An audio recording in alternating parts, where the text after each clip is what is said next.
I want to welcome everybody to the State of the Net conference. This is the 21st annual conference, and if you can try to imagine 21 years ago what internet policy was like, it was kind of like it is today.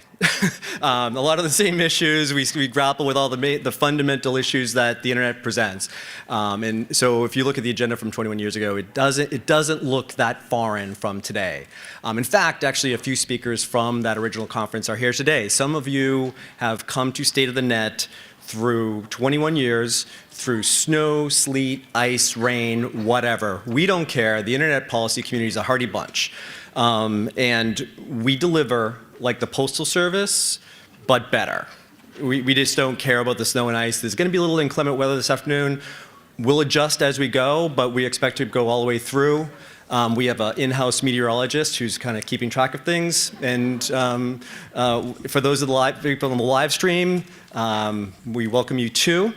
I think there was one conference in 2016.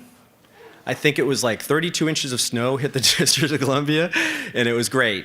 We had such a good time. The live stream was great, and we really enjoy the snow. But if you guys have to leave, you have to pick up your kids at daycare, whatever it is, you can always tune into the live stream at stateofthenet.org/live, so you can watch when you get home. So I would be remiss that this introduction should be given by my board chair, Shane Tews from the American Enterprise Institute.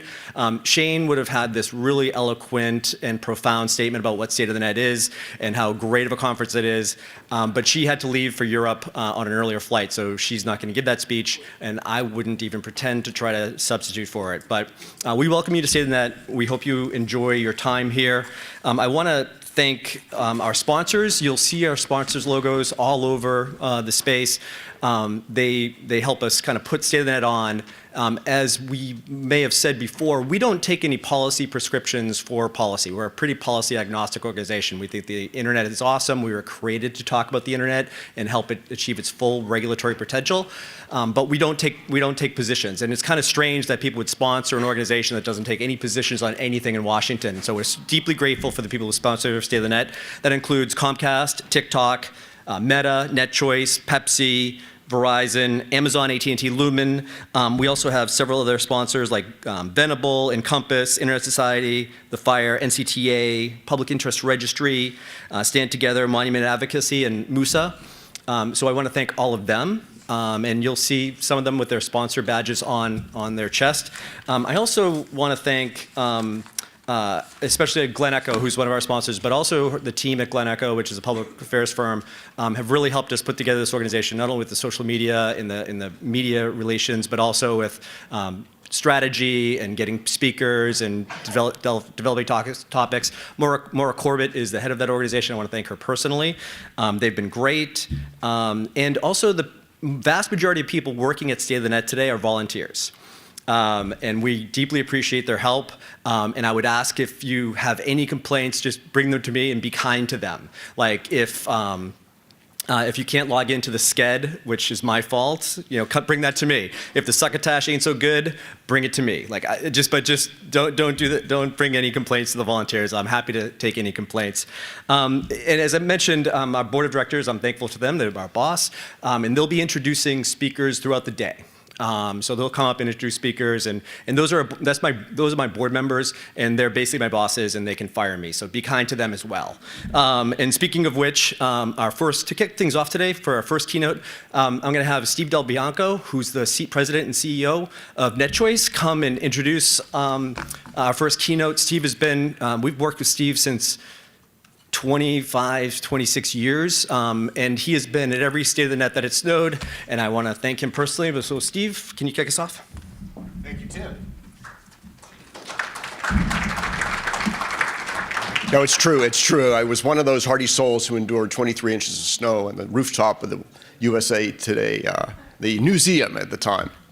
It was outstanding, and you'll find it to be worth every minute.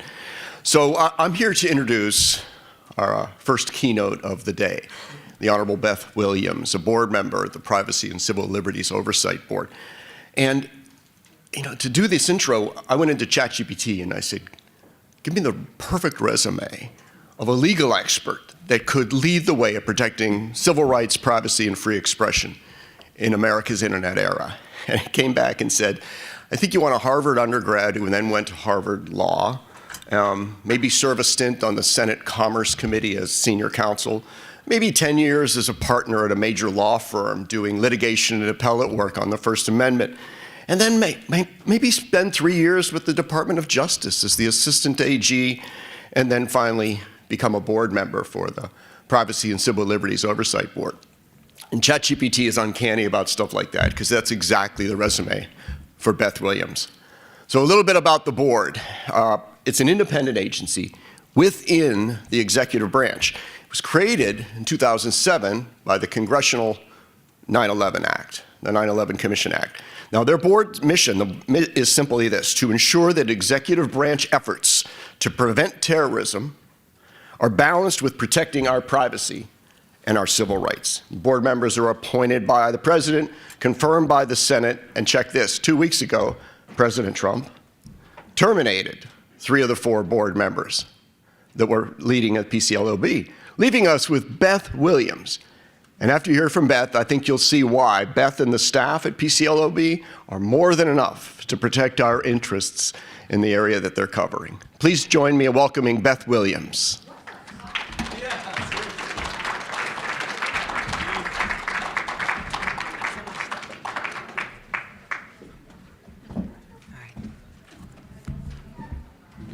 Well, thank you to Steve for that very kind introduction. And good morning to all of you. Thank you so much for inviting me to be with you at State of the Net 2025. As Steve said, I'm here today to talk about the Privacy and Civil Liberties Oversight Board, our current projects, and our role moving forward. The board, as you may know, is also known as PCLOB, in what is widely understood to be one of the worst shortened named in Washington, and that's quite a feat. So for those of you who are unfamiliar with our agency, PCLOB was established by the September 11th Commission Act of 2007. Our mission is to ensure that the federal government's efforts to prevent terrorism are balanced with the need to protect privacy and civil liberties. I recognize, as Steve mentioned, that there's a lot of recent interest in PCLOB. My message to you today is a simple one. We are open for business. Our work conducting important independent oversight of the intelligence community has not ended just because we are currently sub-quorum. In fact, the board has been sub-quorum several times before, most recently from 2021 to 2022. Even then, our staff continued its important work. As recently as 3 years ago, the staff produced recommendations regarding CIA activity conducted pursuant to Executive Order 12333 under what the board called Deep Dive 2. You're welcome to review these staff recommendations on our website. This time, however, we're in a stronger position than ever before to continue our mission work during a sub-quorum period. This is largely because we have a new policy. This past October, the Corrit Board adopted a new governing policy to ensure that our operations could continue more fully than they could have before if the board went sub-quorum. That policy provides quite a bit of flexibility within the bounds of our enabling statute. It provides for significant and substantive work to continue to move forward the analysis and reports produced by our professional staff. And it provides for that work to be publicly released as long as one member remains. PCLOB members have always relied on a professional staff of lawyers, policy analysts, and technologists, most with backgrounds in national security, privacy, and civil liberties.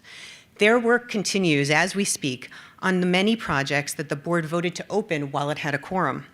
Among those is a review of the intelligence community's implementation of Executive Order 14086, which I know is of particular interest to many of you and to our partners in Europe. Under the sub-quorum policy I just mentioned, with my approval, the agency may publish staff reports with recommendations to the intelligence community on open projects. Those reports can also be made public and provided to Congress. Our new sub-quorum policy also makes it clear that I may direct substantial work in my individual member capacity. Under my authority, the agency may request documents from executive branch departments, perform interviews and take statements from government officials and non-governmental advocates and experts, receive briefings from them, and obtain public testimony from them. I can also, in my individual official capacity, issue reports and white papers, advise the President and officers of the executive branch, and brief members of Congress and their staffs, as well as testify before Congress. It is true, of course, that without at least 3 members, the board cannot act at its fullest capacity. Among other things, until I am joined by 2 more members, the board can't officially open new projects. But that does not mean we cannot lay the groundwork for them. Let me turn now to a few of our current projects and talk a bit about what I hope our future projects will be.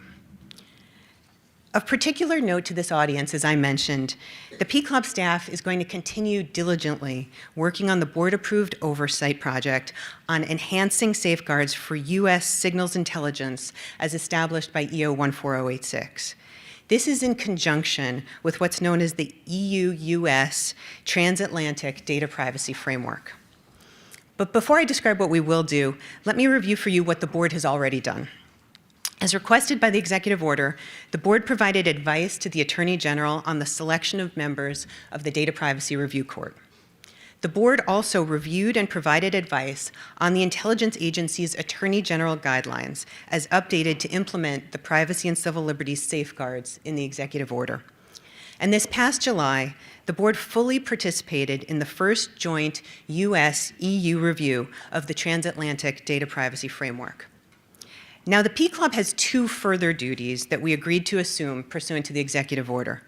First, we will review the implementation of the updated policies and procedures that the intelligence agency has adopted pursuant to EO 14086. Our review will ensure that those policies are consistent with the enhanced safeguards contained in the executive order. Second, we will review the redress process established by the executive order. The board voted to open a project covering both of those tasks last fall, and the staff has been working diligently since then. Our team is coordinating with the Office of the Director for the National Intelligence and the administrators of the Data Privacy Review Court. As of last week, 8 intelligence community agencies have provided us with hundreds of pages of material describing their implementation of the executive order. These include, among other items, training materials for intelligence community employees so that they may comply with the executive order's added safeguards. Next, I'd like to turn to domestic terrorism, which is another key investigation that the board approved and that our team continues to pursue. Our domestic terrorism work is proceeding along 2 lines of effort. First, how do the government's counter-disinformation efforts impact the free speech of American citizens? And second, do the government's efforts to counter domestic terrorism uniquely affect the privacy and civil liberties of particular groups? For that second question, we're especially looking at whether those impacts may be disproportionate to the actual threat. The staff had made progress on this investigation since it was opened some time ago. I have spoken before about the importance of this project in my individual official capacity. Specifically, I'm committed to moving forward rapidly in our current investigation into the government's efforts to counter speech it labels mis, dis, and malinformation. We have already seen substantial evidence that the government pressured social media and other companies to censor Americans' free speech in the name of combating domestic terrorism. Tying disfavored speech to counterterrorism paves the way for censorship under the guise of national security. I have been advocating for this oversight project for years. In 2022, I requested that the then Secretary of Homeland Security, Alejandro Mayorkas, turn over detailed information about his Disinformation Governance Board and other DHS efforts to limit speech it labeled dis, mis, and malinformation. A year later, I got a response from DHS justifying its work and providing no more information than had already been pried out by Congress and the public embarrassment over the DGB. I am hopeful that our renewed efforts with the current administration will yield more transparency, and I hope that we will be able to recommend safeguards to prevent improper government coercion to suppress speech in the future. Another of our open projects is examining facial recognition in aviation security. The board has been working for years on this important topic to consider both the operational benefits as well as privacy and civil liberty concerns with the use of facial recognition in airports. These new technologies have now become almost ubiquitous. I know this is a key area of interest for many in Congress as well as the flying public. We're moving forward expeditiously with this report. Finally, the last project I will highlight today is the update to our 2023 report concerning Section 702 of the Foreign Intelligence Surveillance Act, or FISA. As you may be aware, the board published a detailed 300-page report on Section 702 in the fall of 2023. Those familiar with our work may know that my former colleague, Member Richard DeZinno, and I wrote an extensive separate statement that functioned largely as a minority report. In our separate statement, we were highly critical of the FBI. We specifically called out the troubling FISA abuses that predicated the national security investigation related to the 2016 presidential transition. While many of the most egregious violations did not involve Section 702, Member DeZinno and I heavily criticized the FBI's failure to follow its own rules with regard to that program. We recommended major structural and cultural reforms to the FBI. We also recommended additional safeguards to prevent future abuses of the program. Specifically, we issued several recommendations to guard against potential political weaponization and misuse of the Section 702 program going forward. Our goal was to maximally protect privacy and civil liberties while maintaining the crucial national security value of the program. I was glad to see that Congress adopted many of our recommendations. Section 702 is again up for reauthorization next spring.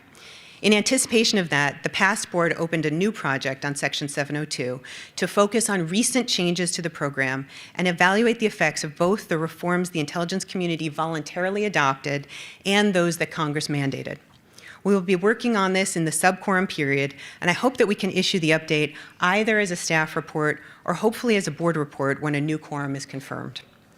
Finally, there are a number of other timely issues that the board should investigate, that I believe the board should investigate, such as the debanking of people alleged to present terrorism threats.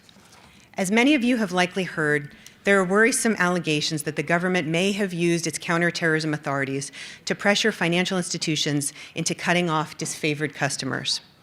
People are concerned about these stories. This is exactly the type of investigation the board can and should consider. Another potential area of inquiry is the breadth of government access to databases of U.S. persons' financial data. Of particular note is the consolidated audit trail established by the Securities and Exchange Commission. This program monitors in real time the identities, transactions, and investment portfolio of everyone who invests in the stock market. Government surveillance of Americans' financial activities, especially in the name of counterterrorism, is ripe for oversight.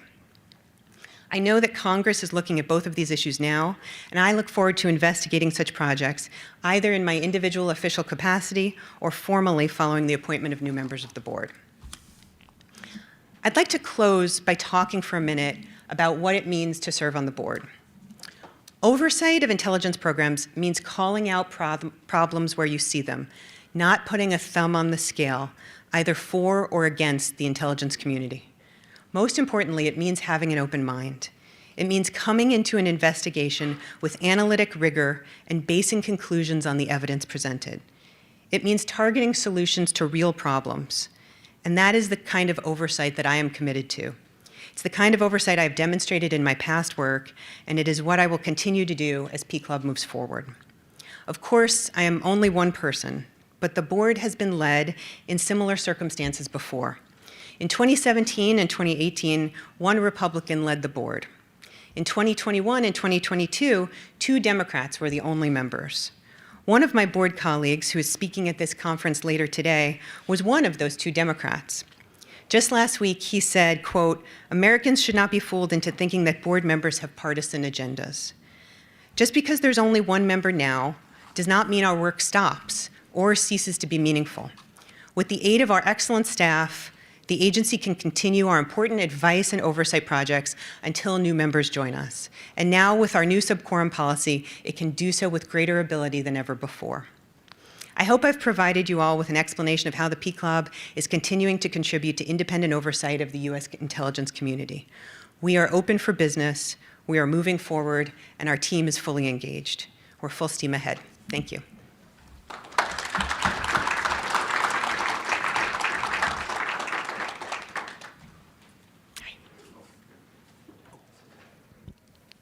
Beth? Yes, I have time for a few minutes for questions, if anybody. Thank you. I was particularly intrigued by your initiative to investigate and prevent the jawboning, the notion that an all-powerful government can pressure websites to keep up or take down content.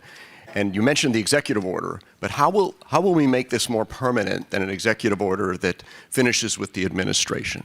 Yeah, well, that's a great question. I know Congress is looking into some of these, and there's several initiatives and bills that have already been proposed.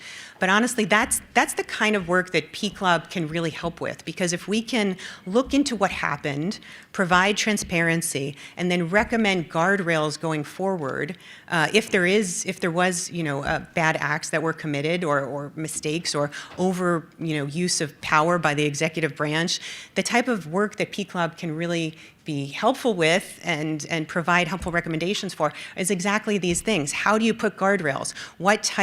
Who's making these decisions? How are you determining whether something really is bad information, whether it's imminently dangerous? These are big questions, and these are the types of things that I'm hoping that the board can weigh in on. Thank you. Sure.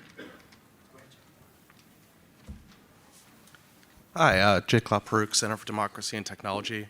I'm a bit surprised to hear kind of how much you seem to be saying that the board is engaged in business as usual amid the current firings. I'm curious, do you believe that if the president has the ability to fire members of PCLOB without cause, effectively to fire members of PCLOB for any reason, including investigating matters that he doesn't want investigated, does that undermine the independence and effectiveness of the board? And do you think that that should be allowed in the future? Thanks, Jay. So, I don't think it's appropriate for me to comment on the president's personnel decisions. I would refer you to our statute, which doesn't, unlike some other statutes, doesn't have for-cause protections. But what I'm focused on is our ability to continue to operate moving forward. And luckily, this past October, we put a new policy in place that allows that more fully than ever before. So thank you. Is there no other questions? Yep. Okay. Thank you very much.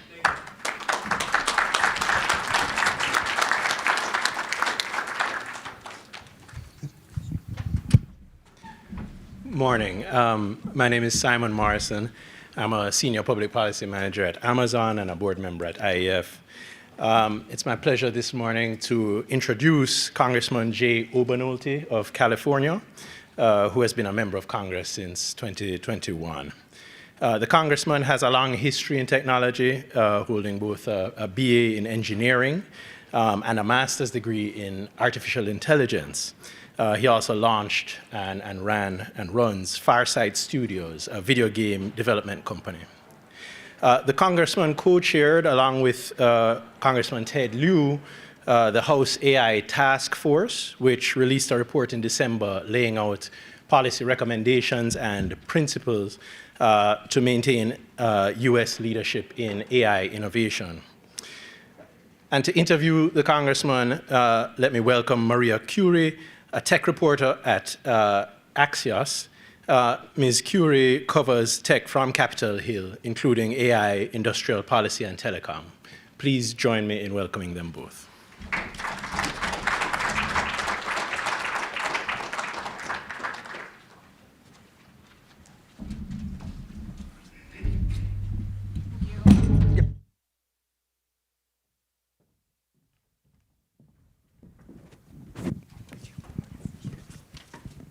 Okay, good morning, everyone. Thanks so much for being here. So, Congressman, I think that we should start kind of picking it up from the end of last year when this task force that you lead came out with a report.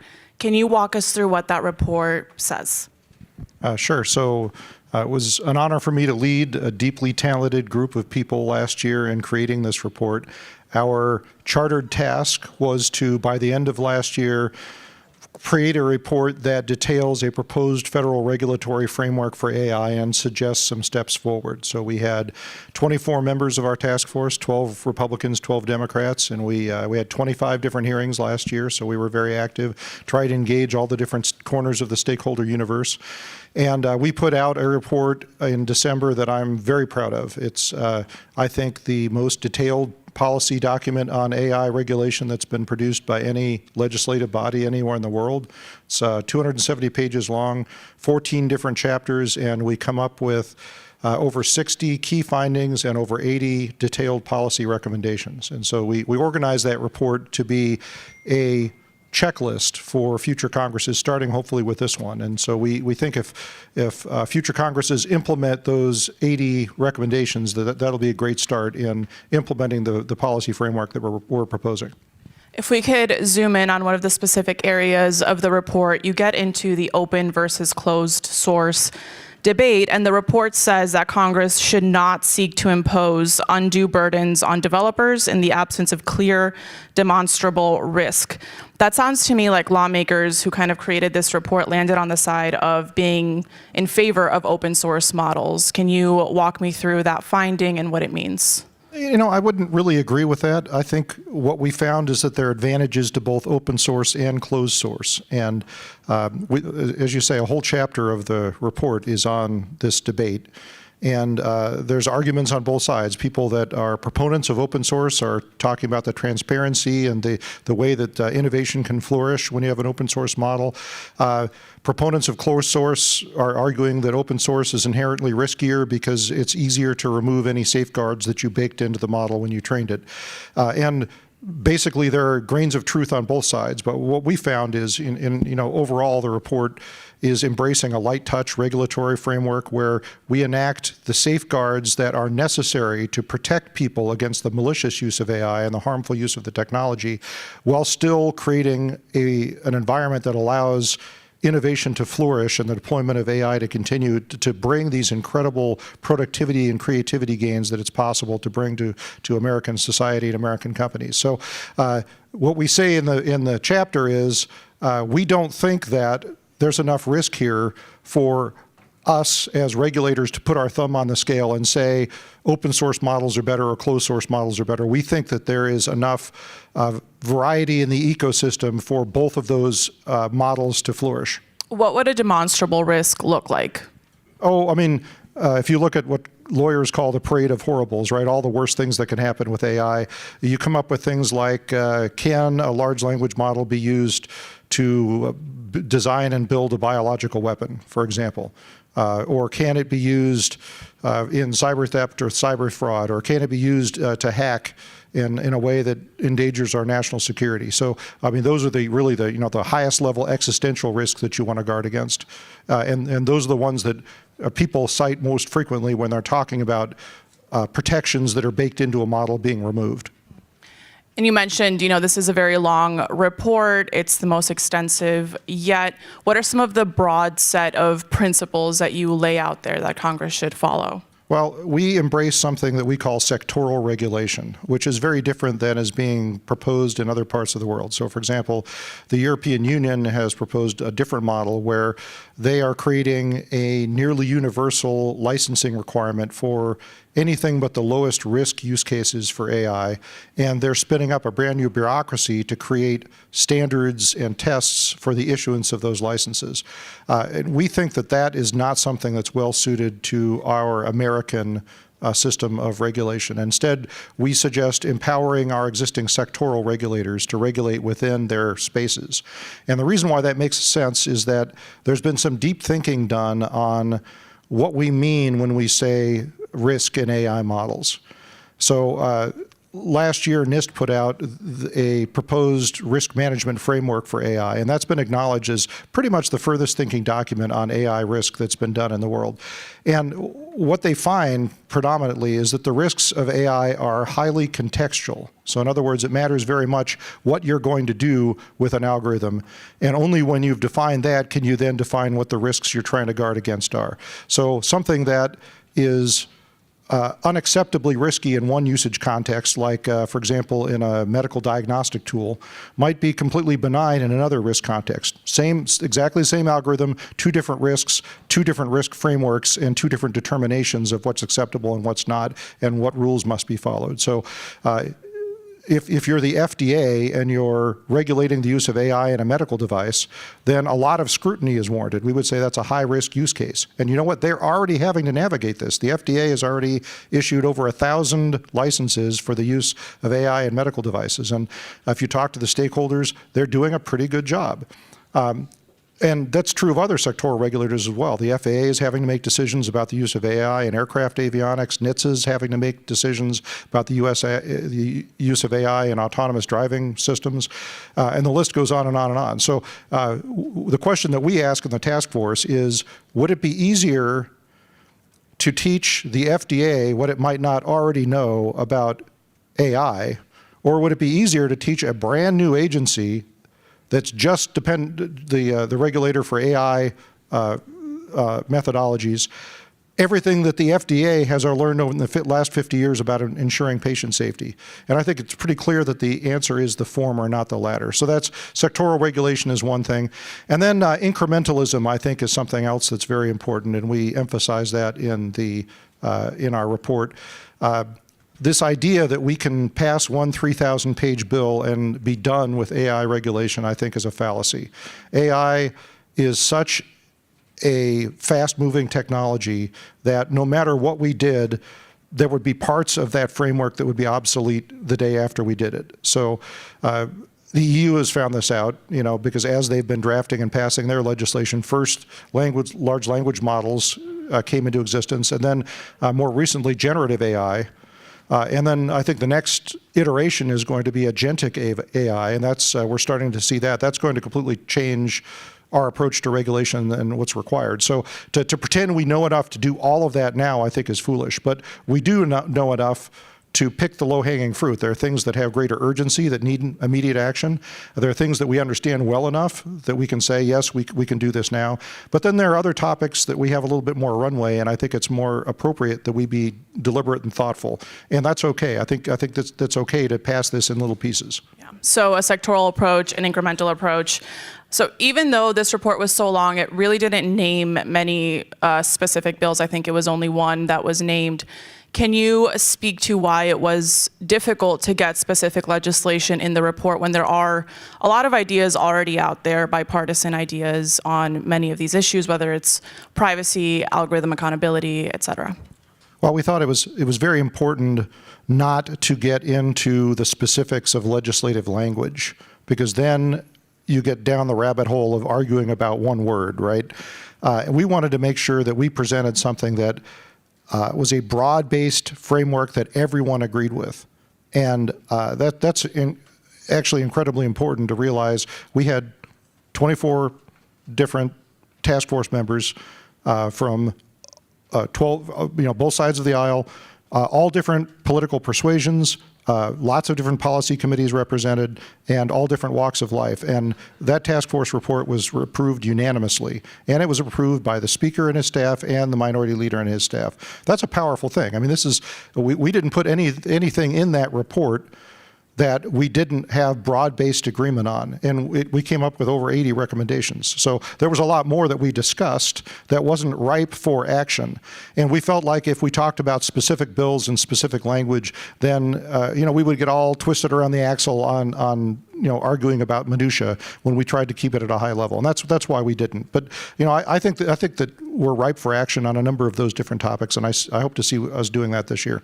For the Create AI Act, could you give us a sense of timing on when we might see that move? So I was deeply disappointed that we did not get that across the finish line last year. I think it would have been a fitting tribute to Anna Eshoo, who was deeply passionate about this issue. So I'm reintroducing that this year, and we are going to try and move it. I am cautiously optimistic that we're going to be successful. So what are the next steps for the task force for implementing this report? Has the task force been formally authorized yet? So we are in discussions about what the task force will look like this year. I am very much convinced that we still need a nucleus of people that are dedicated to action on this issue. And I feel like we completed the planning phase and came out with this report, and so now we have concrete steps that need to be taken, and I think we need a place to launch the legislation that's going to implement that. So I'm pushing for the formation of an AI select committee. We're getting some pushback from the existing policy committees, feeling like we want to steal their jurisdiction away, which we're not trying to do. I understand that this is a common debate in DC. I don't care if we introduce legislation and it gets referred dual referred or triple referred to different policy committees. I just think we need a nucleus to get it launched. But one way or the other, one of the points we made in the report is we had a whole chapter on the topic of preemption. And what we absolutely want to avoid is a patchwork of 50 different state regulations on AI. AI is very clearly an interstate commerce issue, and I think that predominantly regulation of AI needs to be done at the federal level. If you allow 50 different state regulations to exist, what you've created is an enormous barrier to entry to innovation. So if you're Google, not to pick on them, but they've got buildings full of lawyers, they can actually navigate a regulatory landscape that complex. The people who can't navigate it are two people in a garage trying to start the next Google. That's what happened to us on digital data privacy. We absolutely cannot allow that to happen on AI. So we need to get moving because, frankly, you're seeing these states act to fill the void that we've left at AI regulation at the federal level. And we need to give people the confidence that Congress is capable of acting on this issue. And the only way we do that is to start implementing some of these recommendations. We can't preempt something with nothing. So we need to give states that confidence. And I think if we do, then we're going to get to a place where we can define where the boundaries of preemption are going to go, and people will be accepting of it. So moving on to a different issue that, again, is touched on in this report, high-skilled immigration. Could you speak to the importance of that to win this global tech race? And do you think that all of the focus being on undocumented migrants takes away from getting something on high-skilled immigration across the finish line on Capitol Hill? Right. Well, I've been very vocal in my belief that we need more high-skilled immigration to help America stay at the forefront of AI development and deployment. I mean, we have abundant resources here. We've got more compute than anywhere in the world. Hopefully, we're going to get our arms around the energy problem. That's a whole different chapter of the report where we talk about some of the challenges there. But we've got our capital markets are the biggest and the best in the world. So we've got all of those preconditions are met. But what we also need is the top talent. And I don't want to create an environment where we're bringing someone from another country over here on a student visa, educating them in the best education system in the country, giving them a PhD in artificial intelligence, and then sending them back to their home country to compete with us. That makes no sense to me.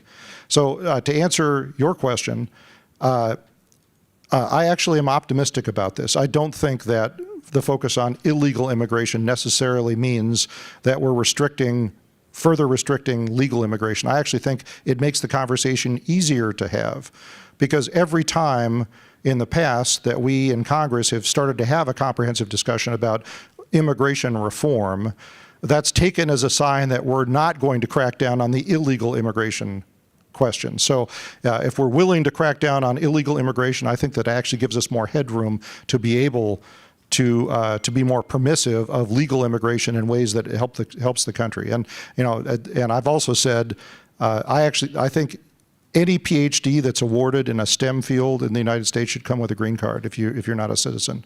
That's how strongly I feel about it.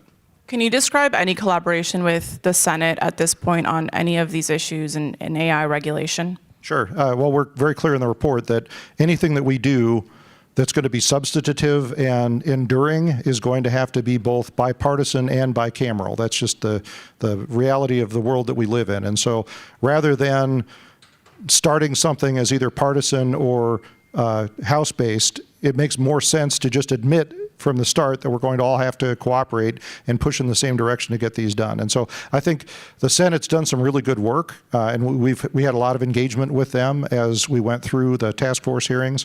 They had obviously a task force of their own. They kind of took a different focus, and they delivered earlier in the year, so I think that their report and our report complement each other very well. They didn't focus on the policy broad strokes. They kind of focused on the minutia in terms of like procurement and the impact that AI is going to have on the Department of Defense and national security, and I think that was very helpful. I think that goes along with our report that goes and makes the broader-based policy recommendations. So I would hope that whatever we're going to do in the future is going to be bicameral. The AI Safety Institute is this agency housed within NIST that is responsible for setting standards for AI. It does not have a permanent leader yet, and its staff was not invited to a major summit happening in Paris right now over AI regulation. What is the future of this agency in your view? Do you see it being empowered to set standards? Yeah, I think we need something like the Safety Institute. Talk about the Paris conference. I mean, we were very well represented there. Vice President Vance is over there right now. He gave one of the keynote speeches this morning in the conference. And so I don't think it was necessary to have broader administration representation there. But what we do need is, if you're going to talk about regulation being sectoral, we need to give our sectoral regulators a toolbox of lots of different tools that they can use to accomplish their job of regulating within their sectoral space. And that needs to be put together by an entity like the Safety Institute.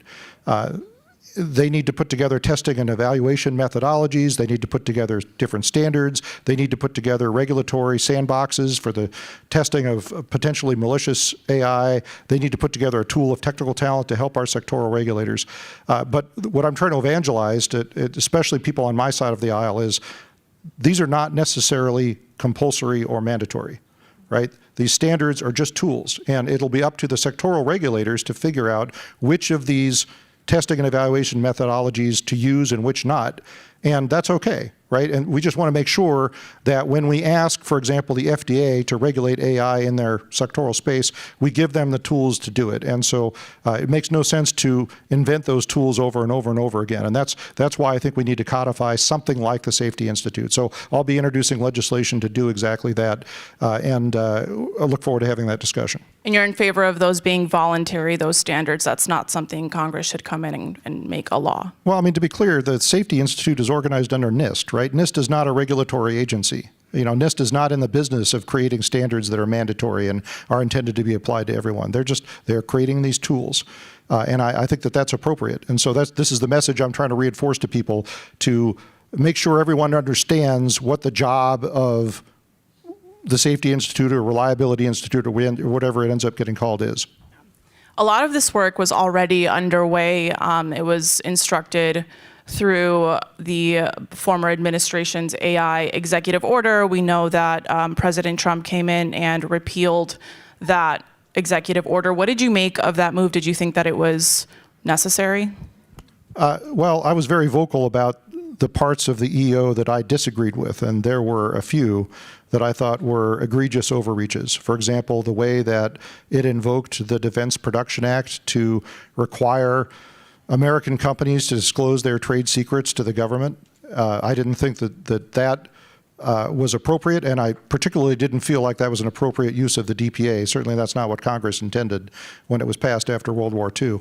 Also, I think that there were a lot of instances in the EO where regulatory powers were assumed to have been delegated to executive branch agencies by Congress, but in reality, no such delegation ever had occurred.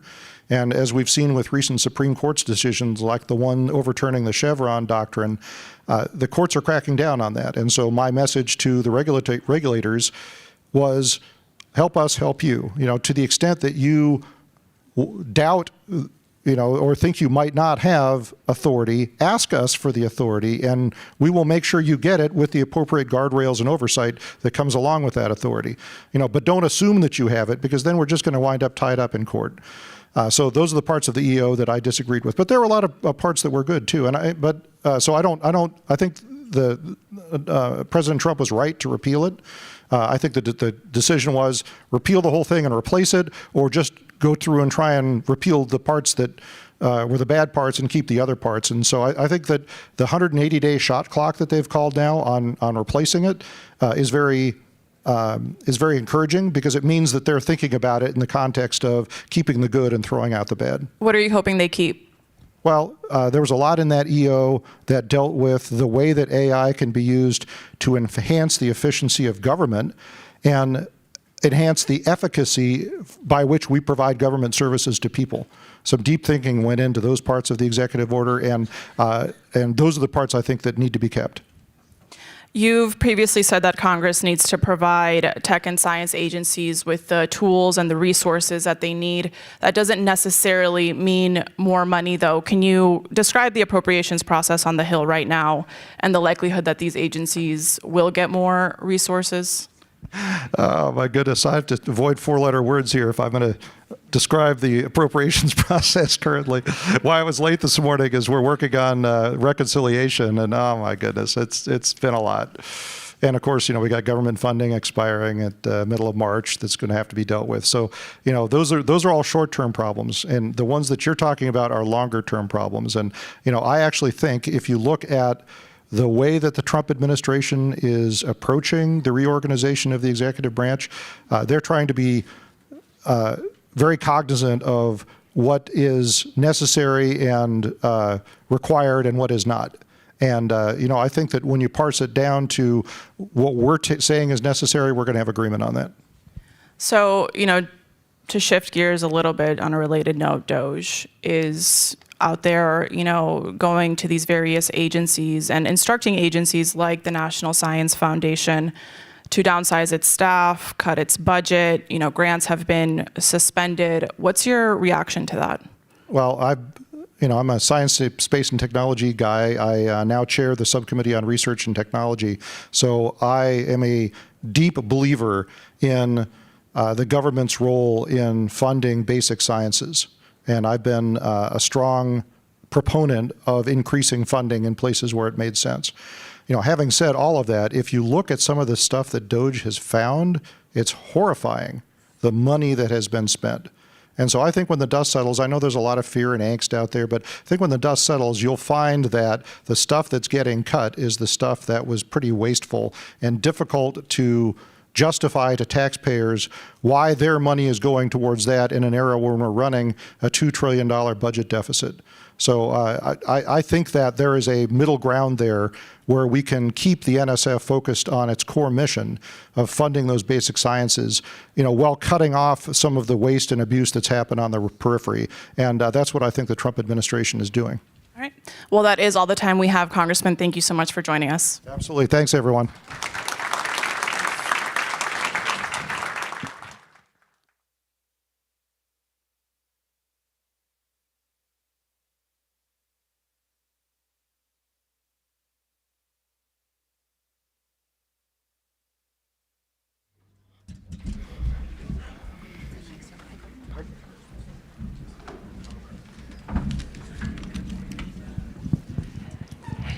Thank you so much to Representative Obernolte for providing such invaluable insights.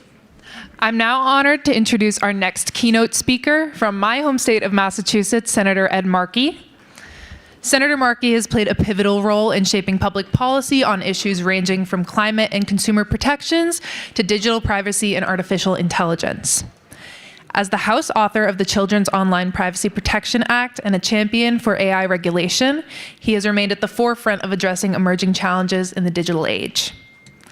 I look forward to hearing his insights today regarding the current state of the net. Please join me in welcoming Senator Ed Markey. Thank you, Gracie. Thank you to everyone who is here, and it was great to have you working in my office, Gracie, and I'm so glad that you're now working on internet policy. So good morning, everyone, and I'm delighted to be here today with so many luminaries of the internet policy area to discuss the current state of the internet.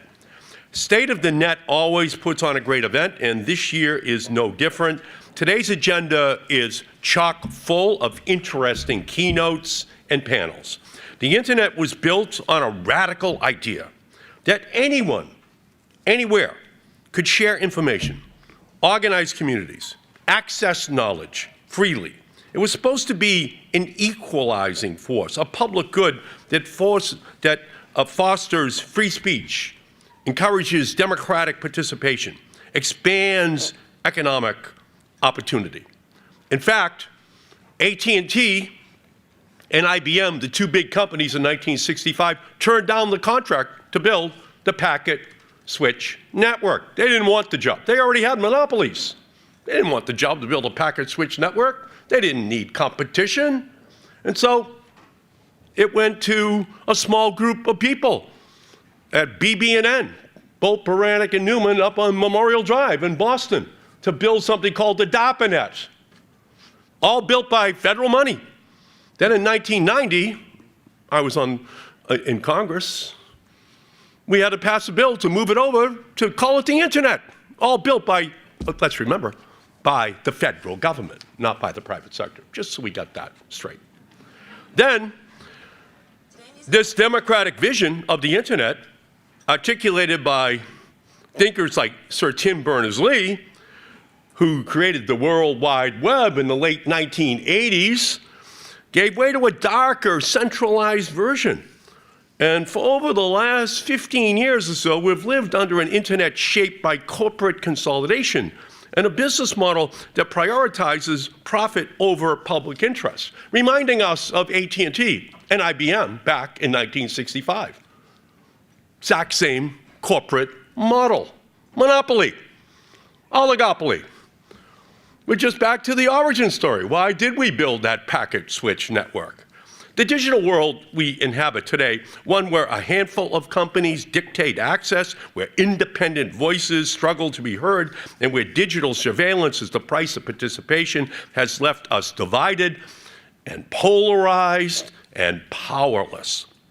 Today, we are at an inflection point for the Internet, a moment that will define whether the Internet can serve as a tool for empowerment and creativity and truth, or whether it is co-opted by authoritarian forces, corporate monopolies, and artificial intelligence systems that put profits and corporate power over people.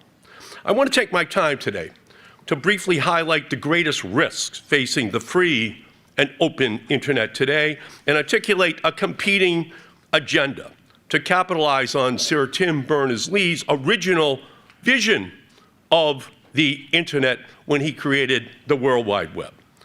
To break down the walled gardens, entrenched corporate monopolies, and to put the American people back in control of our online town square.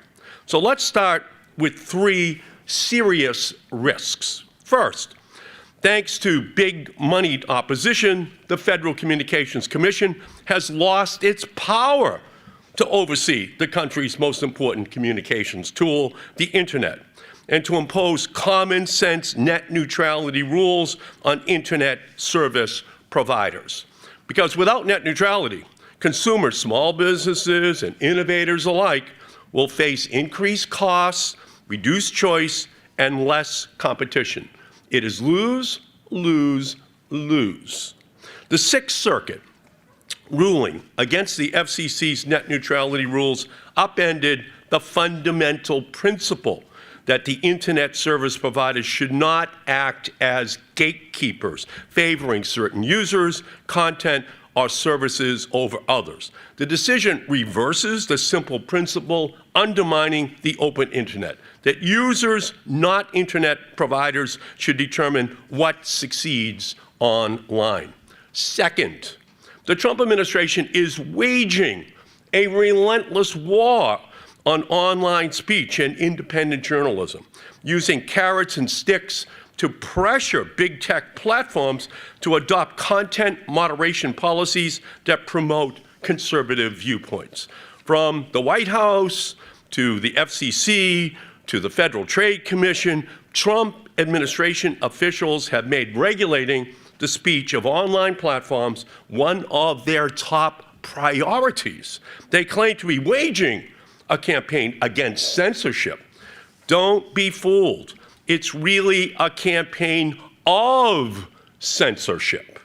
And faced with threats to their favored liability shield, Section 230 of the Communications Decency Act, and with promises of fewer regulations and tax cuts, the big tech platforms have been all too happy to capitulate to the Trump administration.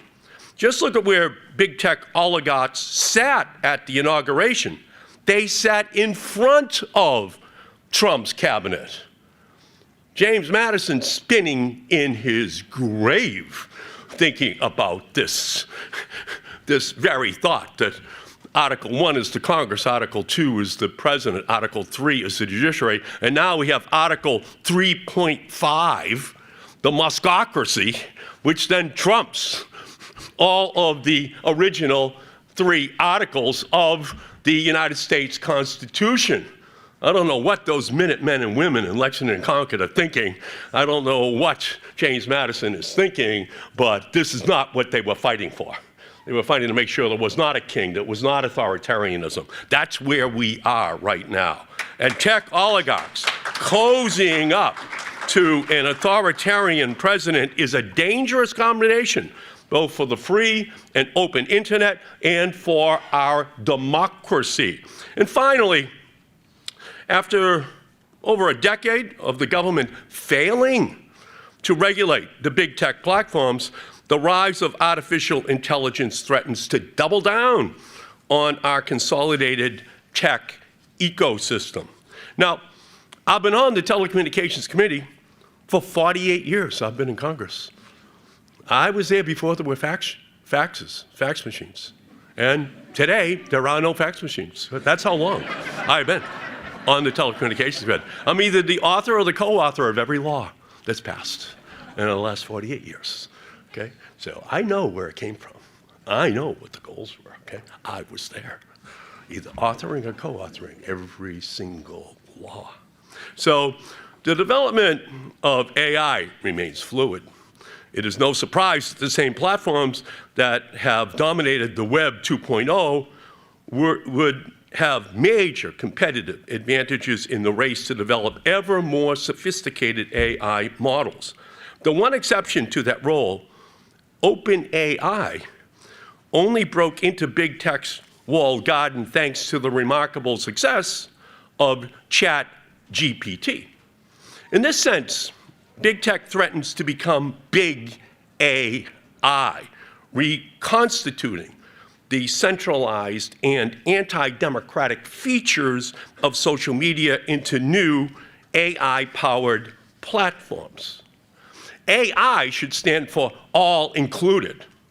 That's not going to be the goal of these big tech CEOs.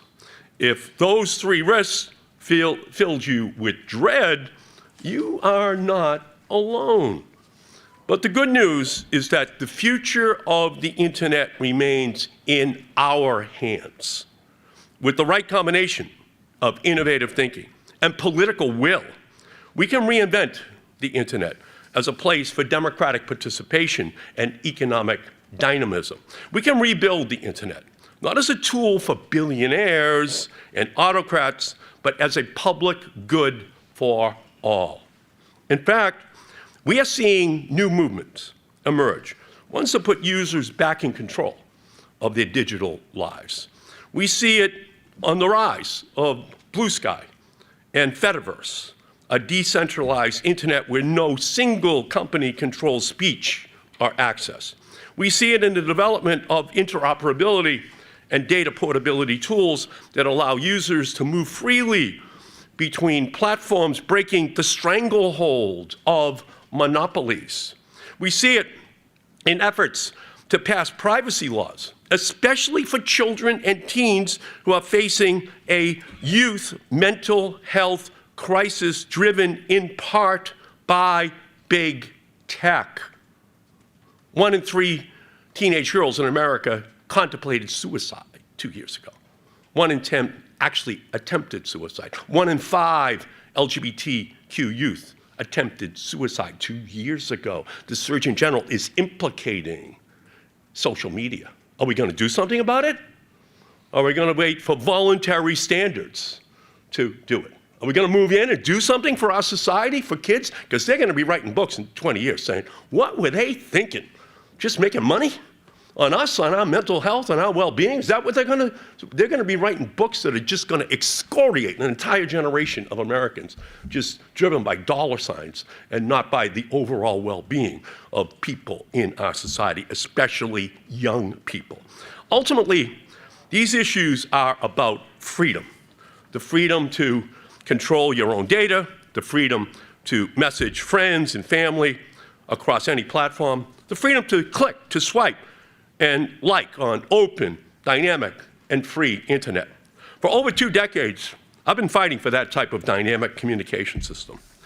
Whether it was launching the satellite TV industry to compete with the incumbent cable providers in 1992, that's the 18-inch satellite dish, that's my bill, 1992.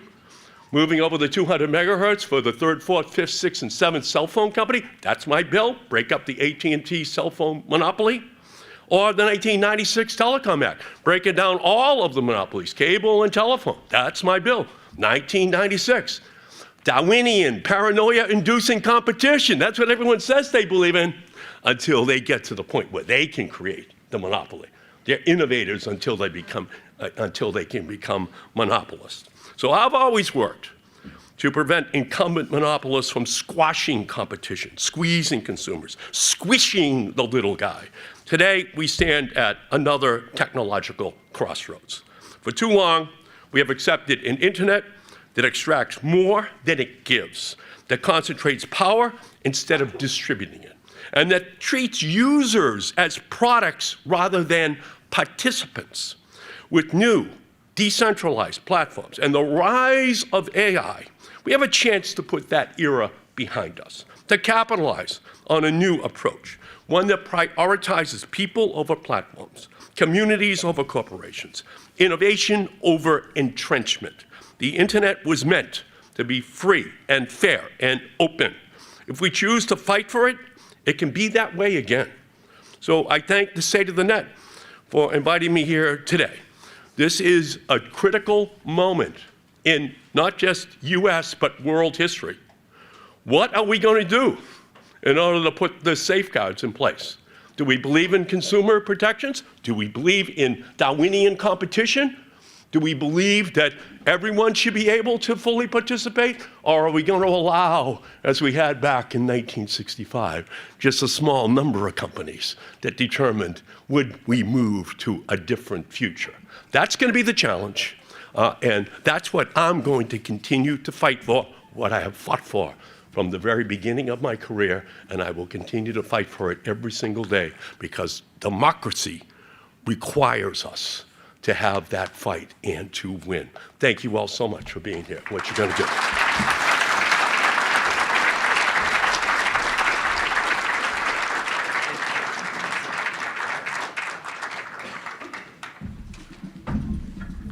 Can we please thank Senator Markey once again?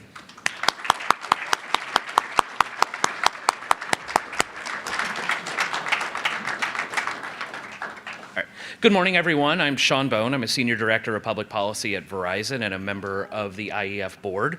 I have the distinct pleasure to introduce our final morning keynote speaker, U.S. Senator Marsha Blackburn from Tennessee.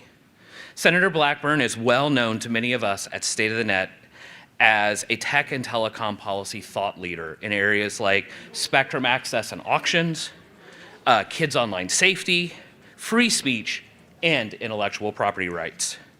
Senator Blackburn first came to Congress in 2003, serving on the House Judiciary and Energy and Commerce committees. She then moved over to the Senate, where she currently serves on the Senate Commerce, Judiciary, and Veterans committees, as well as the powerful Finance Committee. This past November, Senator Blackburn won her second term to the U.S. Senate, carrying all but 2 counties, a record in her home state. Please join me in welcoming the senior U.S. Senator from Tennessee, the Honorable Marsha Blackburn. Thank you, Senator. Thank you.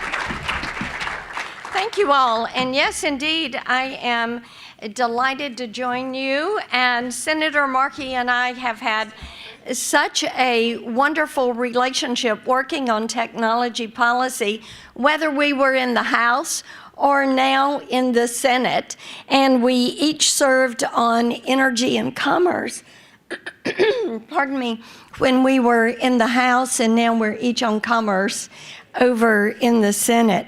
So we are looking forward to a good year, and I am so pleased to be with you all. I appreciate the Internet Education Foundation and the great work that they have done on these issues. And of course, we have a new Congress, so that means a new set of priorities, pardon me, and the ability to move forward, pardon me, on issues that are important to you all.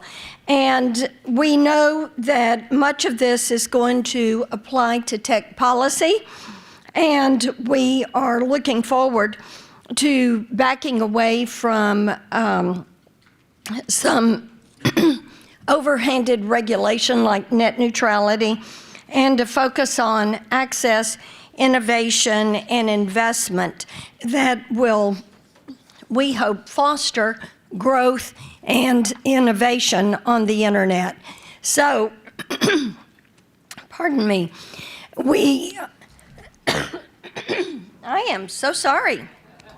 Thank you. I appreciate that. Having a terrible time.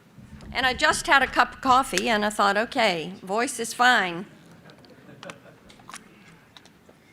But the things we learn, thank you for that. Yes. I do want to talk about a couple of the things that we are going to focus on as we work to establish standards and safeguards and ensure safety in the virtual space, especially when it comes to protecting our children, and certainly in this day and age when it comes to addressing cybersecurity.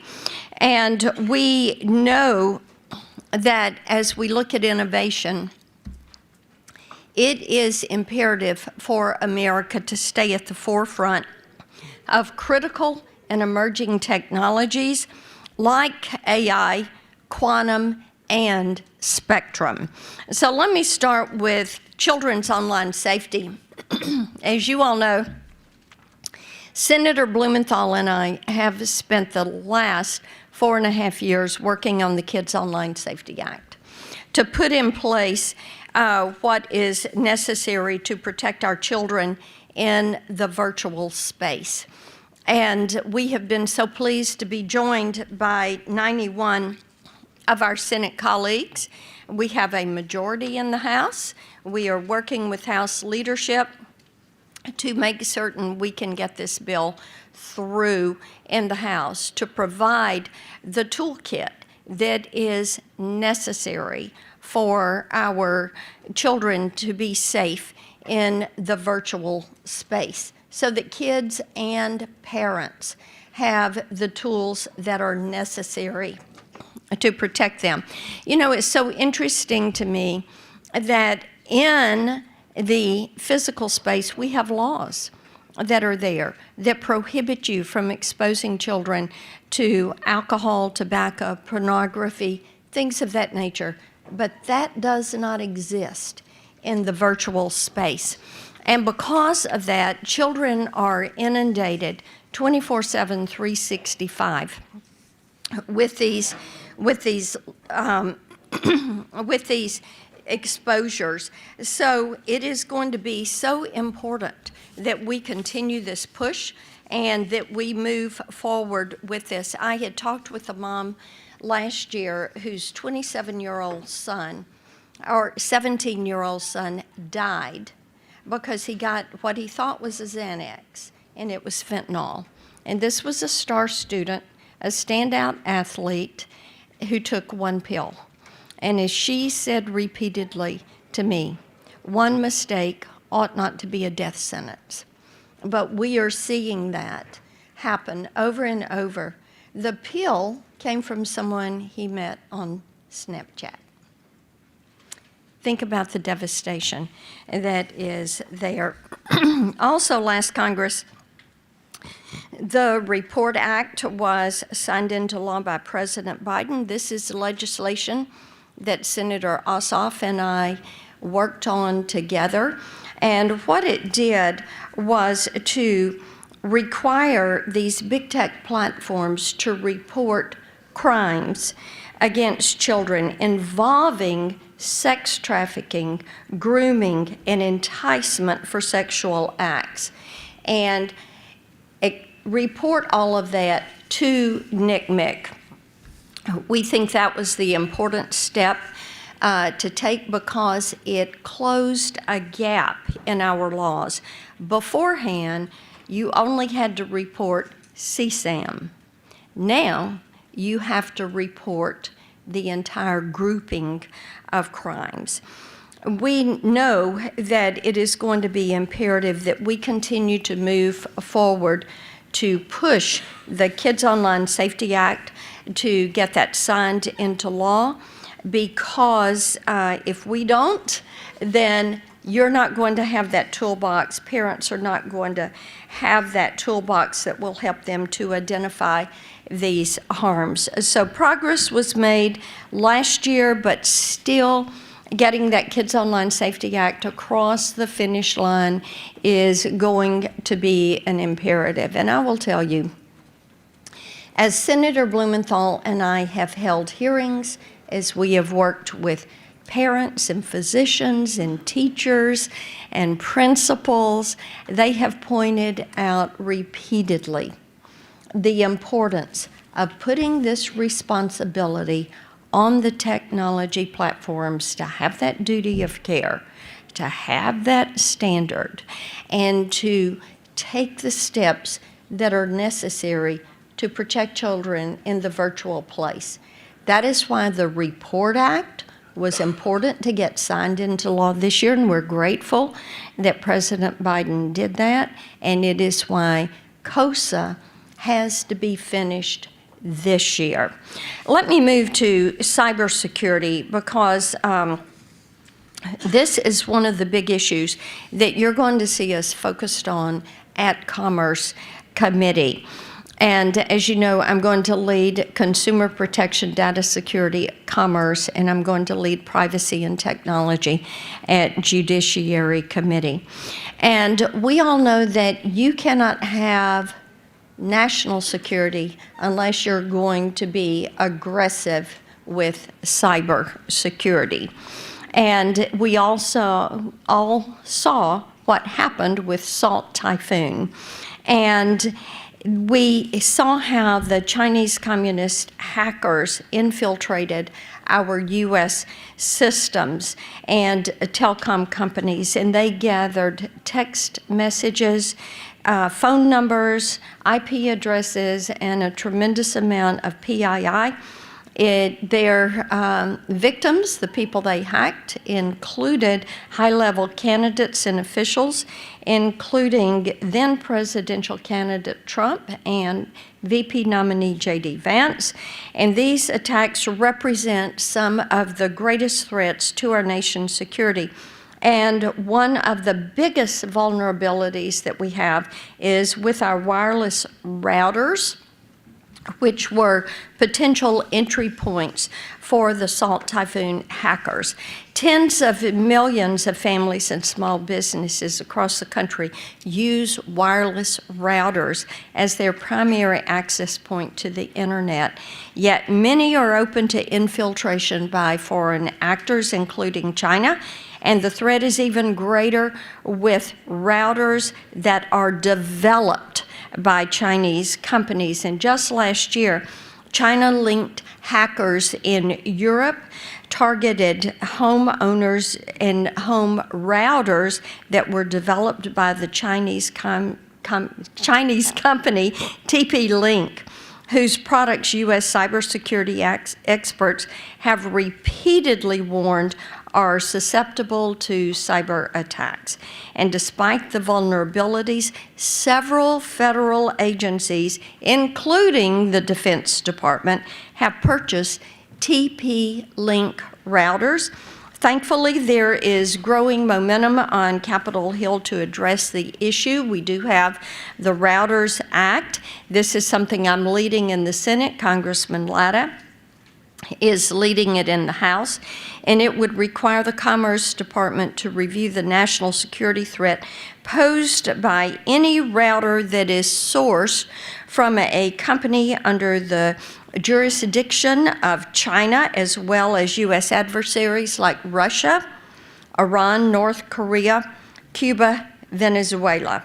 Depending on the study's outcome, Congress could take further action to require the Commerce Department to designate dangerous routers as a national security threat, allowing the FCC to halt their sale in America. I want to stay ahead of our adversaries and know that we're going to need to focus on cybersecurity and some of these other emerging technologies that are shaping the global economy in years to come. Now, Senator Markey mentioned artificial intelligence, and we know that AI is breaking barriers when it comes to logistics, the financial industry, advanced manufacturing, healthcare, medical research, and so many other areas. And from a policy perspective, we should be supporting this type of incredible development. And AI can be used for tremendous good, and it can also be exploited by bad actors. And we're already seeing concern with China's DeepSeek. And instead of serving as a source for factual information, the AI program is really kowtowing and towing the line for the Chinese Communist Party, refusing to even answer questions about Tiananmen Square. Coming from Tennessee, which is home to some of our nation's greatest musicians, I also have serious concerns about how AI can hurt our artists, our songwriters, and our creative community. Already, we're seeing an explosion in digital replicas that copy a creator's voice or likeness without consent, directly threatening their livelihoods. That's why, along with Senator Coons, Klobuchar, and Tillis, I introduced the bipartisan No Fakes Act, which would hold individuals or companies liable if they produce an unauthorized digital replica of an individual or of a performance. You may also remember that Tennessee took many of these provisions and they put in place a state law, the Elvis Act. They were the first in the country to do that. And alongside Senator Cantwell and Heinrich, I introduced the Copied Act, which would better defend artists and performance against deep fakes and inauthentic replicas and content. All these issues point toward a need for comprehensive privacy legislation. AI systems run on data, yet people must have control over what I call their virtual you. And it is past time for Congress to take, to take action on this issue. It is time for a national preemptive online privacy standard. And we will be focusing on that as we continue to focus on what AI has to offer. In much the same way, we are focusing on the development of quantum. And we are seeing how this incredible technology has the potential to transform everything from automotive and chemical industries to pharmaceuticals and financial services. In Tennessee, we are very well aware of what can be done with quantum. Oak Ridge National Labs is home to our fastest computer on the face of the earth, the Frontier, and we know that they are pioneering groundbreaking research on a regular, ongoing basis. In Chattanooga, Tennessee, the Electric Power Board, the EPB, and its industry partners are testing new technologies using the country's first commercially available quantum network. On the Senate Commerce Committee, we're looking at how we can support this critical work, especially as Beijing is continuing to pour billions of dollars into quantum expansion. In 2023, alongside Senators Lujan, Risch, and Durbin, I launched the Senate National Labs Caucus. This initiative helps lawmakers collaborate with scientists from the Department of Energy's network of 17 national labs on legislation to support quantum research and other important emerging technologies. We're also working on a range of bipartisan bills to promote quantum development and research. The Quantum Sandbox for Near-Term Application Act, which is something Senator Lujan and I have developed, it would establish a program for sandboxing these near-term technologies. We also have legislation to establish a Manufacturing USA Institute for development of quantum technologies and applications, and the Defense Quantum Acceleration Act to supercharge the Defense Department's approach to quantum technology. At our Commerce Committee, we are looking at what is necessary to reauthorize the National Quantum Initiative Act and making this a priority for the Commerce Committee. Now, the Quantum Initiative Act was established in 2018. It supported research and development and improved coordination between industry and government. It promoted international standards for quantum. It expired last year. We are looking to reinvigorate this as an important component of reshoring and returning manufacturing to U.S. shores. We can't have 21st century healthcare, economic development, education, or law enforcement without access to 21st century broadband, which is why it is so important that we address the issue of spectrum. And one of the biggest obstacles we face are federal agencies squatting on unused spectrum that could be used more efficiently. In fact, about 60% of spectrum bands are under U.S. government control.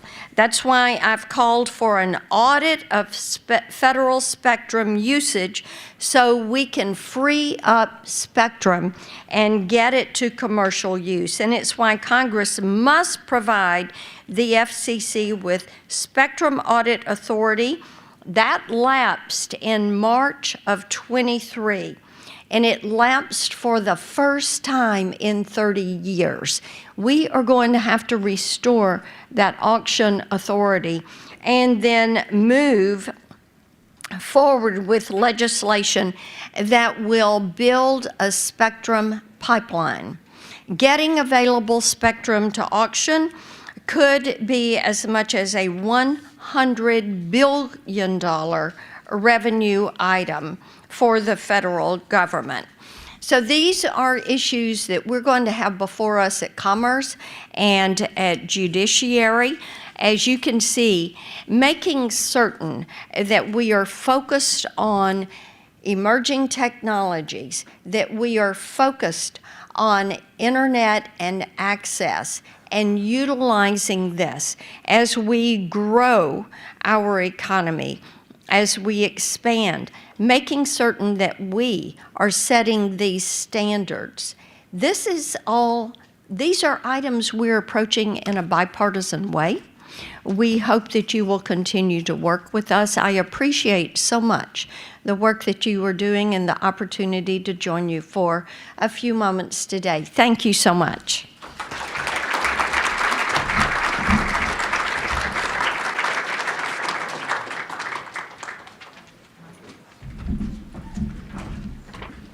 All right, and thank you to Senator Blackburn for the remarks. Thanks to all of the speakers in the morning.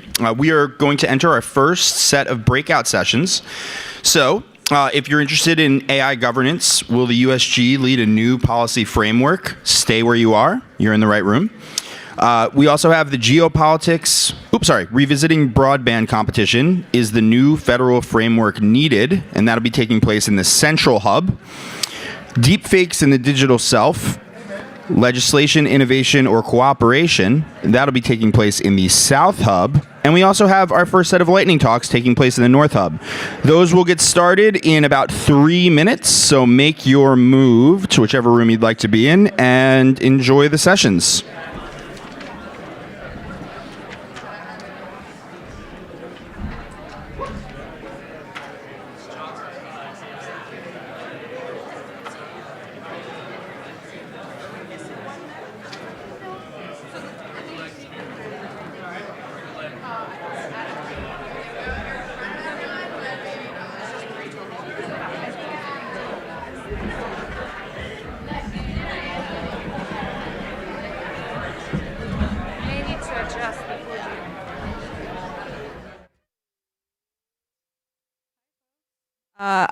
Oh, hey!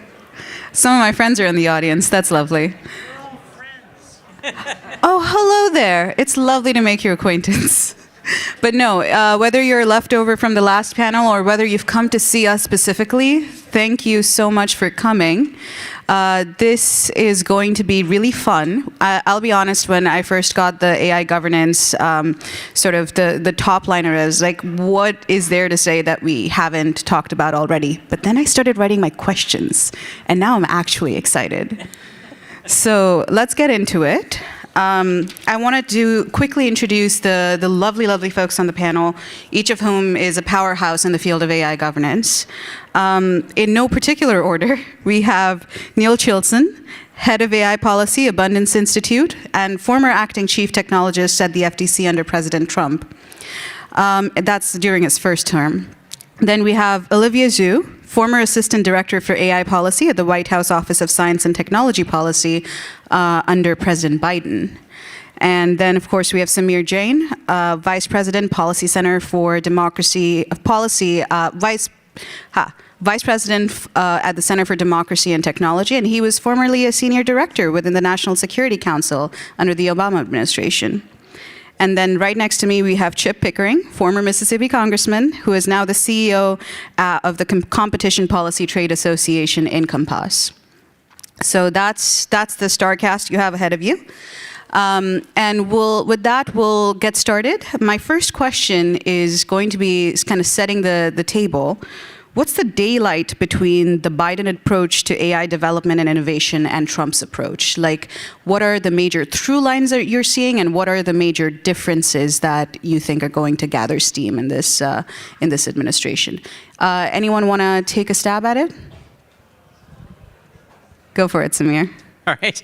I mean, to some degree, obviously, it remains to be seen because we've seen the administration repeal President Biden's AIEO, but has launched a sprint to replace it with a new action plan, and we don't know yet what that is going to entail.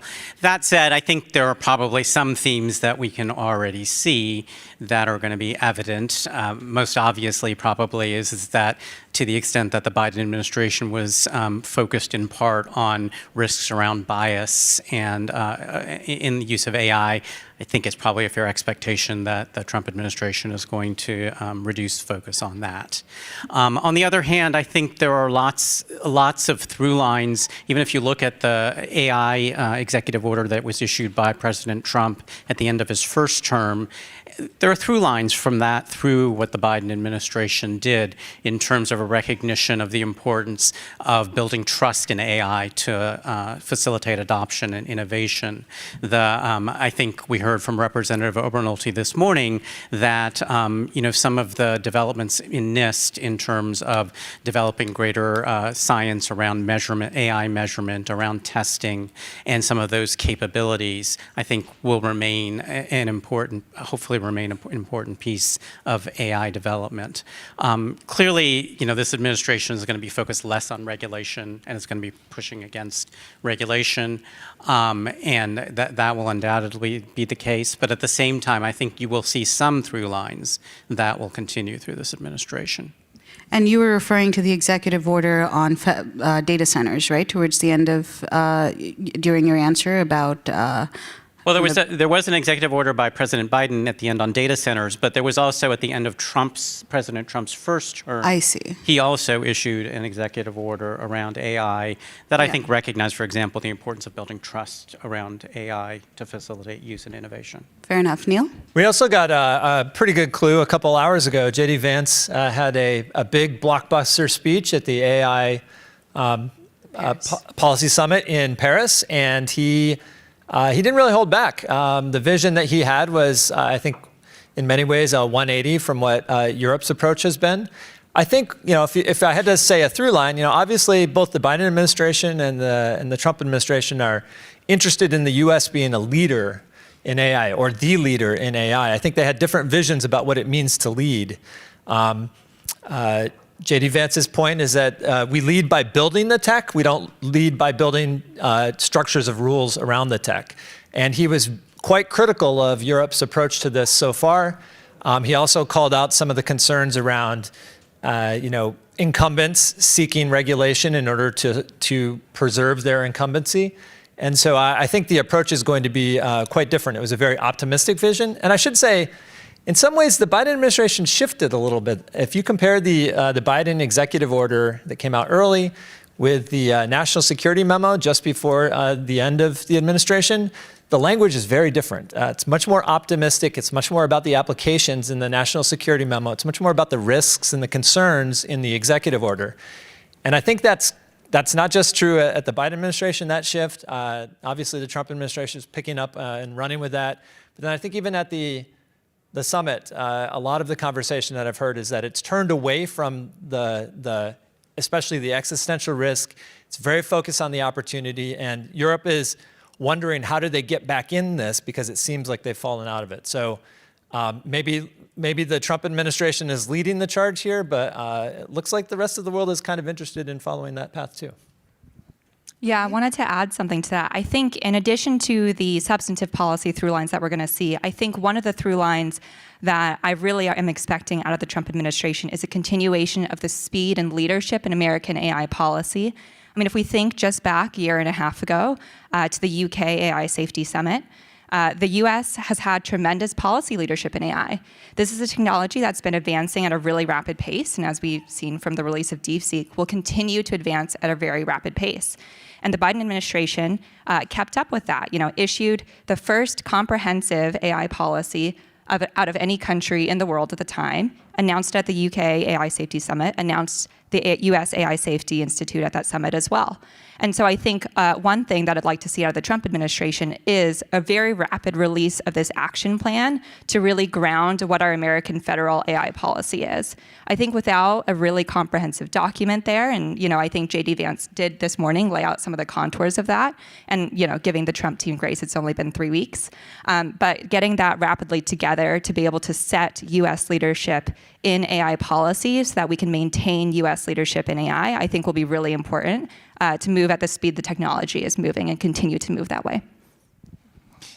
As I was struck, as the speakers came this morning, we had Senator Markey to Senator Blackburn, which is just a reminder that American technology policy has been amazingly, consistently bipartisan. If you listen to Congressman Obernolte, it was a caucus of equal representation of Democrats and Republicans. So if I were to try to talk about the difference between the Biden and Trump administration, it is going to be continuity and it's going to be disruption. And I think it's going to be a matter of emphasis in certain sectors of AI infrastructure. We're having simultaneously a revolution in AI and what all of those applications and that technology will bring to the American economy and every phase of life. But it's also causing an American revolution in energy. Energy has not, at least in the electric utility industry, has been the only sector that has not been disruptive by full competition policy. And I think that we'll see, because of the demand caused by AI, a new disruptive policy of more competition in energy and all of the above.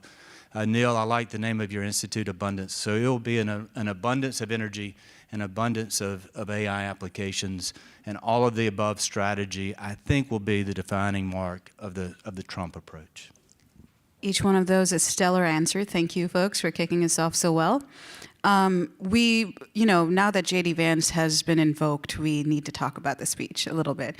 For those of you who hadn't had the chance to wake up at 10:15 a.m. CET, some of the broad contours of his speech, he was against hand-wringing on AI safety, more on building out infrastructure and chip manufacturing facilities. He also mentioned that workers would need to come along for the ride when it comes to building out AI capabilities. He was against AI diffusion, particularly with respect to having the technology flow to China. He was against EU regulations, as Neil pointed out, particularly the DSA. So folks, my question is, what do you make of JD Vance's comments this morning? And more importantly, how likely is it that the vision he sketched out will actually stand? I'm curious from the worker standpoint of the AI safety stuff, how does this practically go and get underway? Yeah, I would mention from the workers' perspective, I think there are a lot of interesting points in that speech, but I'll focus specifically on the worker aspect. I think it obviously remains to be seen. We'll wait for the release of the AI action plan.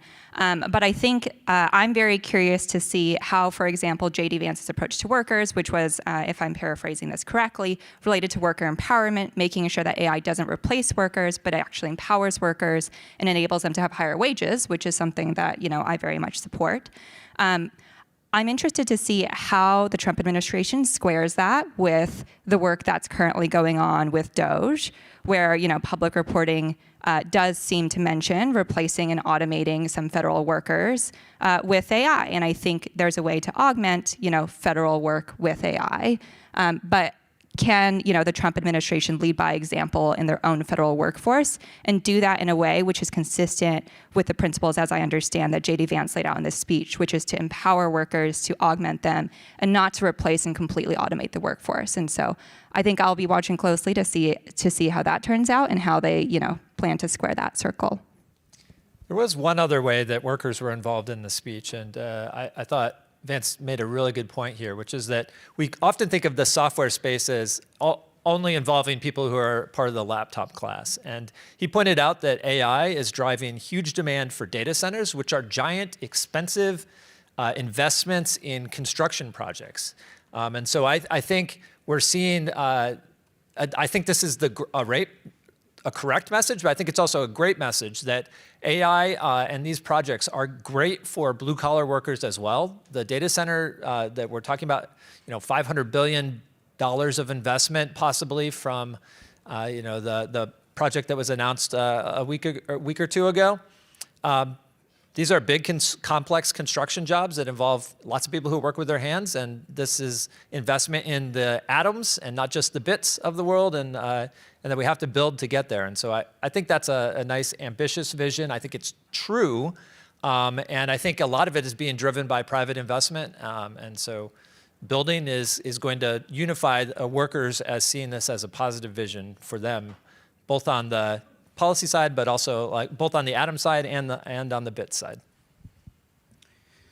So I'll shift themes a little bit and say, obviously another theme there that it has to play out is sort of what is the relationship between the US and Europe on AI regulation. In the Biden administration, there was a lot of emphasis on wanting to work hand in hand with the European governments, even where there was disagreement. There was an attempt at cooperation and wanting to work together. I think Vance's speech and really the Trump administration, since it's taken office, has signaled a very different approach in terms of being fairly hostile to what the EU has done by way of the AI Act, the Digital Services Act, and also its application in particular to American companies.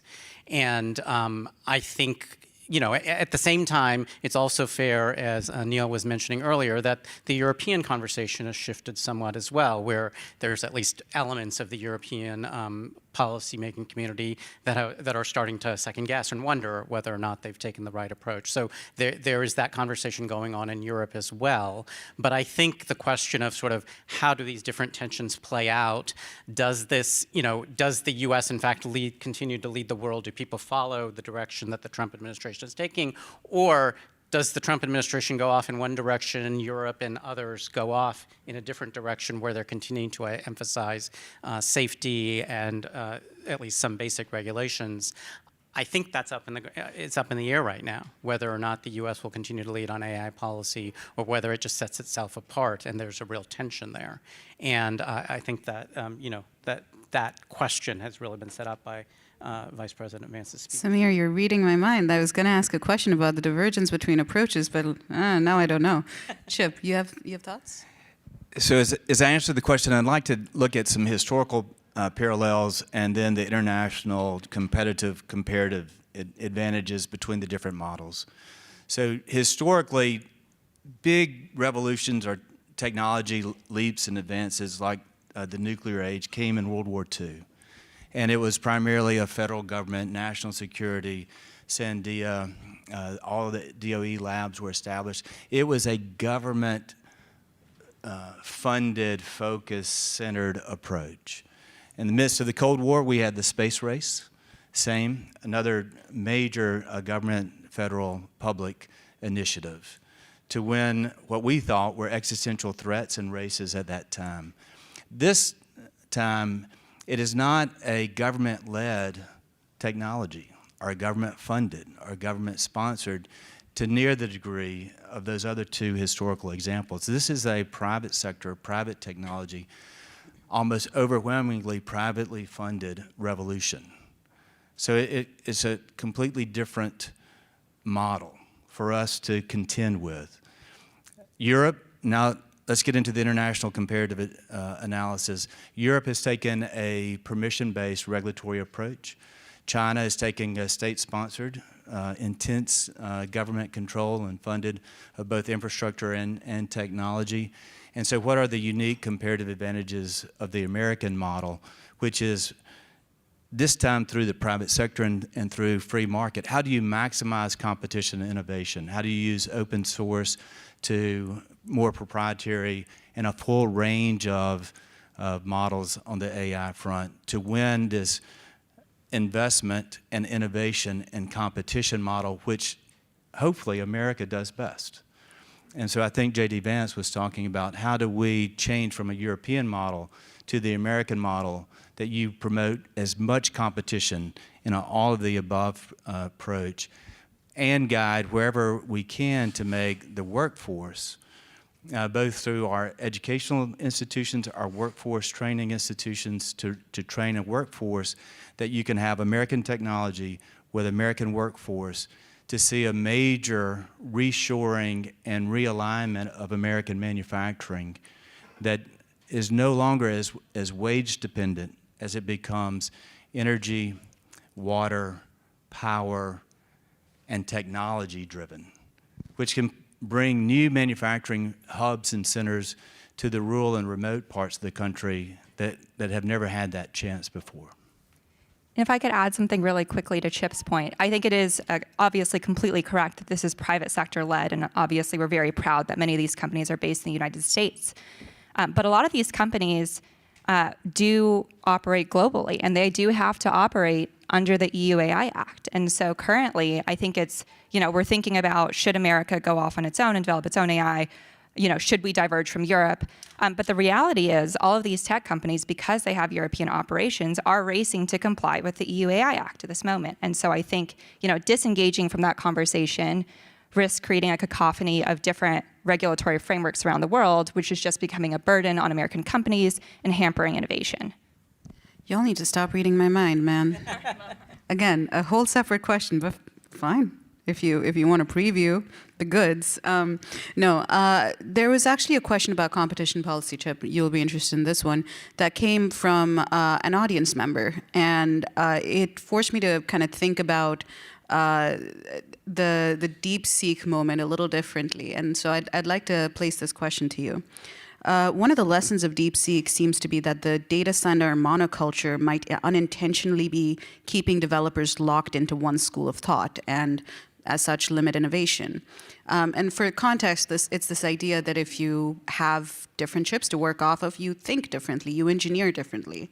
And so given that the Trump administration is pushing massive data center build out through Stargate, how should Trump and his allies ensure competition in the hardware part of the stack? So for example, will the data center infrastructure be built solely on NVIDIA's GPU monopoly, or will they be looking for ways to promote competition and interoperability across the stack? So curious about how you take that question. Yeah. Chip, I don't know if you want to jump in, but I want to push back a little bit on the premise. The innovation that's happening in this space is not locked into hardware. DeepSeek was building on NVIDIA chips in many ways. They were just older NVIDIA chips. And there are many, many ways to do machine learning and to enhance your algorithms, even on the same chips. And so I don't think that is the primary constraint on innovation, is the hardware vector. And so on top of that, we have a lot of competition, especially growing competition in the hardware space.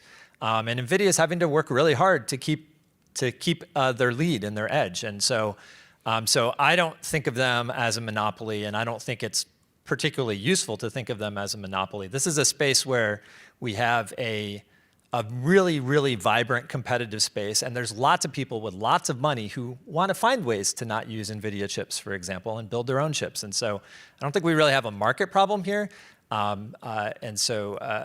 So I don't really know. I kind of challenge that premise a little bit. We have a ton of innovation in this space. It's not tied to one hardware platform. It's certainly not tied to one company. Sure. I will say, though, if OpenAI, for example, chooses a particular vendor for their data center campuses, it makes it a little harder to compete. But Chip, do you agree, disagree? Your thoughts? I do think this is going to be an age of surprises as well. So DeepSeek, huge surprise. How did a Chinese company disrupt what we thought was our strength? But it is a wake-up call, or a Sputnik, as some have called it, moment, that shows that this evolution and revolution of technology is going to have disruptors who come in, and NVIDIA may be the king of the chip today. Somebody else may be in short time, and that new entrants are coming. At Encompass, we're putting together a coalition that represents the whole ecosystem. So General Catalyst is a venture capital that is funding the emerging tech, new tech, small tech. We have the large tech companies that are developing the large language and different AI models from Meta to Microsoft to Google. We have data centers, we have fiber companies, we have broadband companies. So our distinctive is that we have the entire ecosystem, but we're dedicated to the proposition of our founding, which is let's promote as much competition in the infrastructure, in the networks, in the data centers, in the supply chain, and in the models. And if we can maximize competition across all, we'll have all of these constant surprising disruptions, but propelled into what I think will be a much higher level of adoption. And as the cost and the investment and all of the things that flow back to it, we can say that the core principle of competition is what guides the best outcomes. I will say, I guess I'm a little less optimistic than the two prior speakers in terms of where we are on competition. I think I agree it's not a monopoly, but it's also the case that there are really high entry barriers here. There are high entry barriers in terms of capital, in terms of access to technology, in terms of the data you need to train the models. And I think it's whistling past the graveyard not to recognize that there are those issues, and that therefore we need to be thinking about those issues. Now, I think there are potential solutions. I think, for example, support for open source is a way to help promote competition. I think some of the discussion about NAIR and the development of public resources and public data sets and public access to compute are another way of trying to lower those entry barriers. But I do think it's an important goal for policy that we need to be thinking about to what can we do to maximize the amount of competition, to lower the entry barriers and make sure there are lots of different players. So we don't end up where we have with social media, where there are 3 or 4 companies that largely control an information sphere. That's not the outcome we want with AI. And there is some trending toward that outcome, and we want to stop that, I think. Yeah, and I think I would, on the topic of DeepSeek and innovation, like the way I think about how DeepSeek is going to be provoking innovation in the AI industry is if you imagine, and bear with me for a second, that all these AI companies are cars racing up a hill, right? They're pushing full throttle on the gas, throwing as much compute as they can at the problem. I think DeepSeek found a way to downshift, to gather more torque, to shift into a different gear to get up the hill with more torque. They did that with algorithmic improvements, which, as Neil mentioned, isn't necessarily tied to the hardware. I think those can be done with any type of hardware, including the ones that U.S. AI companies are using. And so, a big question which prompted the market sell-off was, will DeepSeek prompt, lower investments in chips? Will it, cause AI companies to stop buying NVIDIA chips or AMD chips or whatnot? And I think the answer is no, because even if you do downshift a gear, you're still going to be pushing on the gas full throttle. I don't know, going up a hill, I've never taken my foot off the gas. So I think, I also haven't driven a manual car, but that's okay. But honestly, I don't envision that any of these AI companies are going to be taking their foot off the pedal. In fact, they might even, push harder on compute, throw more compute at the problem. But at the same time, I do think that the DeepSeek advancement will prompt these AI companies to start thinking, can we find more of those gear shifts? Can we shift into a higher gear? And I think they are going to be looking at the technological advancements that DeepSeek and trying to emulate the technological advancements that DeepSeek created, but then also trying to find their own. And I think I'm excited to see, how these AI companies balance just, expanding compute as fast as they can and investing more into research, into finding more efficiency improvements. No, and good note about the balance. I wonder, it was Sam Altman who came to DC not too long ago and defended the Stargate investment, saying that you really need to do that in the face of the DeepSeek moment, but also that there was a call to make things more efficient, perhaps retroactively. So we'll see how the AI industry manages to balance the two. But for now, it certainly sounds like a lot more money, a lot more infrastructure built out, a lot more computing firepower thrown at the problem. So let's shift gears just a little bit, to use your analogy. The US AI Safety Institute this morning announced a new partnership with the defense contractor Scale AI. I don't know if you read that. I only know it because Morning Tech reported it. And I don't know if you know, but I work for them. I was like, did you write that, Mohar? Maybe. But no, signs point to the USAC sticking around, which is not, I think, something we could have predicted even a week ago. But so far, it looks like even headless, they are still kicking. What do you think a revamped AC is going to look like under the Trump administration? What role will it play in broader AI policymaking? I mean, I hope, frankly, it plays a similar role, because I think, AC, as Representative Obernolte this morning noted, NIST isn't a regulatory agency. It doesn't create regulation or mandates. And a lot of what it's doing is advancing science around AI, the science of how do we do better measurement around AI, how do we develop standards, how do we do better testing of AI, I think all of which are helpful and necessary.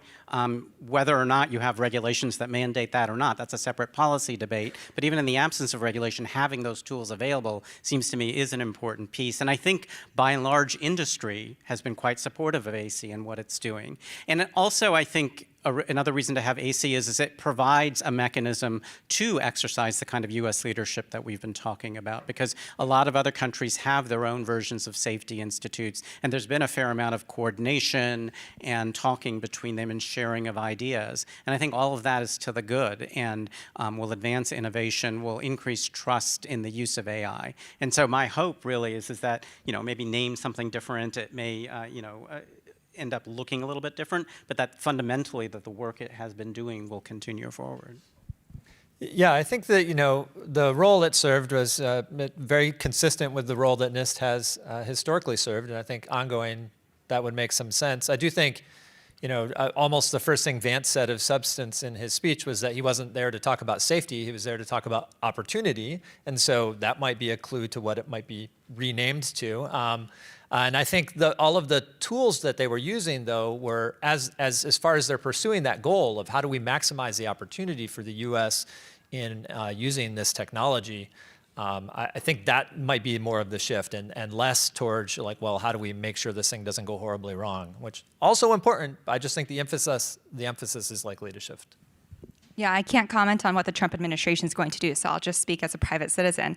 I think it's a pretty bipartisan issue. Like, as a private citizen, I do not want an AI model creating a cyber attack. Like, I don't want an AI model creating, you know, a novel bioweapon. And I think those are very real risks that can arise. And, you know, the companies and all our AI companies are doing already voluntary testing for those kind of risks because they know that it is a risk.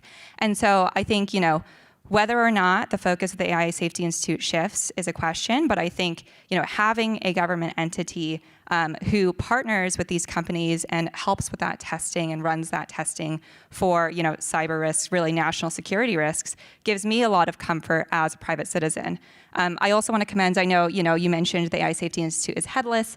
I will say that, you know, their previous director, have a lot of admiration for her, and she put together really a rock star team of AI experts. And so, you know, while I think, you know, she may be turning over, and she has turned over, and a lot of respect for what she's built, the team of AI experts that is still in place at the AI Safety Institute still remains. And, you know, they hail from really great backgrounds, and I think it's a really great source of talent within the federal government.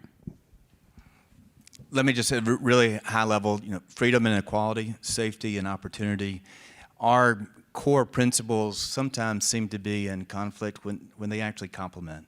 And I think the standard setting role of NIST is very important in the confidence in markets working and in the private sector being able to look to the standards to adopt the best practices on a voluntary basis. So the work is critical, I think, and it can achieve multiple objectives that may seem to be in conflict but actually complement. And the Trump administration might agree. The first executive order had lines within it about promoting trust. Michael Kratsios, new director of the OSTP, has talked about the necessity for standards. So I find myself remarkably optimistic, and it was really nice to hear from all of you on the AC issue. So we're going to move to the international scope once again. How are companies reacting to European rules for AI governance, from the GDPR to the DSA to the EU AI Act? Will it set the governance standard for the AI industry here regardless of the Trump administration's gloves-off approach to guardrails? I'll jump in quickly from, again, my previous private sector hat. So before I joined the Biden administration, I worked in the tech industry for about 6 years building AI models at Microsoft Research and Amazon. So speaking from that experience. So I was actually around at these tech companies when we were implementing GDPR. And the companies I worked at, we took it very seriously. It was a very high cost. I managed software engineering teams, and we had software engineers who were pretty much full-time working on implementing GDPR. Legal teams, obviously, very dedicated to understanding the implications of GDPR, translating that into requirements for companies, and then having the software engineers implement that. And so, you know, as someone who directly managed tech teams, I really felt that impact. And so I do not imagine that, for example, with compliance with the EU AI Act, companies are going to take it any differently. I imagine they're going to be very serious about this. It has very serious legal ramifications, and I think it's going to take a lot of energy from companies to comply with things like the EU AI Act. I think there's going to be a little bit of a shift. I think GDPR is a great example, right? So I think the companies took it very seriously because they thought this was part of the deal, right? Like, if we take this really seriously, we spend a ton of money, we're going to be good with the European Union. And that has not happened. And I think we've seen over and over and over the European Union levying enormous fines against American companies who are spending tons of money trying to comply with European laws. And I think what's different, we can already see some evidence of this, right? I don't remember social media companies not rolling out products or making public announcements about not rolling out products to Europe because of regulation. We've seen that repeatedly in the AI space already. People who are saying, like, look, we know you really want this technology. We know you're eager for it. Your regulations are making it hard. And so I think that's what's driving a lot of the questioning in Europe about this approach. And another big difference is that we knew a lot more about sort of the mechanisms of privacy in many ways online when GDPR was passed than we know about the mechanisms of AI governance when the AI Act was passed. And so I think the EU jumped into that's maybe their comparative advantage, is passing laws quickly. I think they're starting to think about whether or not that's good for their long-term advantage. And so I think it will be different this time. I think the companies are pushing back. I think they have an ally in the Trump administration to push back against uneven application of European law against American companies, and so I think it will look different. I mean, look, this is now where the rubber is hitting the road on the AI Act and the DSA, right? They've passed, but they're very high-level laws, and the real question is how do they get implemented and how do they get enforced? And that's the fight that's going on. That's really just starting right now. And I think, I think that's going to be the subject of a lot of debate and push and pull, both within Europe and between Europe and the United States. We've certainly seen American companies pushing back against it. I don't think it's, I think Mark Zuckerberg, for example, made quite clear that part of the reason of some of his changes in policies around Meta are because he is hoping and expecting that the Trump administration is going to push back against the EU. I don't think that's a particular secret. So I think there is going to be this real push and pull in a way that you didn't see with the GDPR. And I think how that plays out remains to be seen. When Senator Markey was here earlier, he was talking about all of the different acts that laid the groundwork for competitive networks and then the commercial internet. And so U.S. policy during the 80s and the 90s and the early 2000s really led the global public policy debates. And those economies tended to follow our policy examples. The last 10 years, Europe has been the first mover on public policy. And now the question, I think, for both Europe and the companies, both European and American companies, did they get it right or did they get it wrong? And is the new emerging U.S. model a better model? And what we're seeing in the marketplace with investment flows, clearly the American model is better than the European model. And so I do think that Europe is awakening to that fact and that they're concerned that the investment and the innovation is not happening in Europe but is flowing disproportionately to the U.S. market. And because of that, I think that by necessity, Europe will begin to moderate their policies, look to the American model in a more friendly way, and hopefully we can see our American technology companies not treated unfairly, discriminatorily, and facing either unfair regulatory actions or discriminatory fees and taxes placed upon them or regulations on them.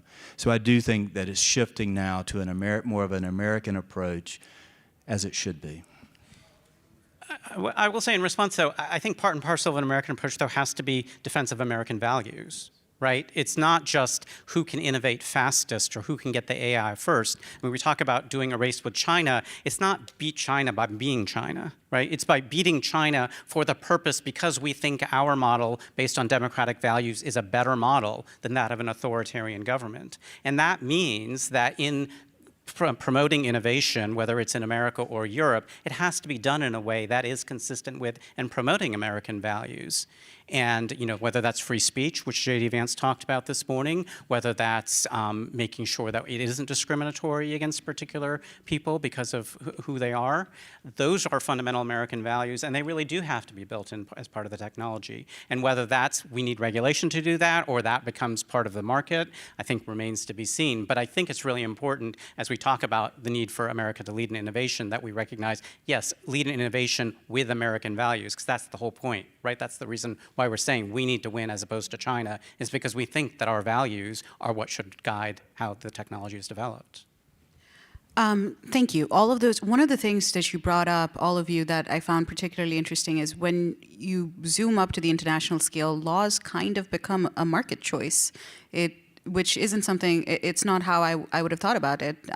But when the market responds to a governance structure that's being created somewhere else, the question becomes, does the governance structure win or does the market win? And that's an interesting point. I hadn't thought of it that way. Yeah, and I think you're seeing that. I think if I'm not misremembering, I think it's Apple Intelligence or one of the models, for example, delayed their launch in Europe due to the EU AI Act. And so you are seeing that push and pull between the regulation and the markets there. For the audience, I want to give you a 10-minute heads up on questions. If you are thinking about questions, we're going to take a few more questions from me. I'm so sorry. But after that, I'd like to open it up. I want to touch on the states real quick, although we could keep talking about Europe for a while now. But there are a handful of states that have enacted legal guardrails for AI systems, some narrow, some broad. California, Colorado, New York come to mind. There's a chance that Texas might join their ranks, so who knows. What impetus do you think the states are responding to that's missing at the federal level? Are the states jumping the gun, or are they keeping pace with public concerns about the technology? So, I mean, it's like you said, there's a wide array of state laws. I think there's already been well over 300 introduced in these current state sessions. I think there were over 1,000 last session. And so it's hard to talk in like real generalities, but some of what they're responding to is concerns about real harms. And so there's laws on the books focused on, you know, AI-generated deep fakes, non-consensual pornography deep fakes, right? Like, those types of targeted laws seem to make some sense. They seem to be the right approach for a state level, especially. A lot of the other laws are sort of big framework laws, and they look sort of EU AI Act-like in many cases, including the one that's in Texas, which is a big surprise, I think, to many people. And so there, I think they're jumping the gun, just like the EU, I think, jumped the gun. I don't think I have, my opinions on that are probably pretty clear at this point.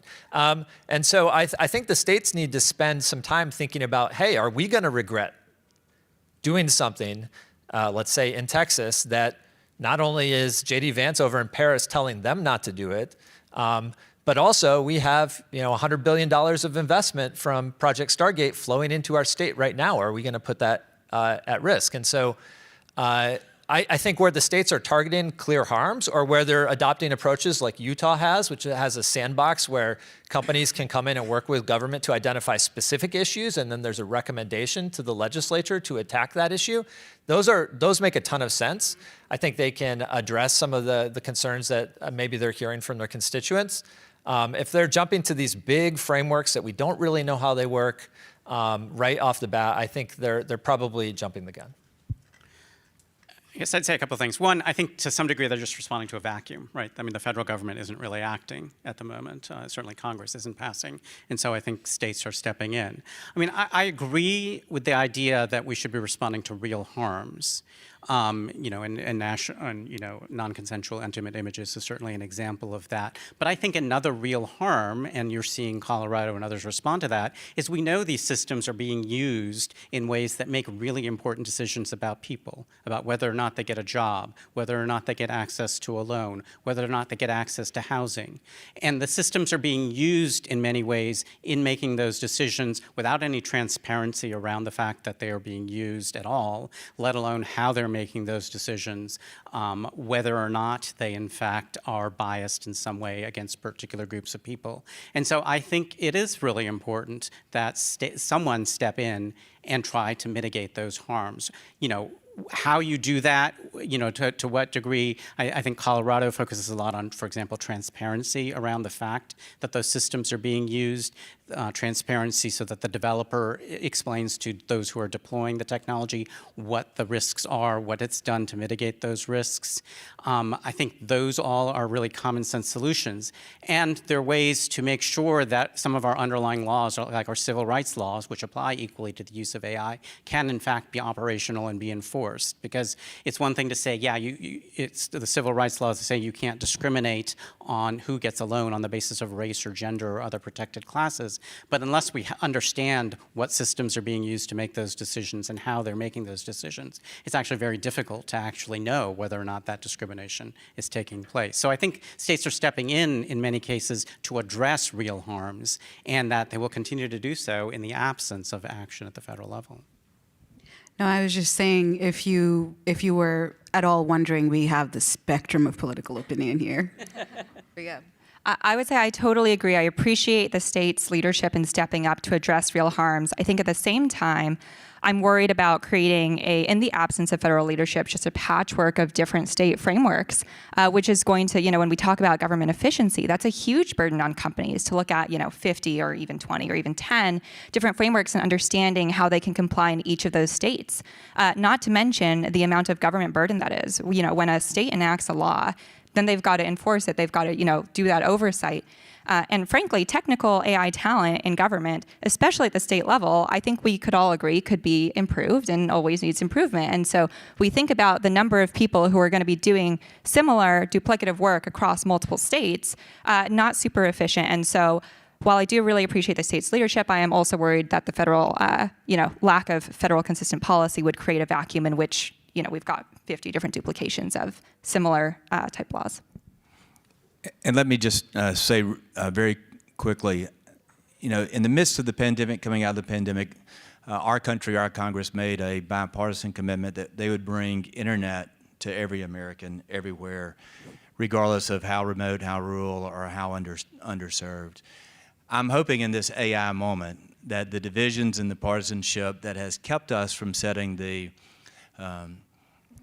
digital and technology policy framework internationally, that we lost that public policy lead over the last decade, that because of how significant AI is to our national security, to our economic competitiveness, and to our quality of life for every American, that just as Congressman Obernolte talked about, we need a national framework. And what I'm hoping is that this is one of those areas that is so critically important, that just like we came together as a country after the pandemic to bring broadband to every American, we'll bring a national framework on AI.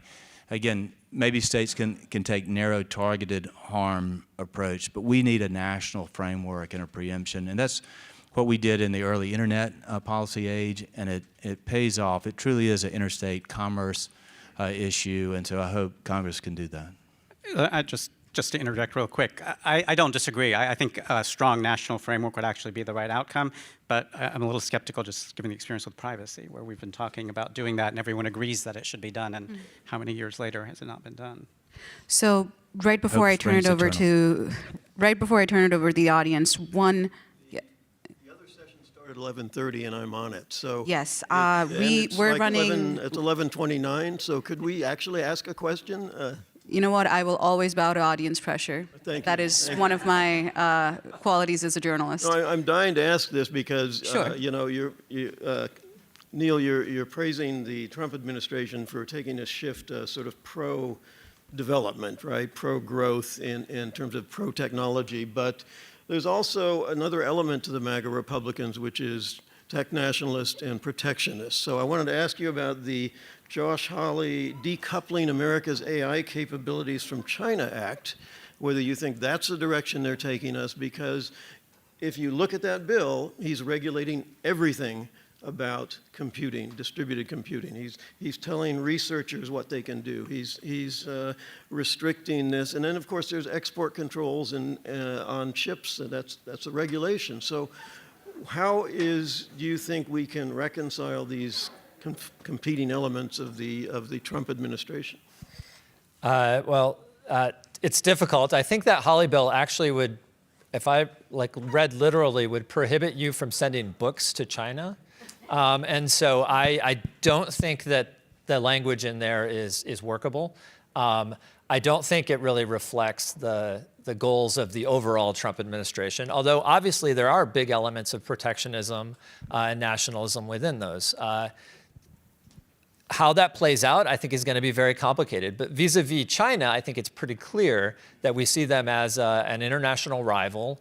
I think that's kind of a bipartisan thing, that we see them as an international rival in this technology.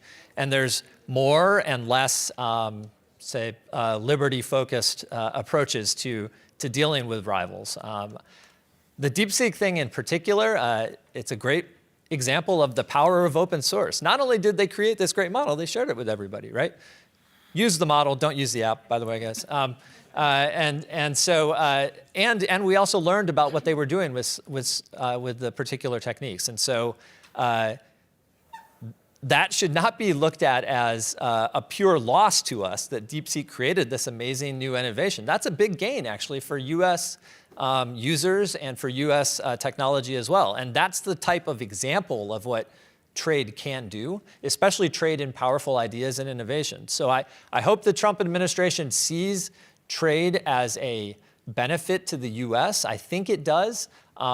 Maybe not as wholeheartedly as I would, but I think that there's a lot to be gained both for the U.S. and for the world in having a good trade policy on ideas like this. Next up. Thanks. My name is Courtney Radge with Open Markets Institute. And first, it was a little bit odd to hear the idea that market and governance are somehow separate entities, because how we govern things determines the market that we're operating in. I think to Samir's point about the importance of American innovation adhering to American values is really important. And so I wanted to ask specifically around the issue of data. So we've talked about data privacy laws for years, but that's still only about personal data. And when it comes to artificial intelligence, we know that there's also proprietary data.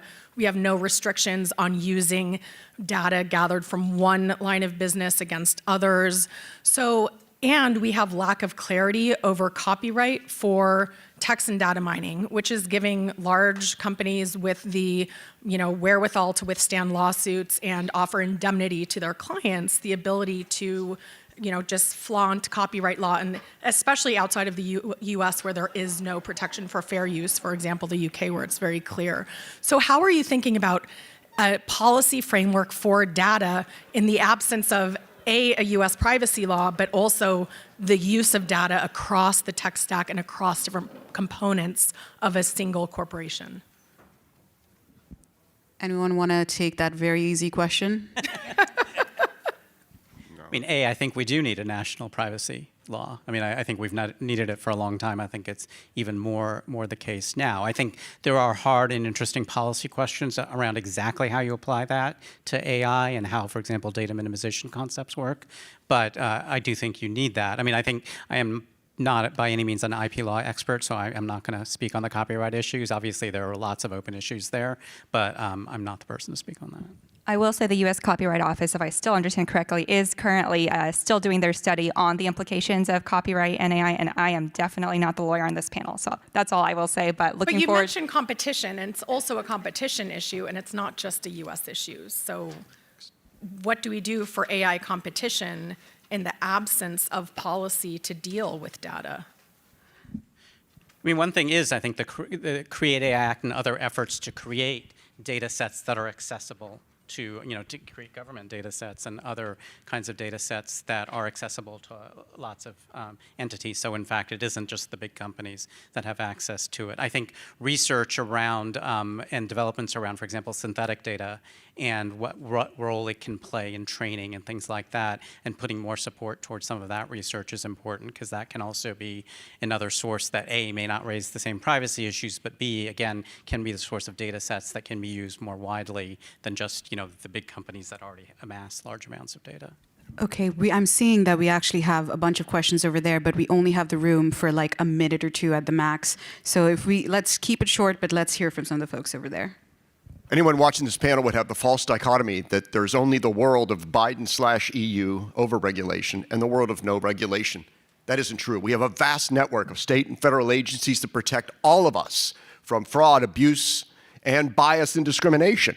An employer who tries to fire somebody who uses AI is just as guilty as the one who did it from the darkness of his own soul. It doesn't matter. We can protect people from harms, and we don't need an overriding regulation. What's the reaction to that? So I totally agree, but when we think about, for example, DOJ threatening to dismantle the CFPB had great leadership in the previous administration to make sure that AI, consistent with current law, does not, bias in terms of mortgage appraisals. But when you're dismantling entire agencies like the CFPB, Department of Education, USAID, which have such a big role to play in AI across these sectors, I don't understand what the AI action plan is going to look like if there are no agencies left to take those actions. You don't count the 50 There'll still be the FTC, 50 states, too. Oh, okay, there's the FTC, yeah. A brilliant lobby from Olivier there. I didn't know how that would go, but that went really well. I want to make sure I give Brett a chance to ask his question. Yes, one of the problems is, and it came up when you talked about these different chips and everything else. We are in a different framework than we think we are. And if we go back to 1980, at that time, there was convergence starting because of supercomputing. But they thought it was a time for AI, and DARPA actually tried to take the funds for the National the national program because they said AI was more important. They didn't have the ability to do it. At AT&T, there was a Time magazine front that had a picture of two train engines about to collide when they were going to hit the same track, AT&T and IBM. IBM had discovered it was a networking company, and AT&T had discovered it was a computer company. And the point is that when supercomputing came in, everyone thought it was ridiculous, and then it changed the whole architectures. And we changed the rules, we changed the questions, and we asked the questions because we are going into an entire framework. That's where we're going. We have to view this as a framework of fundamental change. And all the pieces and laws will be suggested, but we need to keep it in a framework because the questions are more important than the answers. Thank you, Brad, but I didn't hear a question in there. Although, Chip, let me just add to that, and this goes to some of Samir's comments. From 1980 till now, we've had different decades of technological advances, but we've had enduring American values and principles that have guided each change of each regulatory and legal framework. And I think that we can repeat the success and this advancement with those enduring principles and values. Can I just add really quick? Your example is really good because actually a lot of our frameworks that were developed in that time have not changed. So if you look at the FCC, they're structured around these hardware-based verticals that don't really make sense in an internet age, but they're still there. And so to me, that says strong caution for thinking about like trying to solve every single problem ahead of time, given the framework that we think we're in right now, when very likely the future is going to look very different. Absolutely.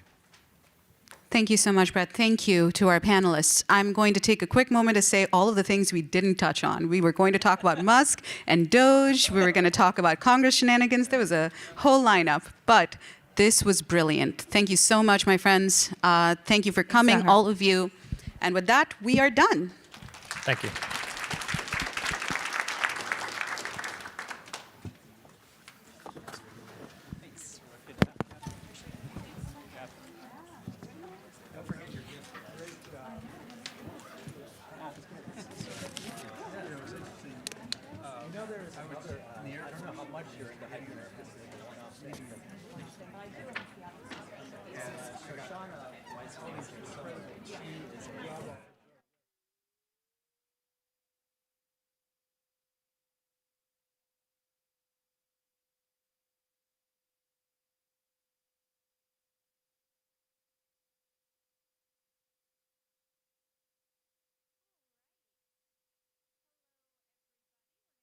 Started in just a second.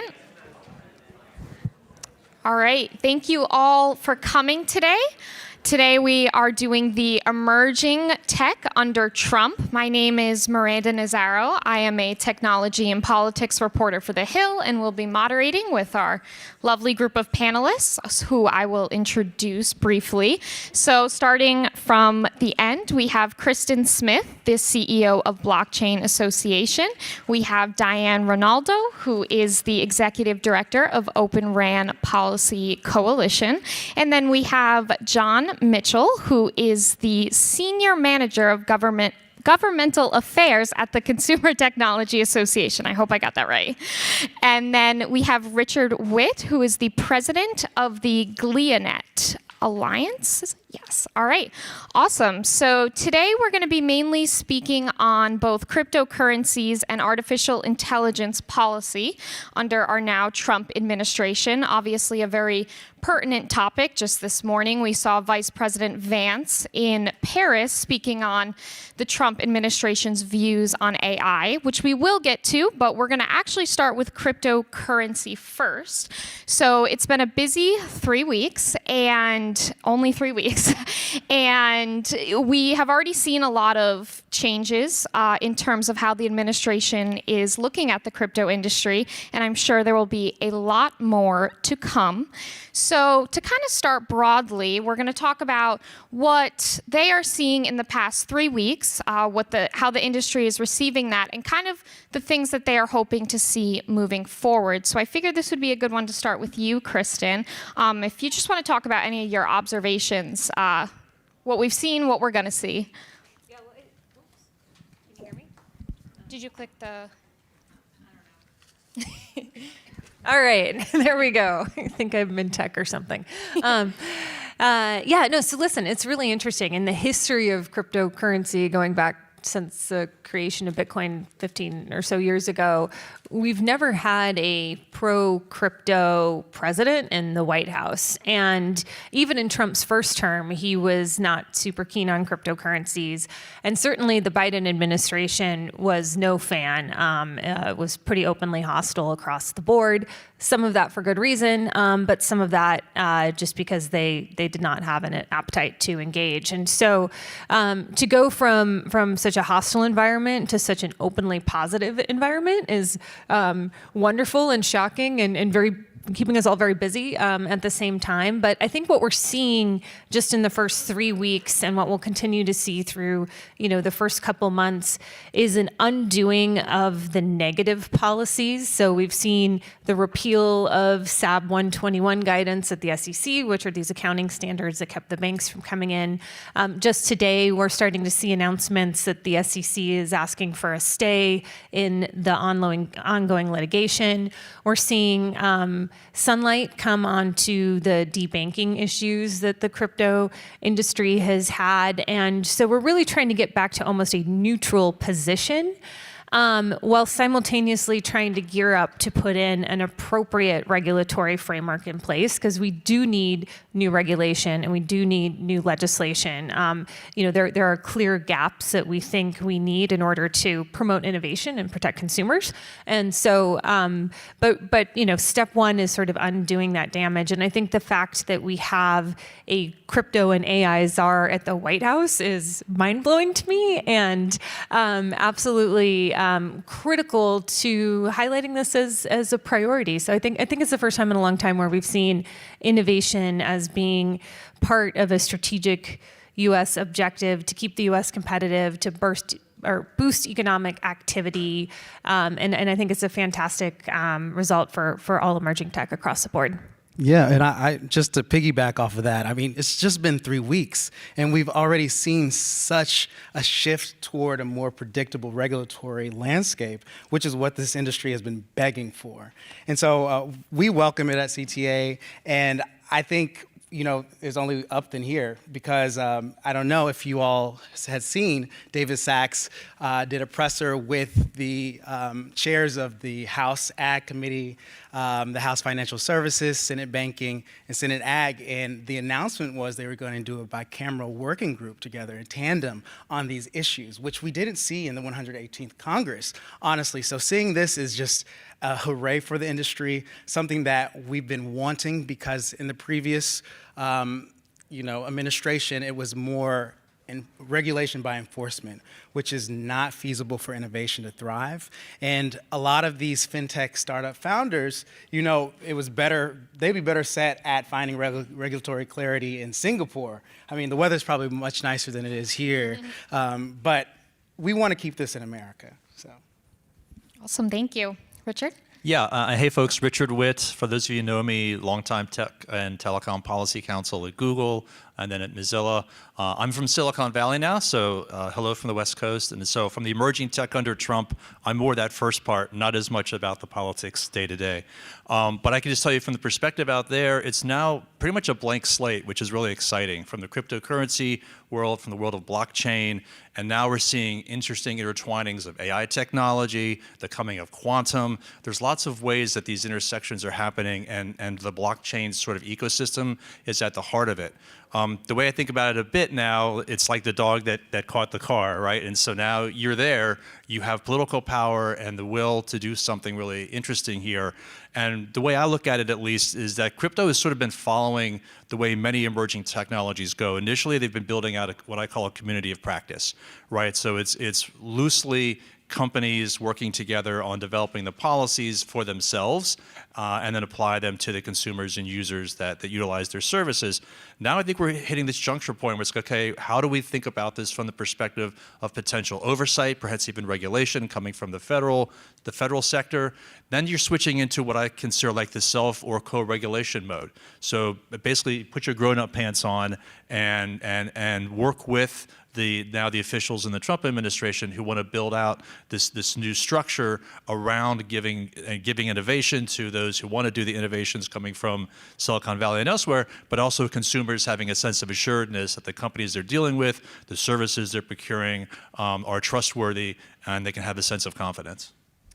Yeah, and I'm glad you kind of mentioned the term blank slate, because I know when I first started covering technology, one of the most surprising things for me was the crypto industry's want for regulation. I think sometimes they've been improperly represented in terms of what they are actually looking for from the government.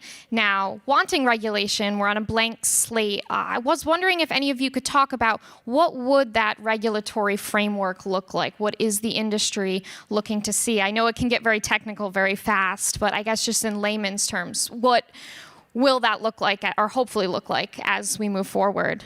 Anyway. Yeah, well, I mean, I think there's a couple big pieces, right? We have a very fast-growing stablecoins in circulation, and we don't have an appropriate federal regulator for that. And that was actually something that both the Biden and the previous Trump administration identified in their president's working group as being a gap. So we need to fill that gap, and I think we've had the Stable Act and the Genius Act introduced in the House and Senate, so maybe we can mash those up and we'll have the Staple Genius Act, and like, that would be amazing. I like that name. I mean, Trump is going to want to sign that. Let's go and standalone. But I think that's a big piece. But we also need a market regulator for our retail-facing spot commodity marketplaces, and there's no federal authority for that today either. And I think this is where that confusion comes in. People say, oh, well, the industry doesn't want to be regulated, and it's like, yeah, we're electric cars, like the FAA is not our regulator, right? Like that's kind of how we feel like the SEC is not supposed to regulate commodity markets, like that's not what their expertise is, and these things are commodities, and so we need like our own kind of special regulation for that. And then we do need some clarity around when things fall into the commodity versus security bucket. That is the hardest question. That is not one where there is agreement in the industry on how to approach that yet, but I think that'll be kind of the final piece that hopefully comes in to complete that package. But I think if you have those three things and we get a federal market regulator, then I mean, listen, I think in an ideal world, we'd probably create a brand new agency, right? And start from scratch. Well, I think that's hard to do, and that's not really trendy these days to start new agencies. So we probably have to work with one of the existing ones, which means we're probably going to have to work with one of the existing SROs as well. And I think that's fine. I think there's a lot of interest and appetite there. And I think that that's something where, whether it's the National Futures Association or FINRA or others, I think they can evolve and potentially take on a role by working with the industry. Awesome, thank you. And now kind of turning to the more financial side of crypto, which I think in Washington they're finally getting to understand a little bit better. How could we see this emerging blockchain sort of disrupt traditional banking and financial systems? And what is the government's role in kind of managing this transition? Just given, I know that there are some concerns about its risks and what it will do to overall market structure. So if any of you have any thoughts there. I mean, I can chime in on that one. I mean, I think the biggest I don't see like the banks going away like overnight and being replaced exclusively by blockchains, right? At least not in the U.S. There's too much trust in those institutions. I think what we need is for the government to step out of the way. What we saw with a lot of the documents that have been released out of the FDIC is that banks were interested in integrating blockchain technology into their businesses, and the FDIC said, no, you can't do that. And I don't think it's the job of our banking regulators to go out and prohibit the banks from making technology upgrades to their systems, right? And so what we need is for banks to be, or for the banking regulators to be open-minded, to understand what the objectives are, and to sort of let that type of innovation happen. I also think stablecoins could play an increasing role. I think the rails there are very reliable, and as that regulation comes into place, we could see some more action. So I think providing that those guardrails are important, and but really we need the government to let banks decide how they want to innovate from a technology perspective. Yeah, and I think that we're already seeing the disruption. I mean, we'll see it in cross-border payments. We see it in decentralized lending. There's a lot of areas that blockchain can immerse itself into traditional banking. And it's not the idea of like replacing traditional banking. It's making it more efficient and smarter. And, at CTA, if anyone's ever been to the CTA Innovation House, it's very cool. Plastered on the wall is innovate or die. It's very graphic, but I think that's what we have to do with technology. You have to constantly adapt, and I think that banks are seeing that. I think there's also a misconception about blockchain versus the things on top of the blockchain. I think of it sort of like the internet as sort of the bearer protocol for everything else, including the World Wide Web and all the applications and content we're all familiar with day to day. And so here, blockchain, as Kristen points out, it's ridiculous to think that there's some sort of limitation put on the use of blockchain. It's an amazing technology for the right use cases. It's super secure. It gives you the ledger and all of the elements of things that give you provenance. It's a really important kind of basic element, I think, going forward to a decentralized financial system. And then all of the applications that you build on top of that, right? All the cryptocurrencies, tokens, wallets, on and on and on. The innovation just seems to be endless. And so that's the space we may need to say, okay, what are the guardrails to borrow something from our friends in the AI community, guardrails around what's acceptable to make sure, again, consumers have a sense of assuredness and trust to utilize those applications in ways that they know their finances are safe. But again, there's this differential I think we should keep in mind between all the applications on the top in a very competitive space and the basic bearer blockchains underneath. Yeah, talking about blockchain specifically, another surprising thing when I started tech reporting was, oh, sorry, did you want to? No, that's okay. No, I was just going to make a please do. generic Sorry, I statement didn't about see you. policy. No. So as you can probably tell, I'm not a crypto person. So I'm letting Kristen here. So I was just going to make a generic point about policy. Yeah. I was in the, I was at NTIA during Trump 1, so I'm very familiar with kind of how they operate. And I think you need to look at who the president puts in the White House. So those are the people that are close to him, the people that he's going to listen to. And as I've talked to people going into NTIA or looking at other jobs, I'm like, don't go in thinking that you're going to create policy. That's the White House. So go in, trying to figure out how to work with those people. And if you look, David Sachs and Michael Kratsios, these people have been working on these issues for a long time, and they want to get things done. So that's good. It's good for the industry. I think you just place crypto or AI and emerging tech. Like these, we've done this before. We know how to do this, but we keep tripping up over the same kind of 101 of policy. So I really think with a team that's being put together, we are going to end up streamlining and things, kind of in Kristen's wheelhouse are going to move forward a lot smoother, right? And we need to use it as a model moving forward. Yeah, no, I appreciate you saying that. I also think that with policy in general, it's very easy to get bogged down as somebody who covers the policy every day with kind of the procedure, and it ends up, and now that we have kind of what seems like an alignment between the White House, other agencies, and the industry as a whole, hopefully we'll see some progress there. As I was going to say with blockchain specifically, one of the things that surprised me was all of its different use cases besides just what you think of as cryptocurrency.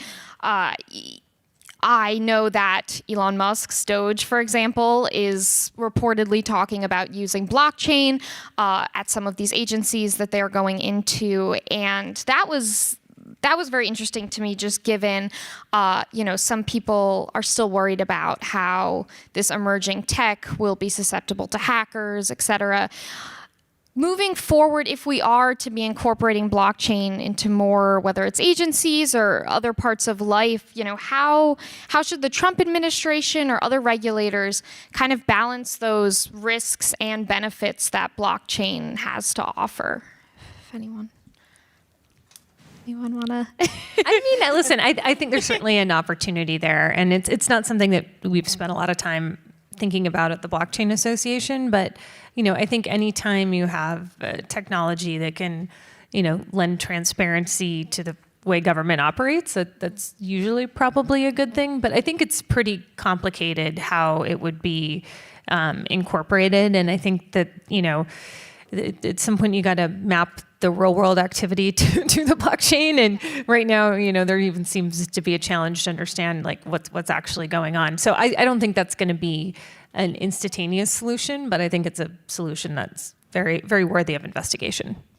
So I'll just say, when I was at NTIA, people would come in and meet with me, and everyone would mention 5G. And sometimes I'd squint, be like, really? I don't see the nexus, right? So that was the big buzzword. So I think in this administration, the buzzwords are going to be efficiency and security. So things like blockchain are really going to benefit from that.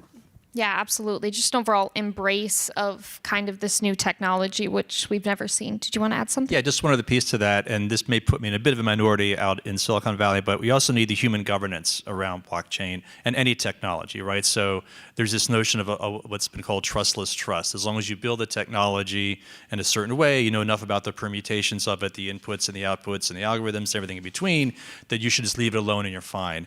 And my own view is you always need to have a human in the loop somewhere. And I think when you come to the government and you've got access to highly confidential information, financial data, et cetera, that's now flowing through those pipelines, you have to ensure that the technology is being used in the right way. So you have to create the governance structures around that. That is something government does very well, sometimes too much of, sometimes not enough. But I think that's the component that will be missing in order for them to really sort of start adopting blockchain in a major way. Yeah, for sure. Thank you.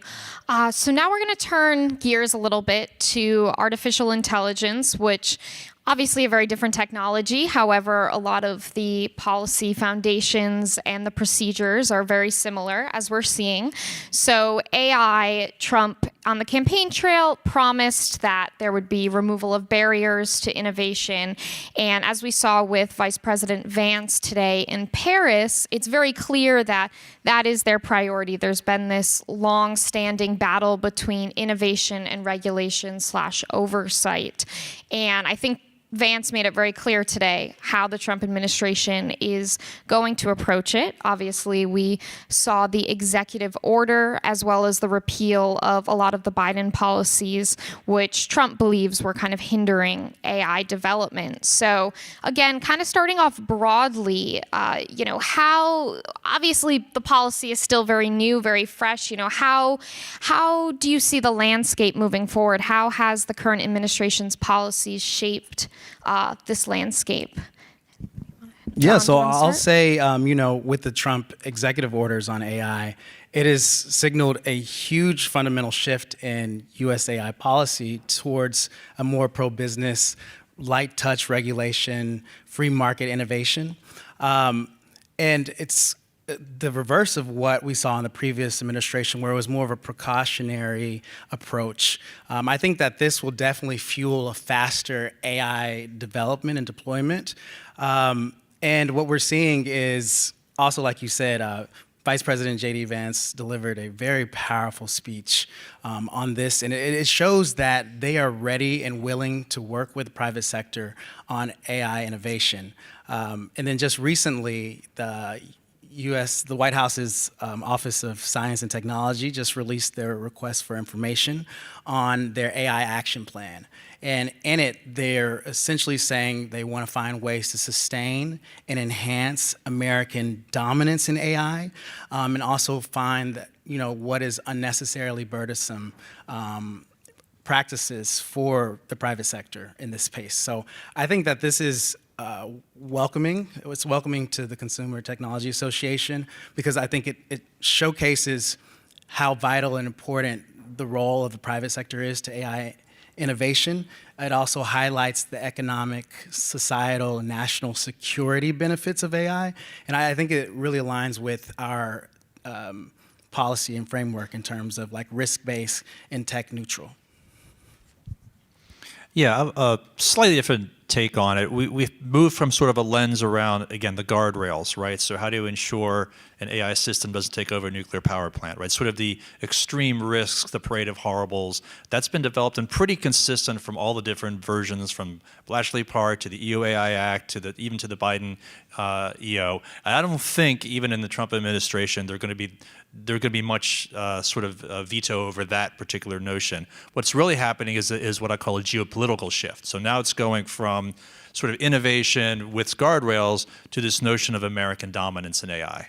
And I think on the one hand, I'm not surprised about that. My one concern, though, is that essentially hands the car keys over to the largest companies, who are, in fact, the largest AI, LLM model makers. And maybe it will have the effect, maybe indirectly or maybe inadvertently, of squelching some of the other competitive things coming out of Silicon Valley. For example, small language models, some of the interesting open source things happening there, some of the ways that they're moving beyond LLMs. So one small prediction for this crowd: a year from now, we may be looking back and saying, how did the LLM space get so commodified so quickly, right? What we're seeing now instead is the rise of AI agents, right? Agentic AI, so-called, and things happening behind the scenes around cognitive AI, inferential AI. There's lots of other sort of variations and flavors happening, and I would hate for our country, ironically, to get locked into a particular perspective and a particular view of a technology, while lots of other innovations are happening that maybe the larger players are not so keen to see or not so keen to be part of unless they can dominate it. So that's the one caveat I have, is if we have innovation, it needs to be top to bottom, not just to benefit a chosen few.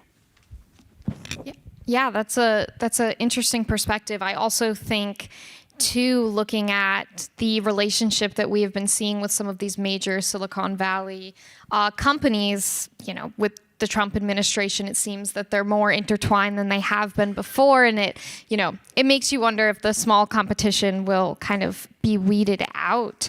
Kind of with the AI action plan that the White House is asking for inquiries, does anyone want to share kind of what they would want to see in such a plan moving forward? Yeah, so I'll say, I think we can all agree that regulation is necessary, but it just has to be smart. And so at CTA, we look at it as a tech-neutral, risk-based approach. And that's, like, one, focusing on the high-risk, high-impact applications, so things in healthcare, finance, hiring. We also look at it as allowing companies to self-regulate. So companies that are following NIST, RMF, and ISO should have safe harbor protections. Another way, and something that we are deeply concerned about, is the floodgates of AI bills throughout the states. Companies can't operate efficiently and effectively with 50 different AI state laws. At CTA, 80% of our membership consists of small and medium-sized businesses, so we often look at policy with this lens in mind.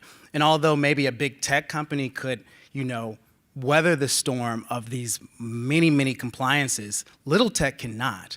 And what we see is little tech is often the ones that create the next big idea. So we have to focus on that. Another thing that we want to push really hard is you have to regulate the use cases, not the technology itself. The moment we start regulating AI models and not its real-world impact, we're going to be chasing ghosts. Look at how it started with the EU Act. And then another one that we've been talking about is like leveraging existing laws. Many of the concerns on AI in terms of like bias and privacy, there's already existing laws, anti-discrimination and data protection laws that cover this. And so these are ways that we're looking at and we're pushing for. And another one that we've seen in some states like Utah is the regulatory sandboxes. And I think that's a phenomenal idea where regulators can watch innovation grow in a controlled environment. So as opposed to like killing off this idea, seeing what the value is. If I could just add to that. Absolutely. Excuse me, public-private partnerships are so incredibly important when you're talking about emerging tech issues. You know, you need buy-in from industry. Industry is going to go one way or another, and so it's government's the one that really needs to work at it to keep up. And so just bringing them in from the beginning, especially as they're writing their reports, to see how it's going to impact the business moving forward. Do you think that so far the Trump administration has shown a willingness for these partners? And again, right, it's who's populating the White House. Right. And he's bringing in people who are from the business industry, so they understand, and they're going to be talking to other people in Silicon Valley as well. Yeah, that makes sense. Do you want to add? Yeah, and I totally agree. We need to have a single uniform approach. The problem is, as we've seen, of course, in the data privacy and data protection area, we haven't had one for years and years, and so the states eventually filled the gap. You're seeing Colorado and California and some others now stepping into the breach as well.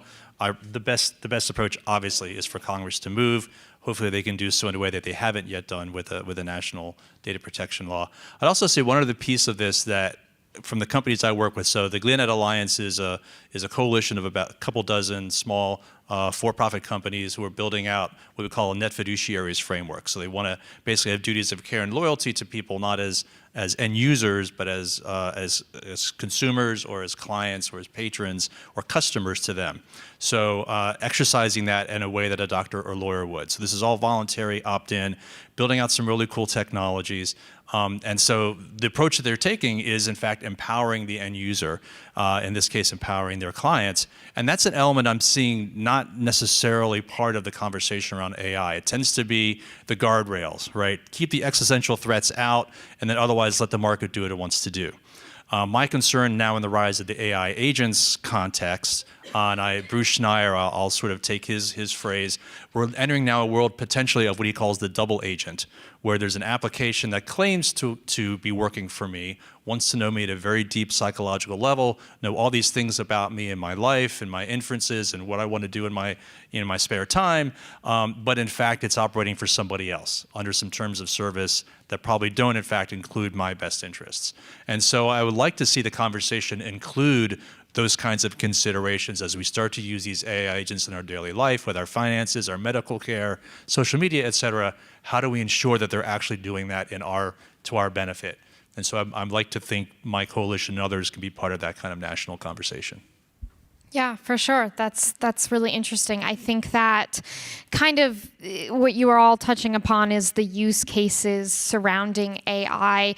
And, you know, a lot of people who are proponents of AI believe that Congress has been sort of jumping the gun in trying, you know, there was over 100 bills in Congress introduced last session about AI, almost none passed, if any, actually. And, you know, how should their approach be changing? I know, John, that you were on the Hill for a period of time and kind of work with a lot of these Hill offices a lot on these topics.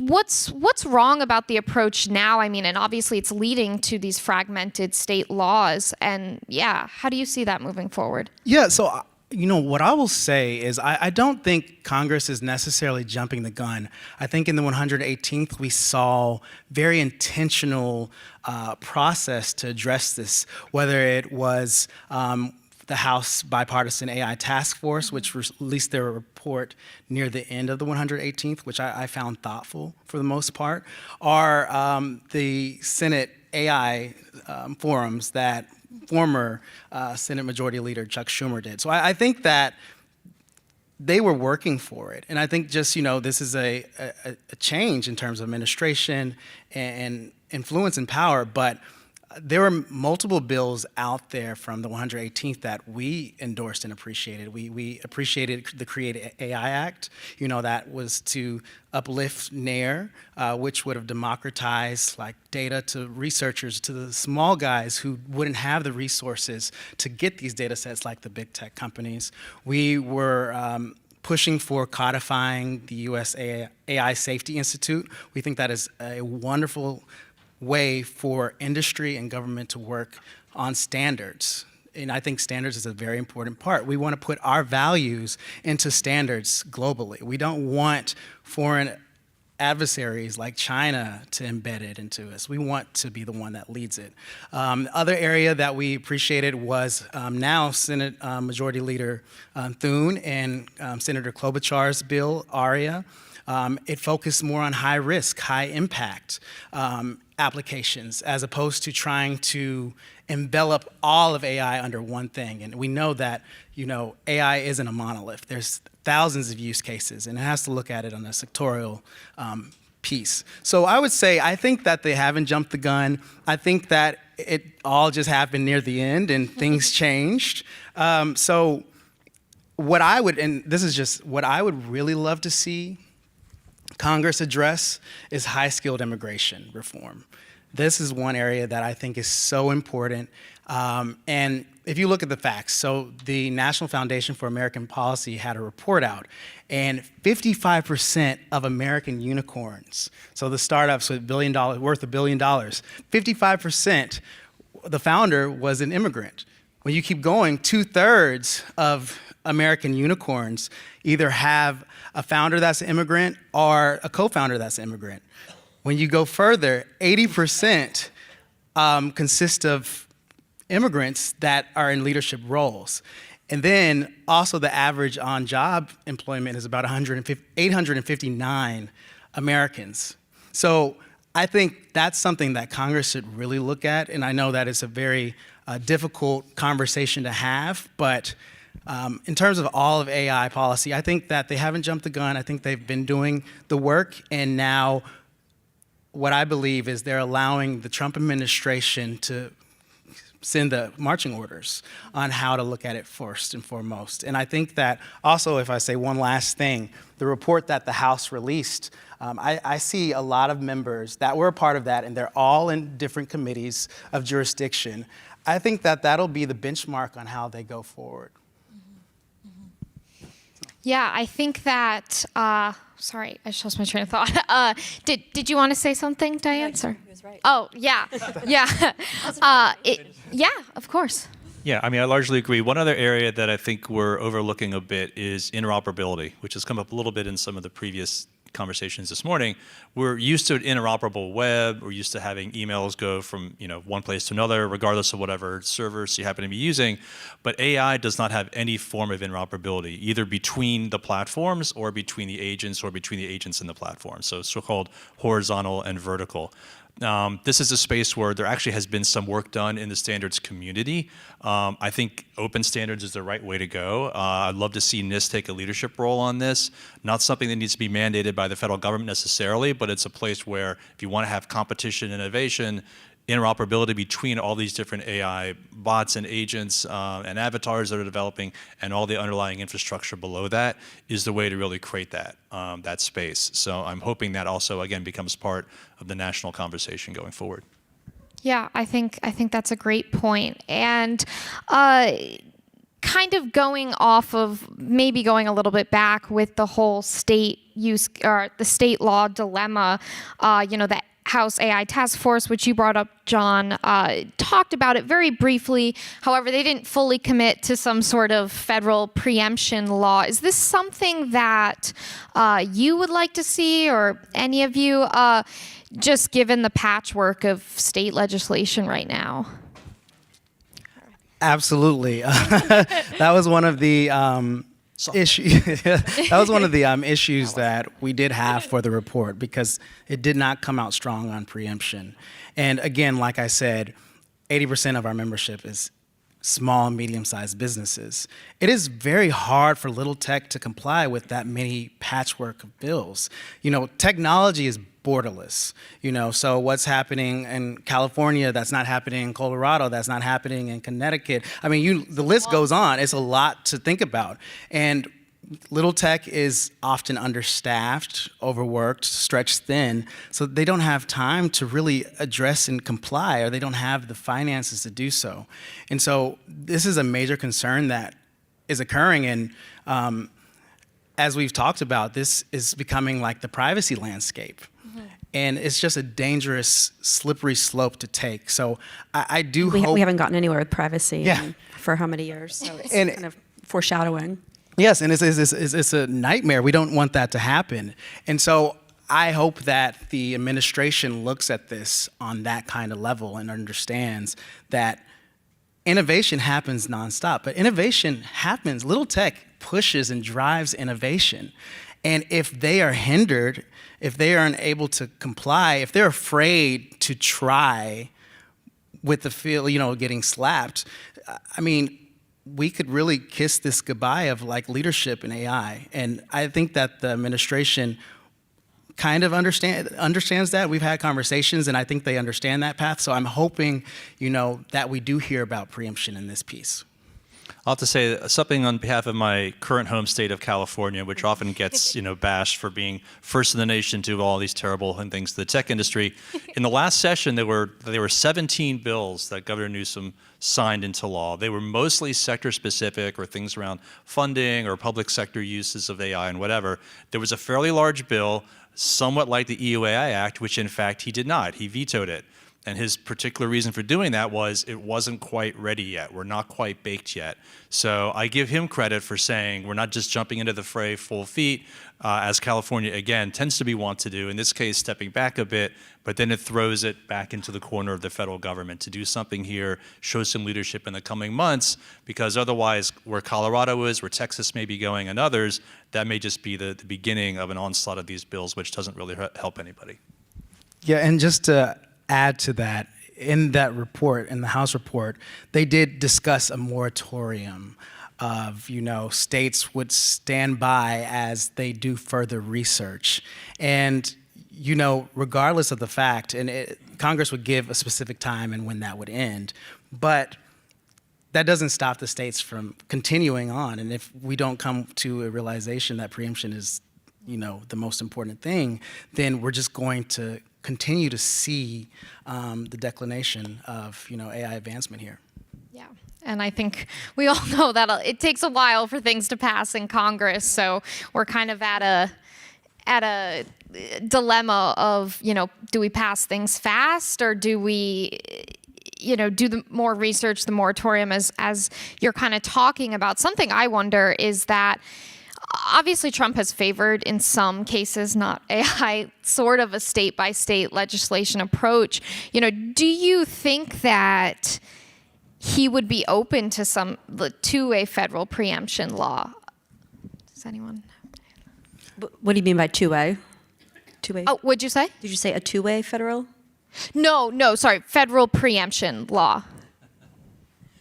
So I will say that I ran privacy during Trump 1, and we came out with our position, and we really focused on outcomes, to what you said earlier about focusing on use cases.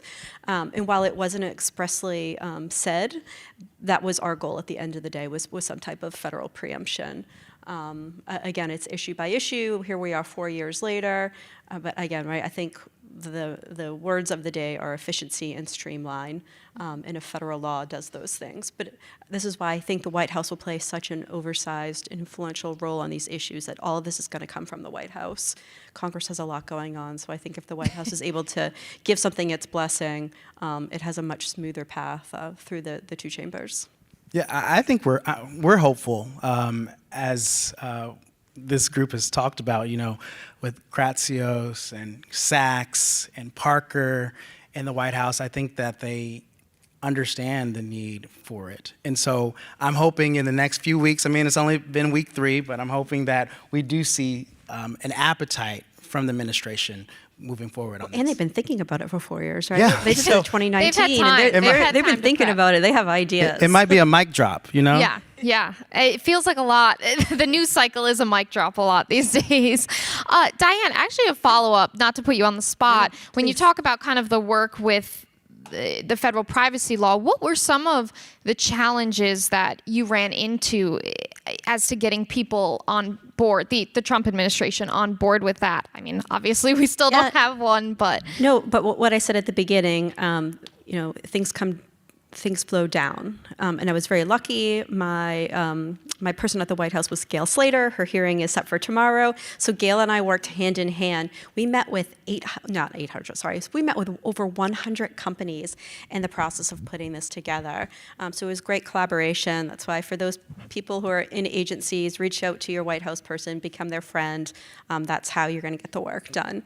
Because if you're familiar with the interagency process, there are lots of hands in that cookie jar. So you really need to kind of work every single agency that has equities and get their buy-in. It's the only way to get things done in a short amount of time. Short, I should say, amount of time.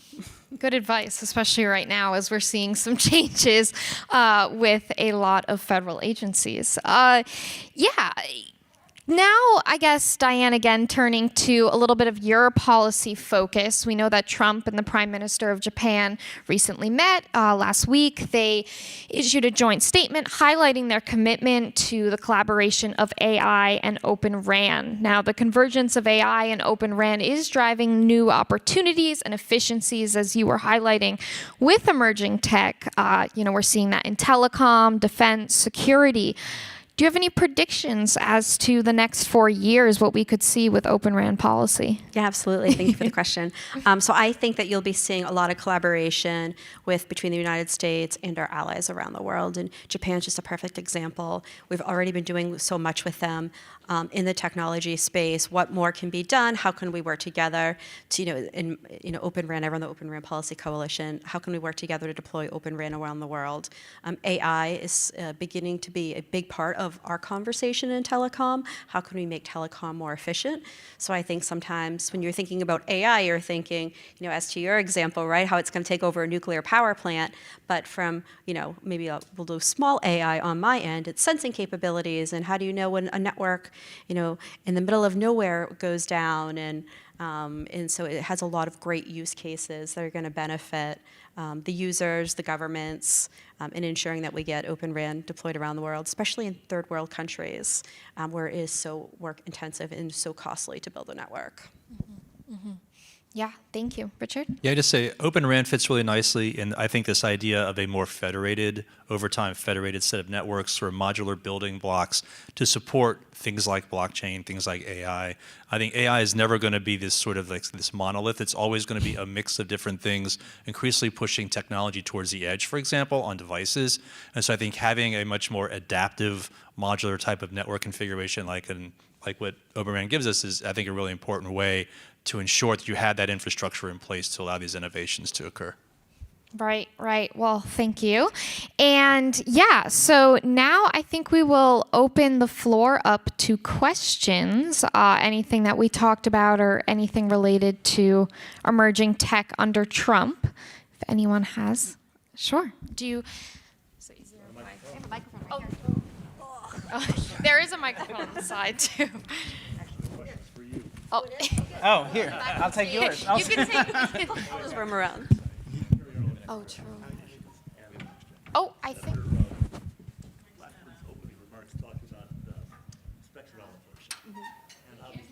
Okay, I think the. Spectrum allocation. Yeah. Senator Blackburn's remarks about spectrum allocation. And although it doesn't directly relate to Open RAN, everything relates to each other in my convergence view of the world. And what do you guys think about the integration of all these various policies that the White House and Congress are trying to put together, but they're being pushed by very, very different forces? And what's the outlook you see for any of that? And you can start with the spectrum, but you can go anywhere you want. Spectrum, my favorite issue. So yes, especially as we kind of look down the road into 6G and making more spectrum available, we just went through the World Radio Conference, and 3GPP has already started to kick up. So it's definitely a conversation, in specifically looking at certain bands. 3.1 is the one that everyone's kind of focused on right now. But I think as we move along, and why technology is such an incredibly important part of this conversation, is how new technological advancements are going to kind of change the game. And I think AI is going to play a big part in spectrum sharing, dynamic spectrum sharing. I think it's important to continue to put research dollars into it, and to see the advancements in that space as well. But it will be interesting to see kind of how things play out at the end of the day. The Trump Trump 1 administration. It did make additional spectrum available in that ambit band. So I think that people are kind of lining up to figure out what's next and how to best game out the situation moving forward. But I do think advancements in tech are going to play a big part in this. Yeah, excellent point about this notion of systems and everything all fitting together. Sometimes we miss those links.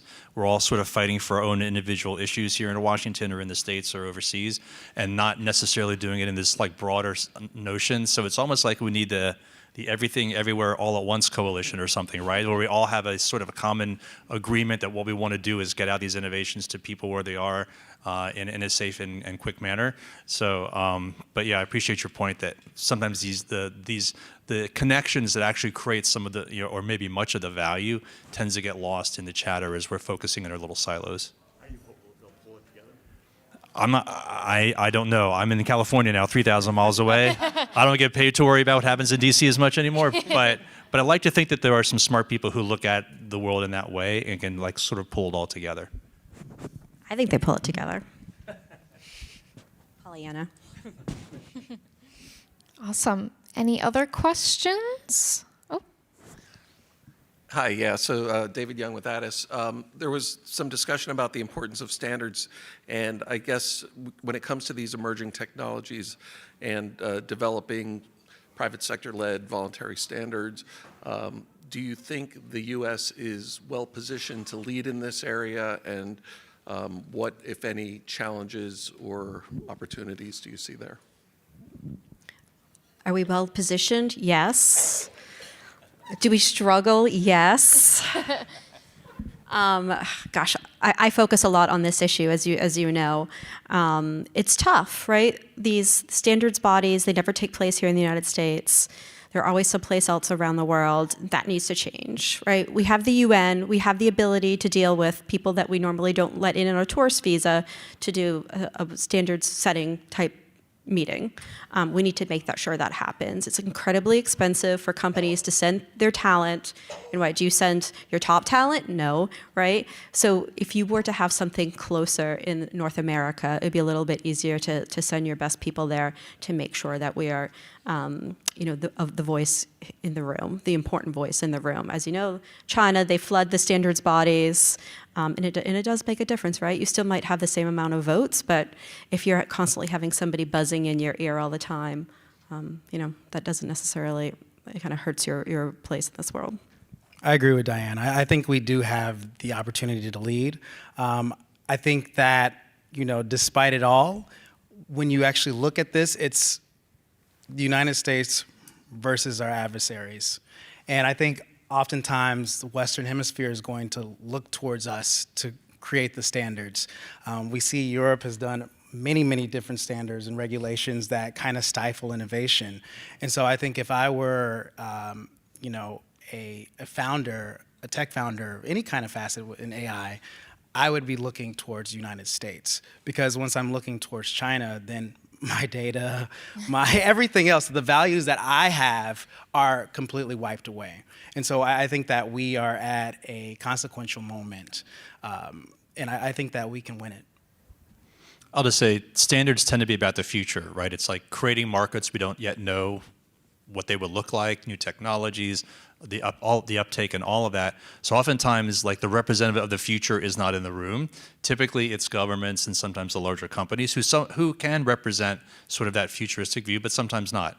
So that's, I think, a small plug for sort of the multi-stakeholder approach, for bringing in other voices than the sort of the typical ones we see at the standards bodies. It is expensive to go and fly all over the world to try to be represented, but ensuring that those smaller voices are there, which oftentimes will be the bigger voices 10 years down the road once those standards unleash, some new market opportunities.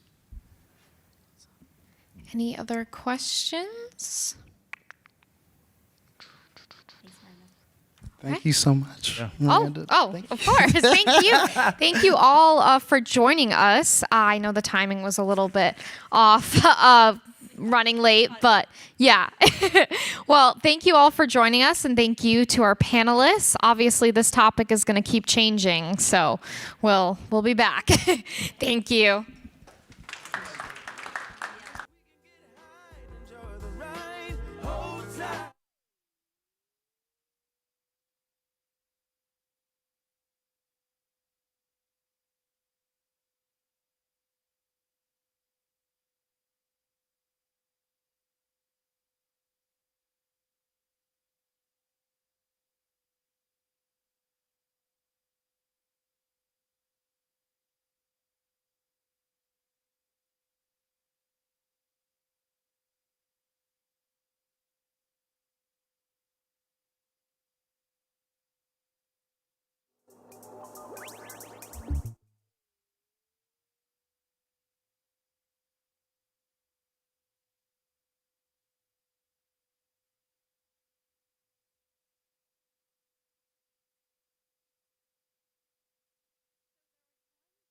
Surprised to me when I was coming up on stage to do this introduction, and that was that we are going to start on time.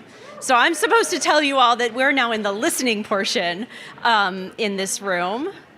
Welcome, everybody. It is my great honor to introduce today two people who, if you wanted to hear two people who knew what DC was doing when it was working and what DC was doing when it wasn't working, it would be the two people who are about to come up on stage. Travis LeBlanc has spent in his career, in addition to his current role as a partner at Cooley, 2 years with the Department of Justice, 3 years at the Federal Communications Commission, and most recently, 6 years at the Privacy and Civil Liberties Oversight Board, and a remarkable tenure that recently ended a little bit prematurely. He will be in conversation with Brian Fung, who has spent more than a decade reporting on tech policy issues in Washington, D.C., most recently at CNN and right prior to that at the Washington Post. I am now pleased to ask you all to join me in a round of applause as they come on stage and we get to hear all of the important things they're going to have to say.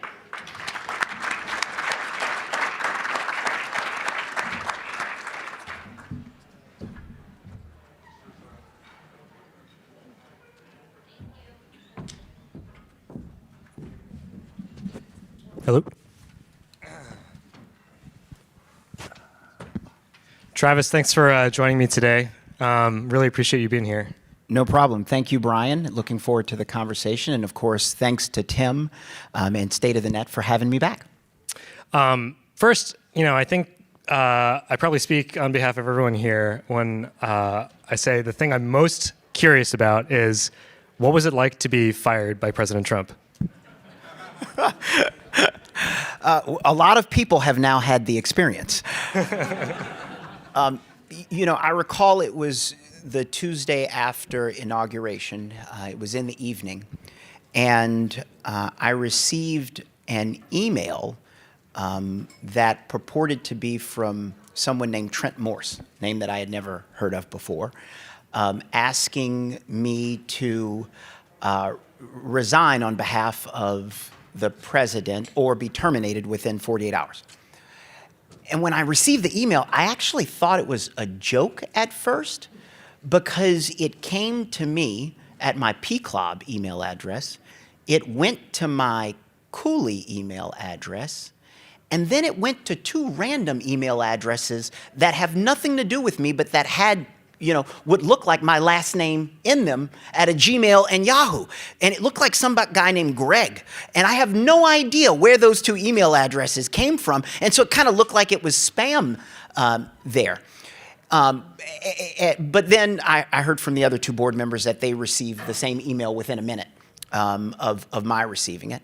It was a little odd at first because literally I think it was the week before I had received a letter from President Biden, thanking me for my service on the PCLOB, to 1 week later receiving a request to resign. And what continues to strike me as interesting about the whole ordeal is that to be on the PCLOB, you have to be, nominated by the president after consultation with the Democratic leadership. You have to be confirmed by the Senate. You have to be, then after your confirmation, you have to be commissioned, right? You have to be appointed to the position itself in the end. And you get a duly issued commission that is signed by the president and the Secretary of State. We got the warrant, stamped on it that you have that gives you a tenure there. And it was the oddity that to be removed, a random person in the White House that no one has ever heard of could suddenly just send an email and you're removed. And, it seems a little bit odd that that would be the process that you would go through. But nonetheless, that's what happened. Well, so you got this random email and you thought, hey, this seems a little bit suspicious, like could be a phishing email. Like, how did you find out that it was legit? Well, there were two other board members that also received the email. And ultimately, we reached out to figure out whether it was legit, and we were told that it was. So you just sort of described the process by which you were nominated and then confirmed, and then the White House sort of summarily dismisses you. That whole process seems, certainly unusual, and I've had a lot of experts tell me like that's plainly illegal. What's your view on that, and like what recourse do you have now that you're out? Well, I think it's helpful to contextualize the history of the PLENARY. The PLENARY was established following a recommendation of the 9/11 Commission in 2004. It was actually originally established in the executive office of the president. And at the time, there were 2 presidentially appointed Senate-confirmed members and 3 members that could just be appointed by the president. And all members, explicitly by statute, served at the pleasure of the president. In its first iteration, all of the board members, with the exception of 1, were Republican. This was during the Bush administration. All but 1 were Republican. And in one of the reports, I think the first report that the PLENARY did, the White House counsel's office sought to substantially revise the report.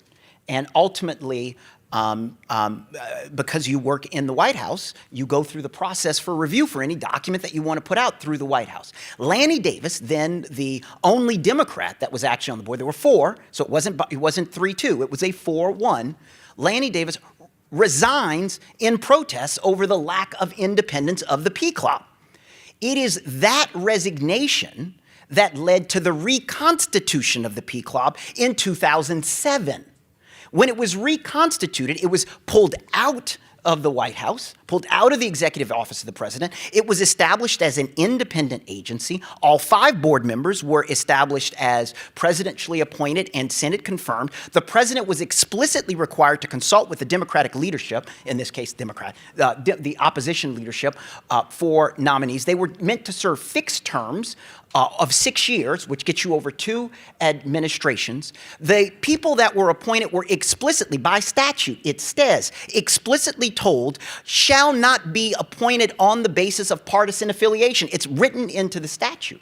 And then when you look at the mandate for the agency, the very first thing that it says when it says the board shall review proposed legislation. Well, that's kind of odd in the executive branch, is that the first thing that an executive branch agency would do is advise Congress there. So you end up with this second feature. What it didn't do, though, is it was silent. It's silent on removal. However, you have to consider it in the context of the statute that was the prior iteration of it, where everyone served at the pleasure of the president. That was taken out of the statute by Congress intentionally when it designed an independent agency. So what does that mean for you now? Like, could you sue to try and get your old position back? I am definitely looking at legal options and considering what the next step would be. Okay, so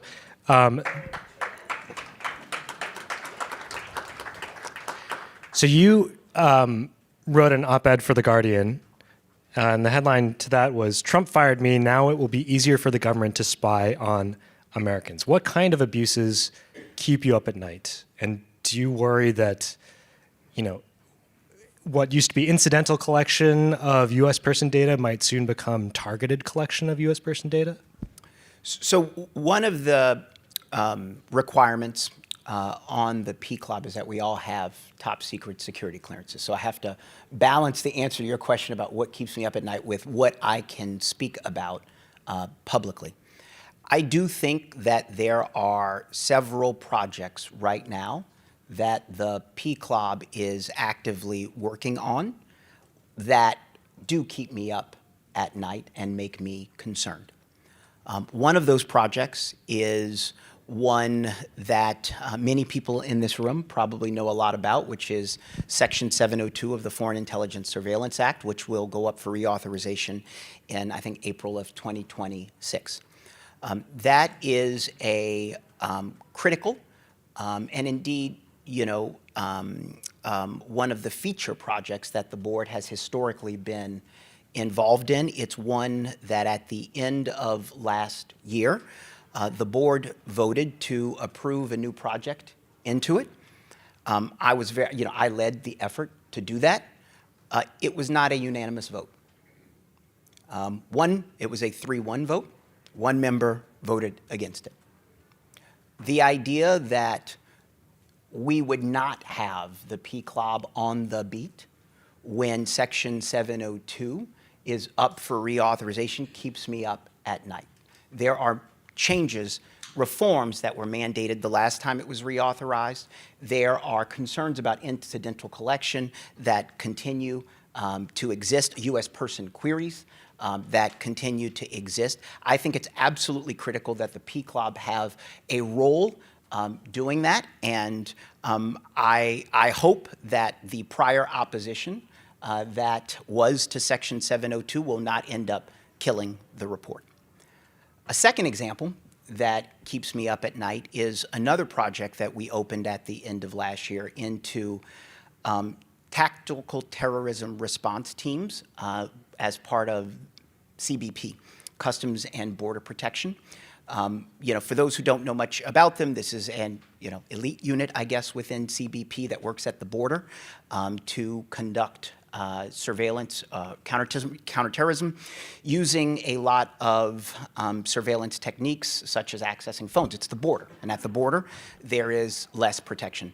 I am particularly concerned about the extent to which there may be coordination between CBP and the FBI or other agencies, for example, at the border, and using that for counterintelligence or for other purposes, including of U.S. persons, not just of foreigners that are crossing the border. And obviously, with all the attention to the border right now, that's a heightened area of surveillance concern. So both in your experience and then also we've seen, President Trump try to move to remove the chair of the Federal Election Commission. What does your experience mean for other independent agencies? What can we expect, for their independence and their ability to operate, given that the PCLOB itself is, I guess, not a full quorum right now?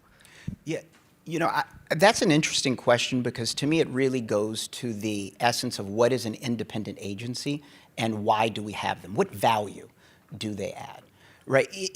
Independent agencies historically have been useful because they are insulated from the political process and thus are able to make recommendations or decisions without having to fear that the decision that they're making is going to automatically remove them from office, or having to vet everything that they do with the current administration.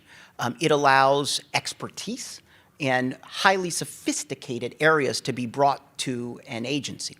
And it allows a diversity of views to be aired so that all of those views can be seen or observed or taken into account in decision making. If independent agencies no longer exist in this country, if everyone ultimately ends up serving at the pleasure of the current administration, we lose the benefit of expertise. We lose the benefit of independence, and where independent agencies get their strength is not because there's someone at the top that somebody else trusts.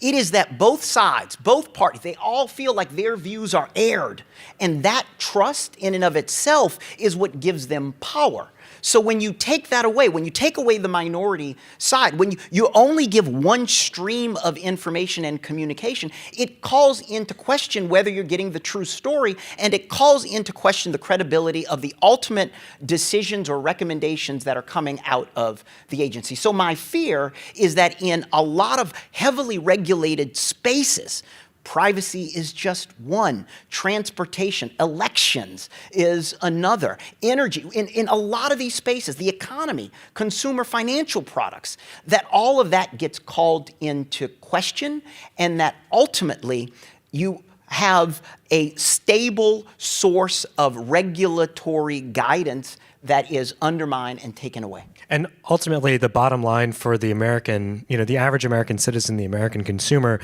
that not having independent agencies working on their behalf kind of removes a path of redress for them, right? Like if they have a concern, what's left? Congress and the courts, right? Yeah, I mean, you would have Congress and the courts, and obviously there's still value in transparency. So the fourth branch of government, which you know quite well, the media as well, continues to serve a function.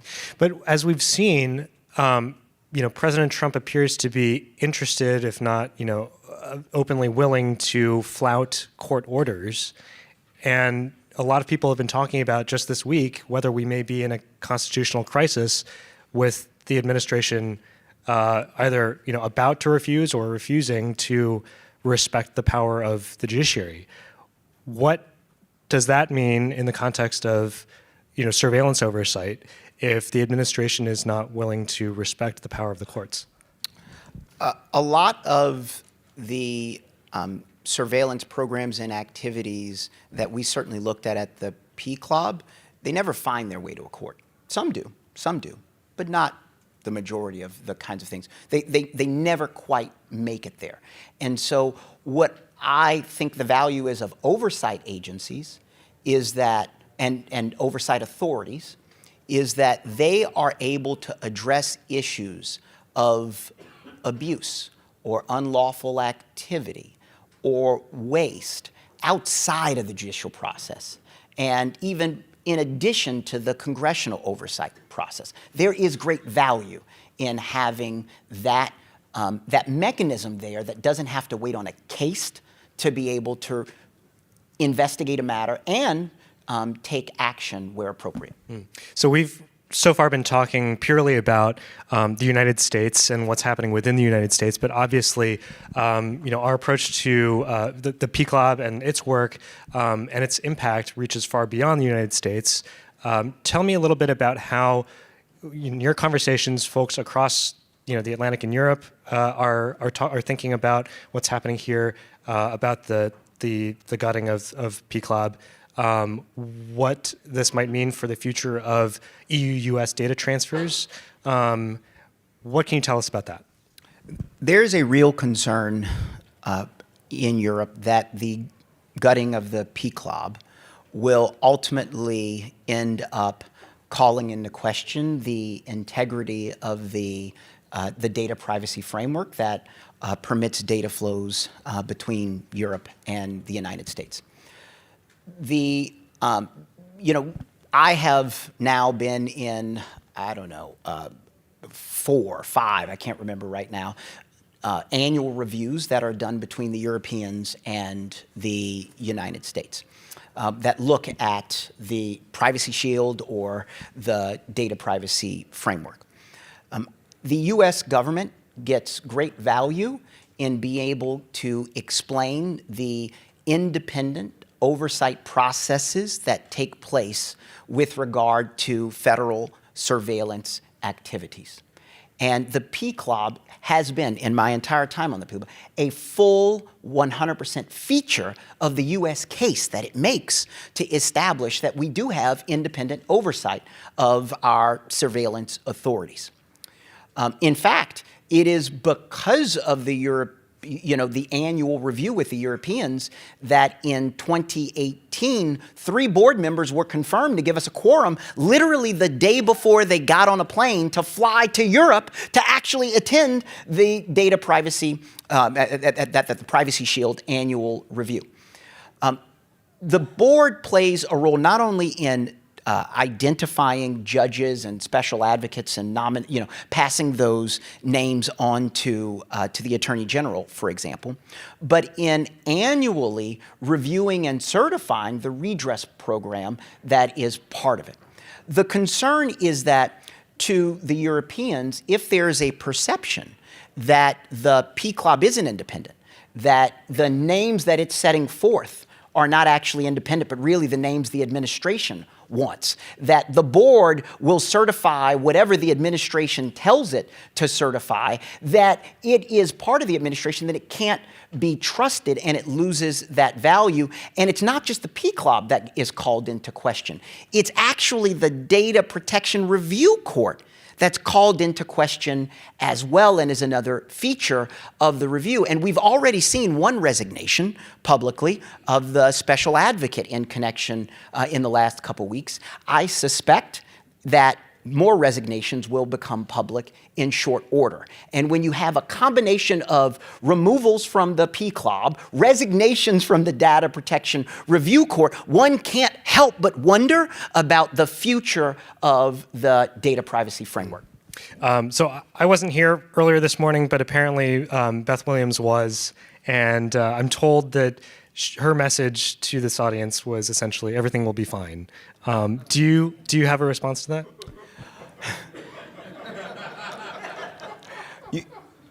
You know, we've spoken a bit during this conversation about how the real the key value of the PCLOB is its independence and the diversity of views it can put forward.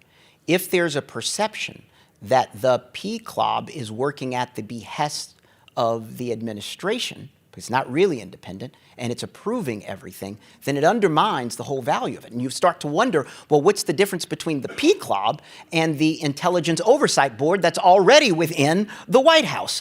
But moreover, you know, the PCLOB right now is operating with one part-time board member, not a full-time board member, a part-time board member who may or may not live in New Jersey part of the time, and is not able to be operational at full time. So even if you have an expert staff, I don't know that there's a commitment that whatever report the expert staff puts out is the report that goes out, and it won't be line edited by one person becoming essentially that one person's report. And so the concern I have is even if the staff are able to prepare a report that Beth is willing to put out under her name, that's just one individual's views on a very thorny topic that could greatly benefit from a diversity of perspectives. I want to open it up to questions from the audience in just a couple minutes, but before I do, a few more from me. One, do you have any thoughts on President Trump's nominees for DNI and FBI director? I do not have any thoughts. Okay. If you want to revisit that, I'm okay with that at any point. Well, here's what I will tell you. The PCLOB does interact with him, you know, and this actually goes to your prior question as well. You know, the PCLOB meets regularly with the heads of agencies in the intelligence community. And when there's a disagreement, those meetings flare up a little bit more, say in the Section 702 context. It's very hard if you disagree with the administration, especially if it's your own administration, and I say that as someone who did it, to show up in a skiff and debate the Attorney General for 2 hours on a particular legal issue. It is very hard to show up at the White House in the Roosevelt Room and to be seated across from the White House counsel, the National Security Council, the Deputy Attorney General, the Vice President, and the President, amongst others, and to stand up and say, I disagree with you. That is extremely hard to do. And if you are one person trying to do it and your party is the one that's in control, it gets even harder to do. So I raise, you know, my fear is that when you know those dynamics, it makes it very difficult to be able to proceed by yourself on a part-time basis. One more from me. So, you know, you were alluding just now to how difficult it can be to stand up to your own party. You know, right now, I mean, you're a Democrat. Democrats are kind of in a crisis right now. They're trying to figure out how to respond to the current administration. What guidance would you give your fellow party leaders, you know, in this moment? What do you hope will happen? Well, I hope that we, in short order, can return to a time where independent agencies have quorums and where the views of Democrats, as they are required by statute, are included. You know, there's a part of me that wonders whether the approach the Democrats ought to be the same as with the Tennessee Three, which is they were expelled. And what do? they got sent right on back shortly thereafter. And so my hope is that we can return to a quorum and where the minority views are present.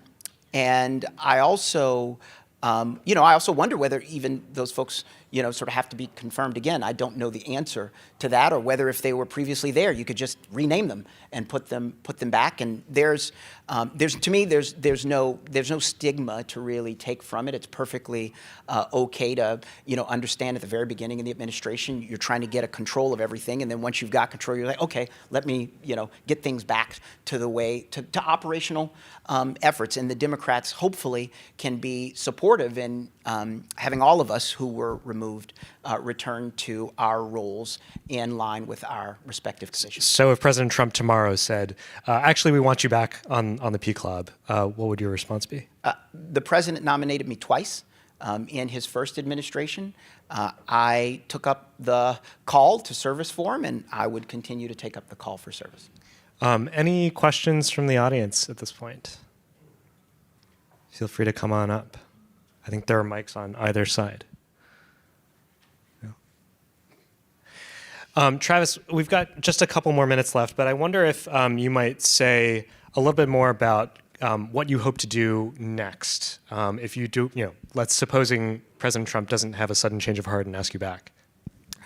I'm considering options right now. I don't have a final decision on that yet, but it is not lost on me that no action or just kind of moving on essentially affirms the ability of any future president to remove board members of the P Club. And that's important because if you think about 4 new nominees showing up and getting confirmed, getting their commissions, what would stop the president on day one from telling the 2 Democrats that are there, thank you for your service, it's been a nice couple hours, you are dismissed? Right? This process repeats itself. So either we are committed to independence or we're not committed to independence, but I don't think you get to have it both ways. Either the P Club ultimately becomes part of the administration, in which case I question what's the difference between it and some other advisory boards or oversight boards that are out there, or we take advantage of the expertise that a board of diverse perspectives that would serve cross administrations and can bring a lot of knowledge. I mean, I served on the board for 6 years. There's a lot of knowledge and information there that 4 new people have to completely get up to speed on. And if they all just serve just for a couple of years and they're gone, it makes it a challenge to be able to operate. And keep in mind that it's hard enough to get through a normal appointment and confirmation process, but you're also dealing with people who have security clearances and expertise in a relatively unique area of law that almost requires you to, you have to have expertise in privacy or law and policy, expertise in national security. There aren't 1,000 people out there that have all of that such that you could turn them over every 4 years. Yeah. Do you think that eliminating the P Club or making it rendering it ineffective, that undermines national security? I think it undermines privacy and civil liberties for sure, and confidence that the executive branch can appropriately ensure that it is complying with the law, the Constitution, as well as reasonable expectations. I think it also adds a challenge when you consider in the context of everything that's happening, right? The P Club is just one component of oversight in our broader system. Inspectors general are another component of oversight, right? The Data Protection Review Court would be another component. Congress, right? And when you see that changes across a large number of these, then you start to really question the extent to which the executive branch is able to adequately and confidently police itself. I think that's about all the, we do have 30 seconds. I think that is about all the time that we have today. So Travis, thank you so much for joining me. I appreciate it. Thank you, Ben.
Good afternoon.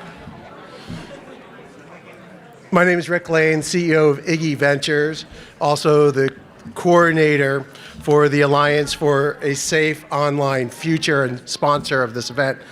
I've been fortunate enough to be at almost every State of the Net conference since its beginning. So I'm honored today to introduce Shara Perlmutter, who's the Register of Copyrights.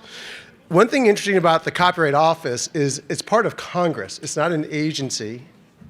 It's not part of like the Federal Trade Commission or the FCC. It really falls within the domain of the US Congress, but has such an important role in terms of the future of copyright. And we've had a lot of conversations today around AI and the copyright issues, and so we're very fortunate to have Shara here. Before coming to the Copyright Office, she was at the US Patent Trademark Office, so she has a full breadth of knowledge of intellectual property issues. But one of my favorite things, and I've known Shara for a very long time, is that she was a consultant to the Clinton administration's Advisory Council on the National Information Infrastructure, which now we call the internet. So she's been involved in every policy issue around copyright from the private sector, the government side, domestic, international. So we're very fortunate to have with us today Shara Perlmutter, the Register of Copyrights.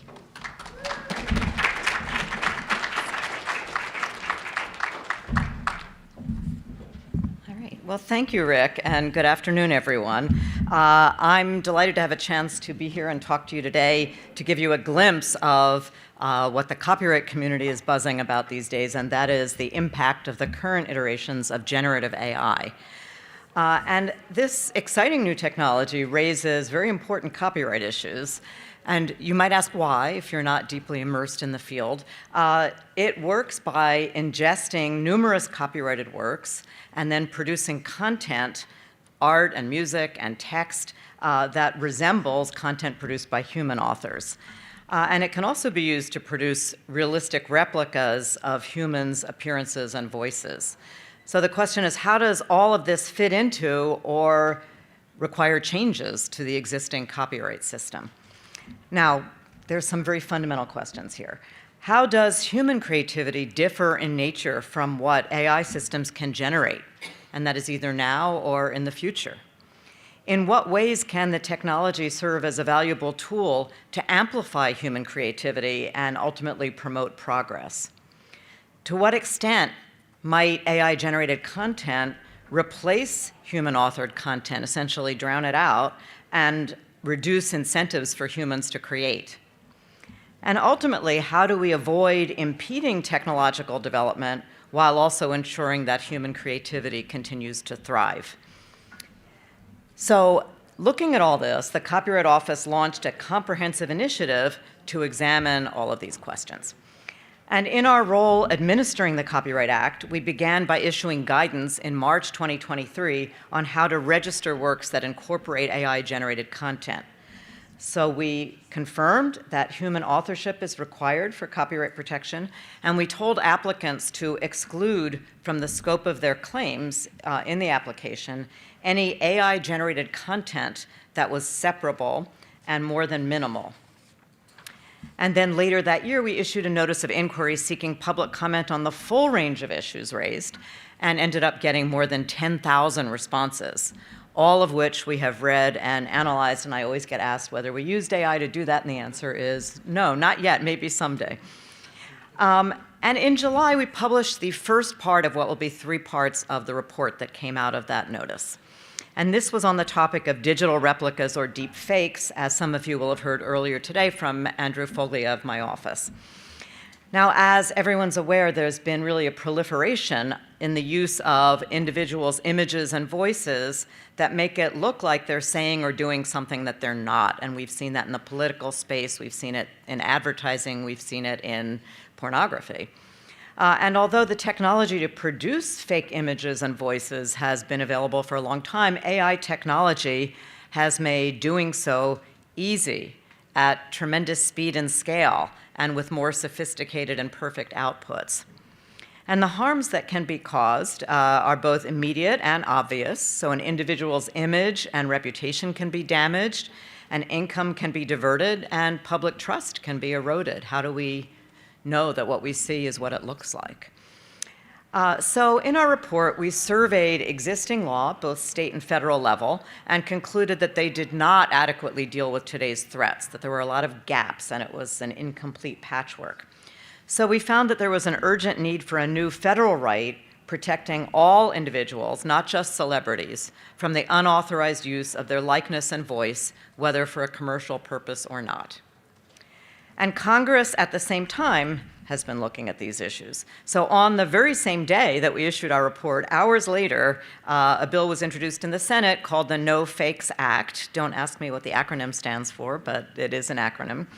And it would establish a property right in an individual's voice and likeness. And a companion bill was introduced in the House shortly thereafter.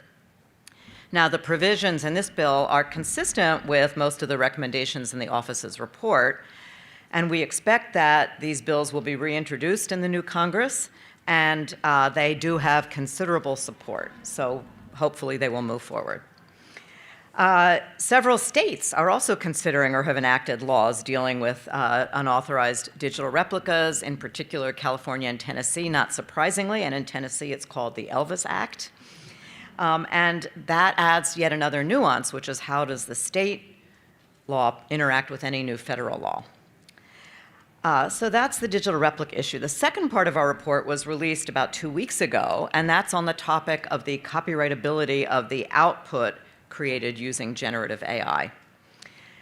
Now, in this report, we tried to clarify how the standards of copyrightability apply in this context, and also to allay concerns about humans being able to use AI as part of their creative process. And again, we began with the principle that human authorship is required for copyright protection. And that's not just our preference, that is based on the Constitution and the Copyright Act and more than a century of judicial interpretation.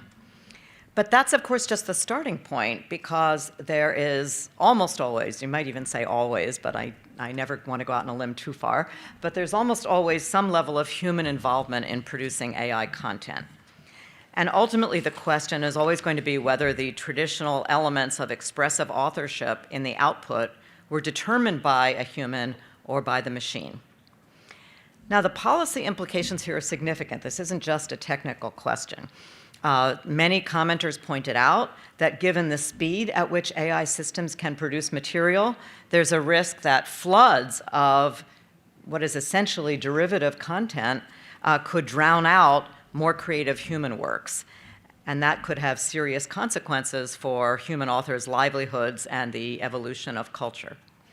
And at the same time, we are aware that AI is increasingly being used by artists in various mediums to augment their creative process, and we want to encourage that type of innovation. So with all of that in mind, in our report, the office drew the following conclusions. The use of AI as a tool to assist in the process of creation or the inclusion of some AI-generated material in a larger human-created work doesn't affect the availability of copyright protection, still fully copyrightable. As to the outputs of generative AI, they can be protected by copyright only where a human author has determined sufficient expressive elements in that output. And that could include the situation where a human-authored work is perceptible in an AI output, or where a human makes creative arrangements or modifications of the AI output. But, we said, copyright does not extend to purely AI-generated material, or material where there is insufficient human control over the expressive elements in the output. And based on the functioning of current generally available technology, the mere provision of prompts does not in itself provide sufficient human control. We also concluded that the case has not been made to change the law to provide additional copyright or other forms of legal protection for AI-generated content. And we're going to continue to monitor what's happening. There's very fast-paced technological developments, very fast-paced legal developments, and we made very clear in the report that it is possible that as any of these things move forward, we might be revisiting these conclusions. So in the coming months, we're going to be issuing the final part of the report on the topic of the ingestion of copyrighted works, and that's the most controversial of our topics and the subject of now dozens of pending lawsuits. So just to summarize the competing positions, copyright owners say it can't be fair for the fruit of a lifetime of education and skill and inspiration to be used as raw material to produce works that compete with them in the marketplace. But on the other hand, AI companies and their customers say that licensing isn't feasible given the variety and volume of the works that are needed for AI training, and copyright shouldn't block the development of what could be extraordinary technological advances. Now, most commenters in our inquiry told us that existing law suffices to address this question. They disagreed strongly, though, on its interpretation, primarily on how the copyright fair use doctrine applies. So there's one line of cases that's held that the internal copying of a mass number of entire works for purposes of research and analysis is fair use. But the Supreme Court's recent decision in Warhol versus Goldsmith emphasized the impact of the ultimate use on the actual and potential market for the copyrighted work. Now, the courts are going to be grappling with the application of fair use on a case-by-case basis based on these specific facts presented. And in fact, there was just a report this morning of an initial decision in one of the pending cases. Hopefully, our report can serve to shed some light on the analysis. So let me actually conclude with 2 points. One is that we are also about to issue a publication from our chief economist's office, which will be a paper setting out a proposed framework for research on the economic aspects of AI and copyright. We'll also be updating our guidance to applicants and our compendium of Copyright Office practices. And then finally, I just want to note the value of international dialogue on these issues. Other countries are also considering all of the same things. And while identical approaches are unlikely, some level of consistency will contribute to smooth global commerce. And we're therefore communicating with our colleagues, with our counterparts elsewhere, and sharing ideas and experiences. And I'd say so far, some areas of consensus are clearly emerging, but also some potential differences, at least on paper. But these are early days. It remains to be seen what conclusions countries will reach or how far approaches may diverge in practice. And while we all share the same goal of balance and all have creative communities to nurture, at the same time, there's a backdrop of strong competition in the innovation space. So I'll stop here, and if there's time, I'm happy to answer questions.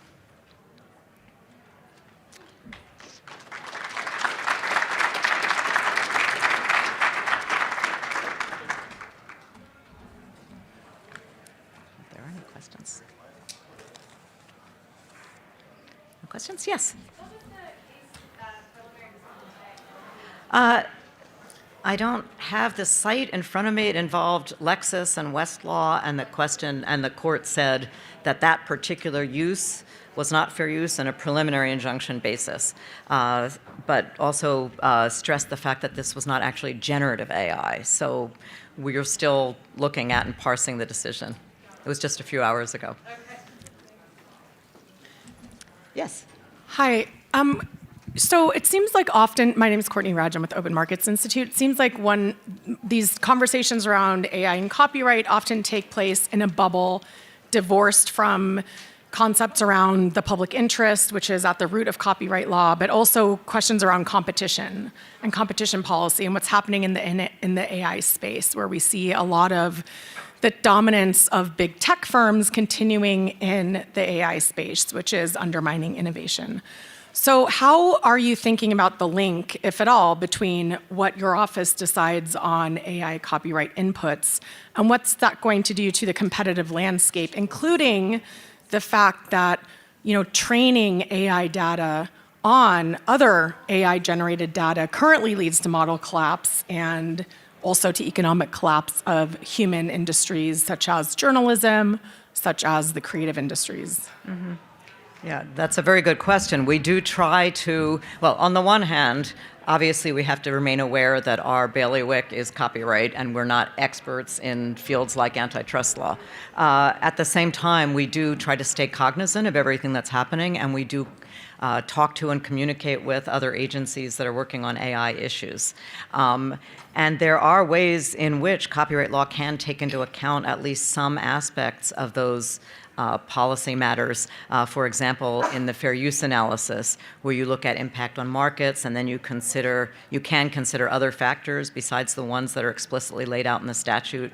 But I think you do make a good point, which is, copyright can have impacts in other areas, and other impacts can have impacts on copyright. And especially in the AI space, it does seem like there's a lot of overlap these days.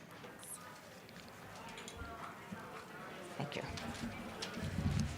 Thank you very much.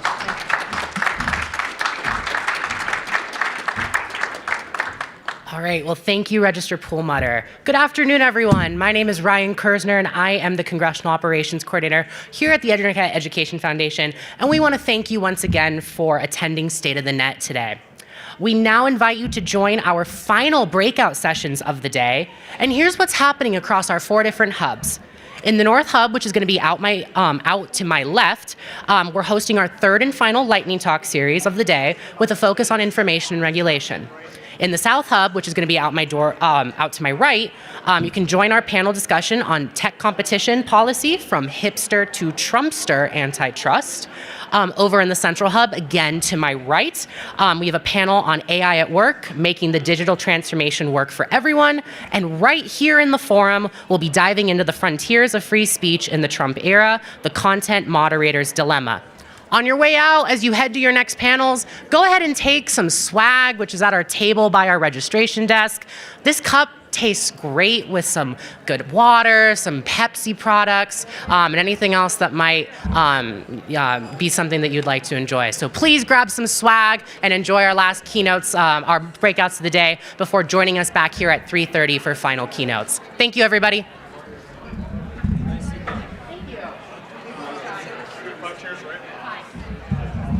Can we help, or do we need a...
Oh, I put mine on the side all the way over there. Sorry, it's a little heavy. I don't think anyone's going to use it.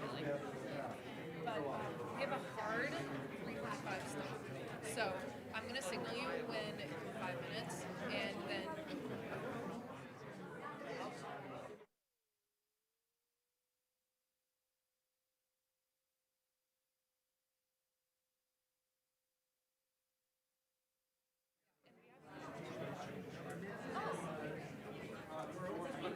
Although actually, I think that's a countdown.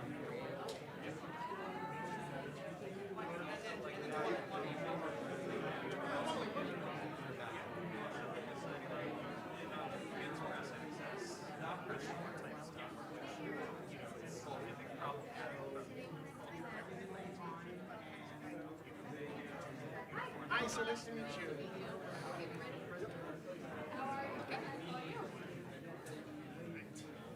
Where do you want to sit? Yeah, do you have a seating arrangement? Can I sit in front of Medicine just for iron? Sure, yeah, go for it. Oh, there's nothing at Medicine up there. I'm not sure if I can sit in front of the TikTok stuff. Do you have a seating arrangement? I do not, but I think you want to go white girl, white girl. Yeah, we could do that. Joel, if you want to sit here. Sure, yeah. Do you want to, well, then, y'all, oh man, you put me down. All right. So Ari and I are booking. Trying to keep us away from each other.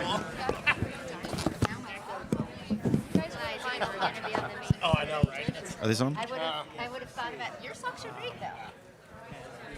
I would have thought about my get up, go up with them. Are you guys all fine with introducing yourselves? You're not going to tell her. Unfortunately, I don't know if we have time. Okay.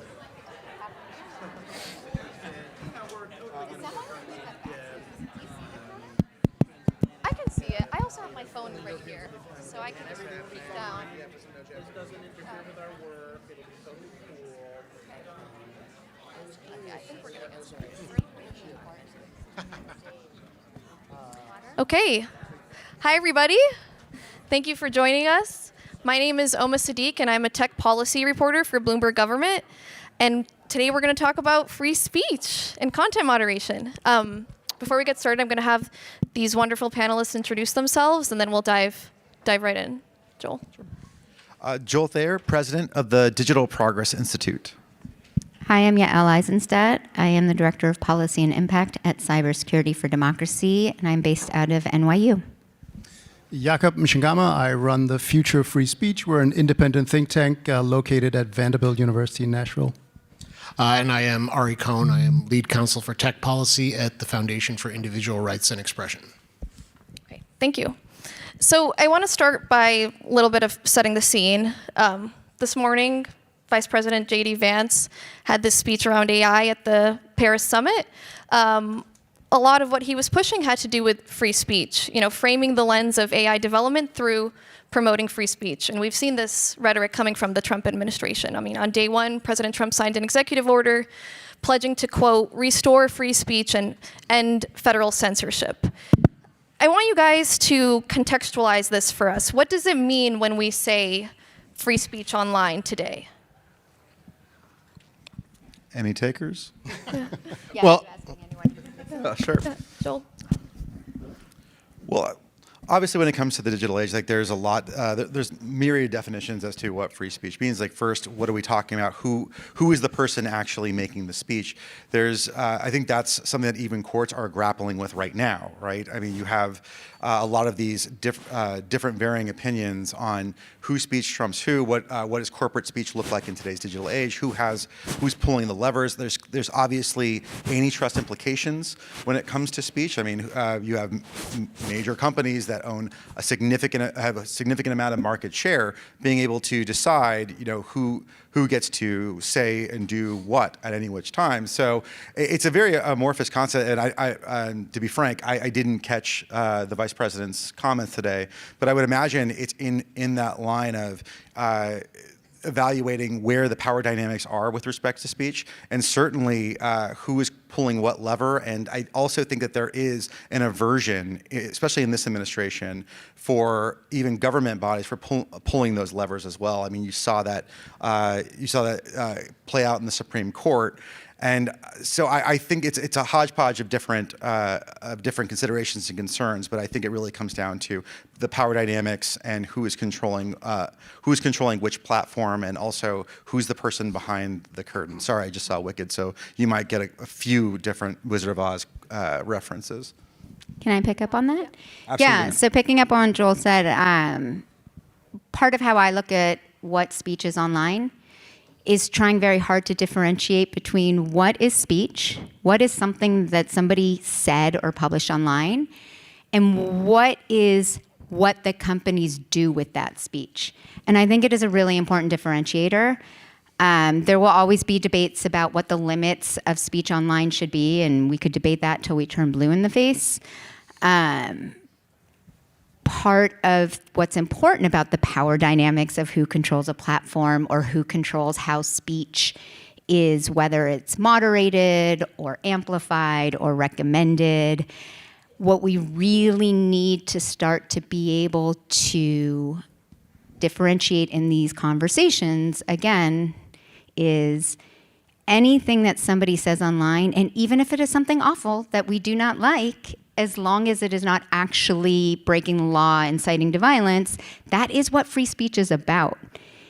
But what a company decides to do with that speech, whether it is suppressing viewpoints, whether it is overly amplifying certain things, whether it is targeting and micro-targeting people based on certain characteristics, those are the things that I think we need to talk about more, as opposed to it focusing so much on pretending that it's all about whether something is fact-checked or whether it's something we dislike. I want to focus on the company's own tools and what they do with the speech.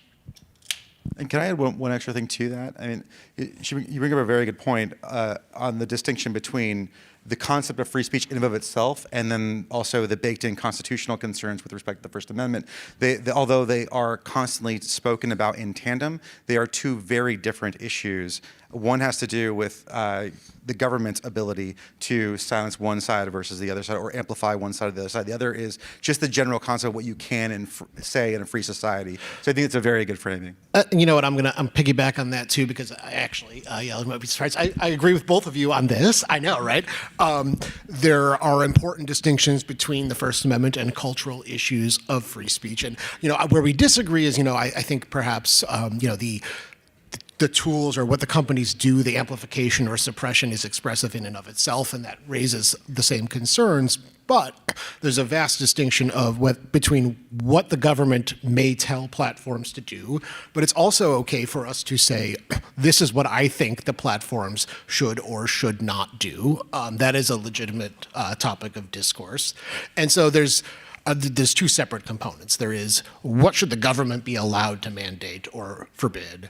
And what do we think the best practices of the platforms should do, whether you're coming from the perspective of how do we maximize users' free speech on a platform, or how do we think as customers effectively of platforms they should alleviate some harms. But I do also want to tie it back to Vice President Vance's comments on AI, because it's important. He's entirely right that AI is properly viewed in large part through a free speech lens for two reasons. First of all, much like the internet generally, AI is a huge step forward in democratizing speech.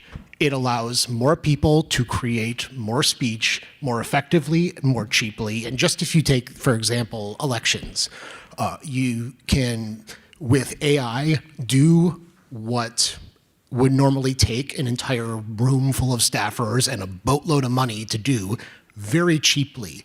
That has an impact to increase our options at the ballot box. You have the ability to challenge incumbent powerful interests with much easier and cheaper communications. There are, of course, downsides that we'll probably talk about at some point.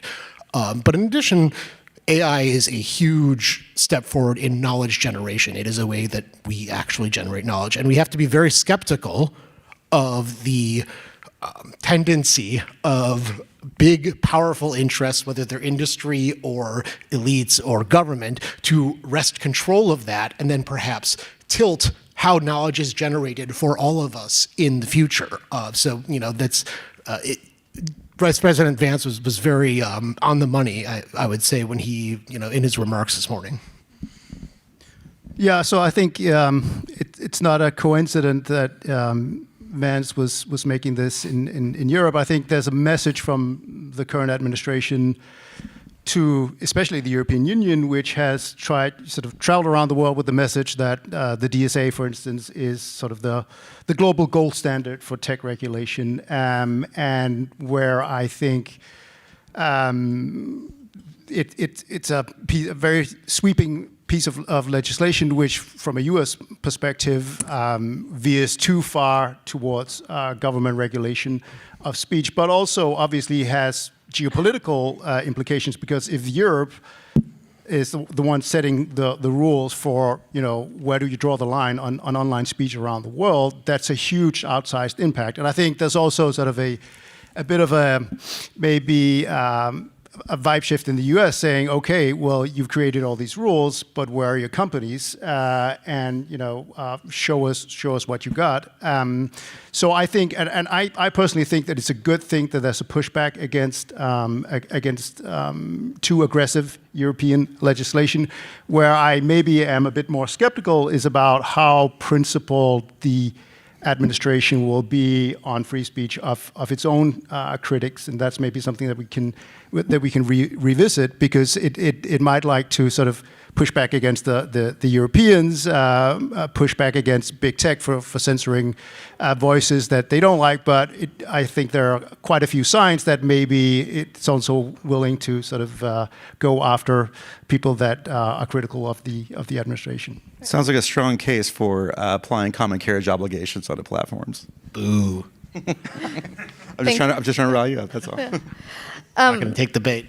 I want to go back to a point that Yael made about this distinction between what constitutes online free speech and how companies are responding to that. I mean, obviously, we've seen plenty of content moderation changes at X, formerly Twitter. More recently, Meta has made new announcements around this, loosening content moderation policies, independent fact-checking, moving towards this community-based model. But there's been lots of embrace of this in the narrative of pushing for more free speech. But we've also seen strong reactions against it, and we've also seen lots of hateful content, extreme views rise. So this blends itself into the content moderator's dilemma. How should companies be approaching this today?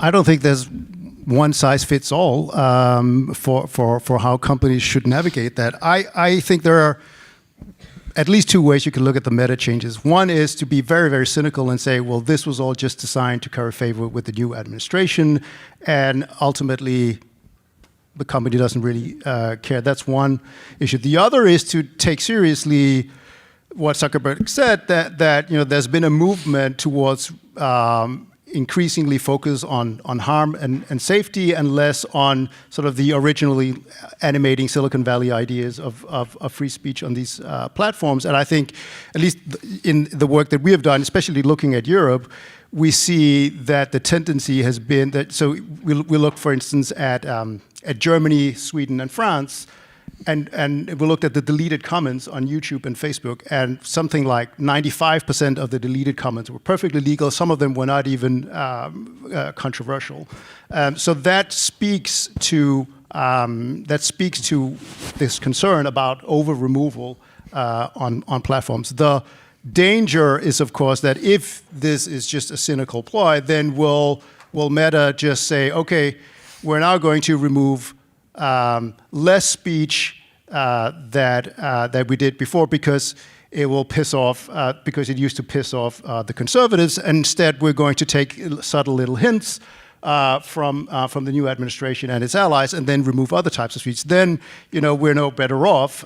Then it sort of weaponizes content moderation. So what Meta has to do on its platform is try to come up with something that is coherent. You can never get to, I think, perfect speech regulation, but elucidate principles that are easier. And ultimately, I think the better solution is to empower users to have more control over what type of content they're confronted with, which is also one of the reasons why I actually think it's a good idea to move towards a crowdsourced fact-checking, which I think is a step forward, which I think is supported by lots of good research. That is a model which may not be perfect now, but which is something that is scalable. I think one country which has really showed the way is Taiwan. Like, Taiwan is a country that is facing the most organized campaign of state-sponsored disinformation from mainland China, but it has built a very resilient system. It has rejected a DSA-style legislation. It relies to a very large extent on a civic tech sphere of NGOs that do real-time crowdsourced fact-checking and it works. It's a very resilient democracy. They have lower levels of polarization than in this country. So I think that is a digital democracy that has created an operating system, if you like, for the digital age, which we can learn a lot from, and which basically uses access to information and free speech as a comparative advantage against a totalitarian state, which sees free speech and access to information as the most direct threat to its form of governance. Doesn't this kind of, I'm sorry. Oh, please go ahead. Yeah, please. I was just going to say, so while in theory, I agree with the idea that you don't want platforms, whether it's over moderating or making decisions. I never wanted Mark Zuckerberg to be the arbiter of truth. Like, that has never been something I wanted. But in reality, when Mark Zuckerberg makes the announcements, couching it as because I'm a champion of free speech, while at the very same time making line edits in the hate speech, now hateful conduct policies that he doesn't announce publicly, that are very, like, I want to be in the weeds on this for a second. It's one thing to say we are no longer going to moderate hate speech. In a messed up way, I would have almost respected that more. Instead, in the weeds, it's you can call a trans person mentally ill. Like, that's very specific. To go that into the weeds of changing hate speech policies that very much seem to align with a certain movement right now is really concerning. And then to say, well, let's put it on the users, yes, I agree in more user control, all of that. But nothing that we've talked about is where does responsibility lie with these companies? Like, there cannot, let's be very clear. This is still the only industry that gets to study itself and gets to tell us what they've taken down, what they've left up, how things are being recommended. I mean, as much as we all might research these platforms, none of us, if we are independent researchers or civil society orgs, truly have insight into what's happening because of the lack of change. I see you gunning. Let me just finish really quickly. And so part of why I don't love when everything that happens online is couched into one conversation about free speech is that is a bit misleading. I will give an example. To your point, though, by the way, I do believe that every platform has the right to make their own rules.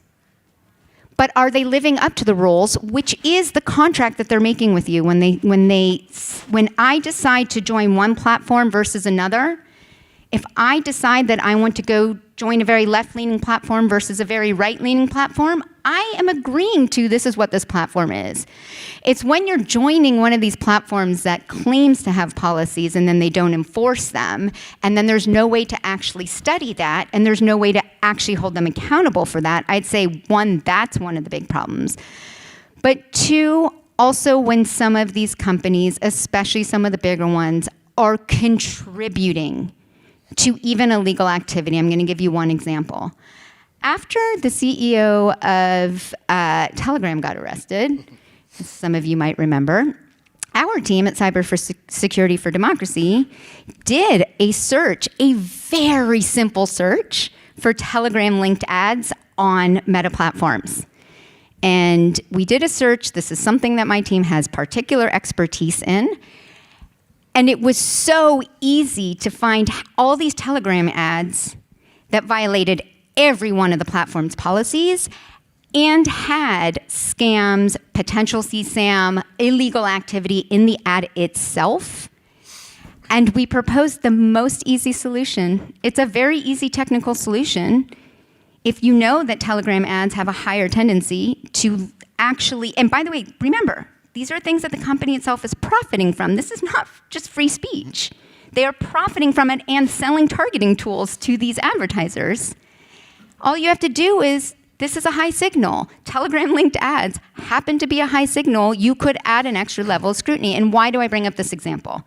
Because today, you could go and look at Telegram-linked ads on Facebook, and it would still show you a bunch of really illegal stuff. And my point to that is, how is that a free speech debate as opposed to a company responsibility debate? So I actually was excited because we found another area of agreement here.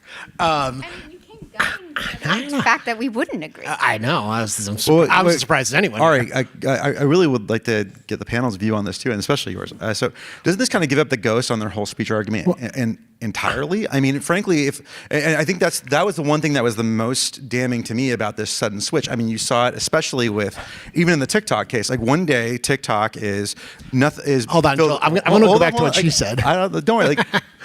We have at least 33 minutes. So we saw this with the TikTok case. We saw it first when TikTok thought it was advantageous for them to side with more Democrat-leaning folks. They were they pushed a lot of things that I would expect Democrats would agree to. But the moment they thought that Democrats weren't on their side, all of a sudden Charlie Kirk gets more play. All of a sudden conservatives get more play. So this goes back to a very essential question that I have, and I think Yale raises very well. What is their speech exactly? I hearken back to Clarence Thomas on this. Please tell me, what speech interests they have other than to collect data and keep you on their platforms. That's fundamentally not been the way we viewed the First Amendment, the way we viewed government restrictions. I mean, if that's the case, then we're in a pretty tough spot to rein in any aspects of their business models. And I just think that's a very sad America. So to go back to what Yael said, first of all, I think I agree with you that we actually should be extremely skeptical of when CEOs will say this is about free speech for exactly the reason that you identified. There is from a free speech perspective, philosophically, there is no reason why one should be able to call a trans person mentally ill, but say not call somebody mentally ill on the basis of religion or whatever. From a free speech perspective, those things are not any different. And if you think that platforms having, their content moderation rules is censorship, and you are worried about platforms controlling what is or isn't acceptable, this is a tech CEO determining for everyone what ideas and what discourse is mainstream enough, or enough people are saying it that it is now acceptable. It's the same problem, just at a higher level. So I'm deeply skeptical of this as well. But I also think, while I understand the transparency argument, and it's sympathetic in a way. However, when you get to whether platforms are actually living up, say, to their content moderation standards, that puts the government, including the courts, in the position of having to second-guess platforms' editorial decisions and I disagree. And substitute for the platform's judgment their own. And so, for example, the government can't prohibit hate speech. I didn't say based on content. There are content-neutral ways of doing this. I wholeheartedly but disagree. not when it comes to subjective content-based rules. If the government can't, let's let him. If the government can't pass a hate speech law, why can the government tell a platform, well, that's actually hate speech and you didn't remove it, and therefore, you are liable for whatever not being consistent? To be clear, that's not what I said. Oh no, I'm okay, just want to make sure. Raising a caution about the idea. And also, but still, Ari, I don't see. I think the picture you're framing here, and correct me if I'm wrong, is that these platforms are in some ways like newspapers, and essentially create that they have this editorial discretion that I think is still very ill-defined, even in the net choice decisions. And the question, really, what you guys have a tough row to hoe here, because you basically have to demonstrate that contracting in and of itself is some form of expression, because that is all this is at the end of the day. It is. It's 100% a contract. That's what a terms of service is. That's what a privacy policy is. But again, and so you're saying that we can't even look at that because they have some ephemeral, amorphous. But you can't have a court saying this is how you should view this speech. That is, you can't tell the court this is how you should categorize this speech as hateful. Neither of us said that. No. That's where you're misrepresenting our argument. So how do you say, is a platform applying its hate speech policy in accordance to how it says it will? You do know there's a Section 5 of the FTC Act that prevents you from making false claims. Which is not applicable, which doesn't have power over editorial decisions. I do want to say, the FTC Act isn't a talisman against the First Amendment. My example was about illegal activity. It was not about how a company moderates hate speech, first and foremost. Secondly, you know what? No. I'm enjoying He's enjoying the show. I'm enjoying the I can infighting here. Jump in here. Appreciate the debate. I like to think of it as more a heated discussion. Yeah. Here I started off with areas of agreement. When we think about things like transparency, accountability, how can that be implemented from the company standpoint, and then as well as from policymakers? Well, hold them to their word. At the end of the day, they're the ones who are setting the terms of service. I think we all agree on that, right? No one here is saying that they aren't setting their own terms. The question is, how do they apply those contractual terms? And to say that, simply by them putting out terms of service and then selectively deciding when to apply those terms is somehow an equitable result, I think is a bizarre argument. And I think also to say that even when they selectively decide what they want to enforce is somehow a speech issue is a gross misrepresentation of how we viewed speech. Even if you look at the TikTok case, hold on. Even when you look at the TikTok case, they categorically reviewed that specific question with respect to whether or not an algorithm or the regulation of an algorithm is inherently speech, and they rejected it. They said that that's absolutely not true. They said ultimately, if you want to look at, you're overstating the whole thing. Well, no, I'm actually not, because it said outright that as long as it's based off of if it could stand on content neutral grounds, then it can move forward. However, you are correct. If there is if at the end of the day the regulation says we want to regulate the algorithm to only have X inputs over Y inputs, I agree with you. At that point, okay, that regulation of an algorithm, but what you're saying is categorically you can't touch the algorithm, which again the court reviewed, laughed it out of court, and said, I don't know come back again later when you have a real First Amendment, or when you have a real speech implication. But again, I want to reiterate here, I haven't heard one credible speech interest that you allege outside of again this amorphous, very wishy-washy view of content. It's not amorphous. Moderation. They're publishing speech. That is quintessential First Amendment territory. It couldn't be less amorphous. You said publishing. We're talking about the actual distribution mechanisms, but also, I get that we want to have this fight. I'm personally and I'm here. sorry, No. I'd rather just share knowledge. And so, my point here, you asked a question about transparency. And accountability. So starting with transparency. At the end of the day, we are a democracy, and part of being a democracy is having the right to understand how companies affect our health, how companies affect our lives, And so the transparency conversation, the interesting thing here, it's not transparency just for transparency's sake. A lot of these debates remain debates because at the end of the day, we don't have true factual knowledge of what is really happening inside some of these companies. And for those of you who don't realize, I worked at Meta when it was still Facebook for a short while. I can guarantee you that most of us do not have any idea what decisions are being made, how the algorithms are being tuned, what is being prioritized. And so one of the most important things here is there has been a coordinated attack over the last few years against researchers and against civil society orgs who are exercising their own First Amendment rights to study these platforms, to put out what they believe is happening, and there's been a coordinated assault against that, whether it is from court cases that are trying to lump civil society and researchers into the same category as government when it's about studying platforms, or whether it is the owner of a social media platform trying to sue every civil society org that does anything to try to expose what's happening on their platform out of existence for exercising their own free speech, or whether it is drowning researchers in subpoenas and frivolous lawsuits, or making sure that the API is no longer free or accessible, and that it is either cost prohibitive or gone altogether with Meta killing CrowdTangle. This is something we should all be concerned about, whether we sit on your side or my side.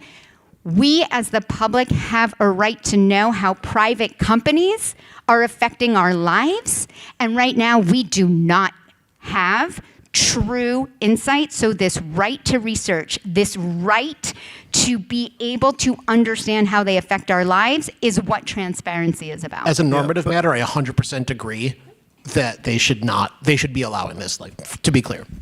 Yeah, and I also completely agree that, Elon Musk suing civil society organizations, whether you think their research is good or bad, that is a clear attempt to sort of stifle transparency. But I think the DSA is a good example of what transparency, for instance, where you have this rather nebulous concept of systemic risk, where the commission actually acts as a regulator, but no one really knows what systemic risk means, and that's where you have this, at least risk that you have the thumbs of the scale of a regulator, which is the commission, into saying, well, it might be that disinformation is not per se illegal content, but it creates a systemic risk, and therefore you have to do certain mitigating measures, and that can skew speech in a particular way that could be speech restrictive. So transparency should optimally be to provide civil society better understanding of the platforms and then allow them to make an informed choice, and then you would hope to have an ecosystem of social media where you actually have meaningful choice, both among different platforms, but maybe also on the platforms itself. So you could have ways to, as I said, have a larger degree of control of what kind of content you want. Maybe you don't want to be confronted with anything political. Maybe you only want maybe you're only interested in knitting. Maybe you want to be part of an Aricone debating society where that is very vigorous and where epithets are allowed. But that choice, I think, is at the core. And I think that gets us to a healthier place than government regulation. And look, I'm going to end on what we all agree here. I think that what we're really talking about here is whether or not you can trust the moderator, and whether the moderator is someone to be trusted. And I think that's where ultimately what we're all getting to here is, okay, so let's say I accept that they have at least some semblance of editorial discretion. Just tell us what it is, and so also tell us how we as consumers can evaluate our rights, even under the rights that you gave us.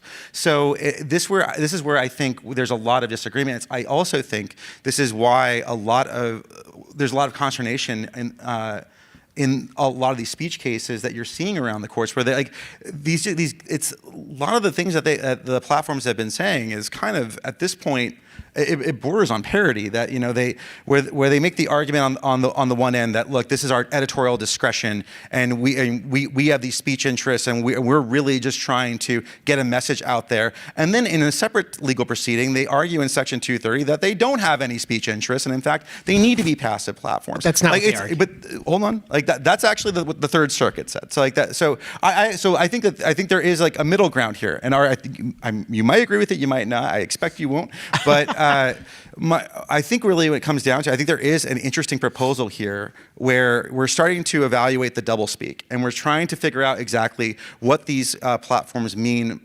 Do they mean what they say?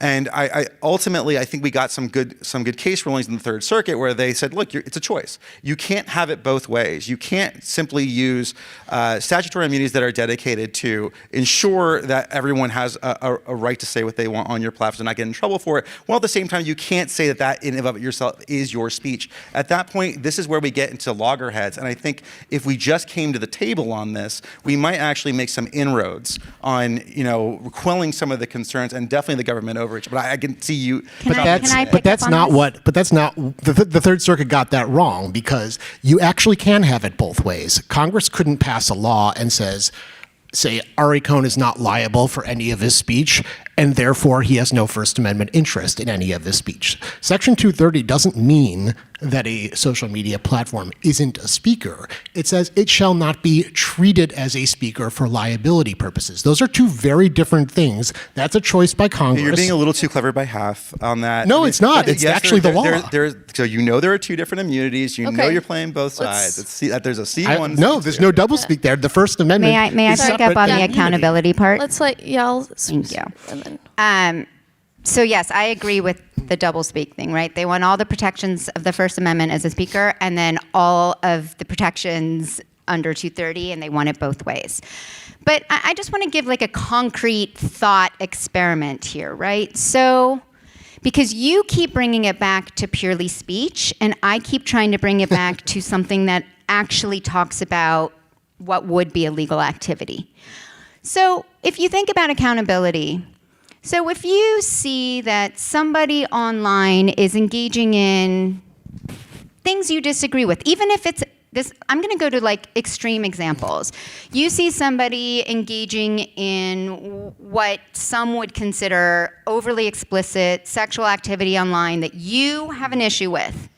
Should the company be responsible for that? Or should the person who's engaging in that activity be responsible for that? One could argue that the individual should be.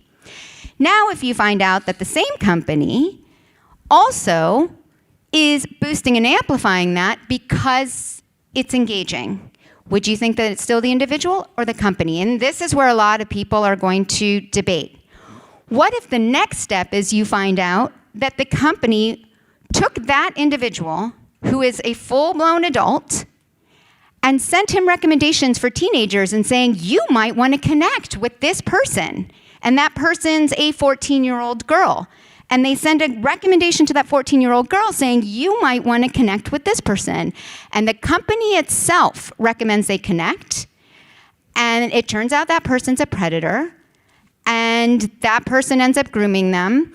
Do you believe at least that if that girl ends up being a victim, she should at the very least have her day in court to be able to at least challenge that company? And it doesn't mean I'm saying if the company is guilty or innocent.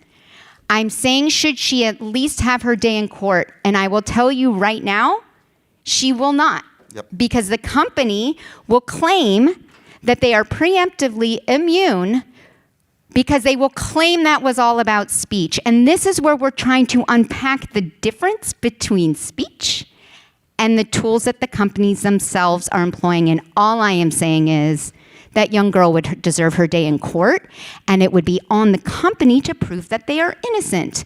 But we don't even make it to that phase at this point because of the preemptive immunity that they are afforded. I agree with, I think that's a sympathetic argument. I really do. On the other hand, I think also it's easy to make, those kinds of, policy preferences based on the worst case scenario. And if we could limit it to maybe perhaps that, you'd probably get a lot of But that's what laws and courts are for, and we're not even getting, I brought up an extreme case for a reason. These cases exist. But think of all the non-extreme cases where the lawfare gets waged and it's 1,000,001 different things trying to That's what the law is here for. The law is here to differentiate between that. Okay. Like you literally just cited a precedent. That's what it's for. Right. So I'm hearing that there is some agreement over the fact that there should be some level, some degree of transparency and accountability from these platforms. The route of which one takes to get there is where there's disagreement. I mean, when you think of oversight, there are levers, but is this a matter of just, having these executives come before Congress and testify over and over again? Or is there some sort of maybe targeted regulatory pathways that you see are possible? Like, I really do think it comes down to articulating the harm. Like, I mean, I think we can all agree on that. I mean, when it comes to any form of legislation or anything, and this is exactly, I think, what you was getting at, is that you have to articulate what you are trying to legislate. And I didn't mean for that to rhyme, but I'm proud of myself. But at the end of the day, I do think that this back and forth, and I keep using the phrase doublespeak, but just I'm going to say it outright lying about what they do and how they do it is becoming not just untenable, but unacceptable. And I think at this point we have to come to the realization that at some point the corporate speech that we all have come to know in the digital age is a bit misguided for several different reasons. One is that you can't address the things that you're saying, because even if you would try to legislate that, and I know this isn't the point, you weren't exactly trying to make this point, but you get those arguments where, oh, but what about this?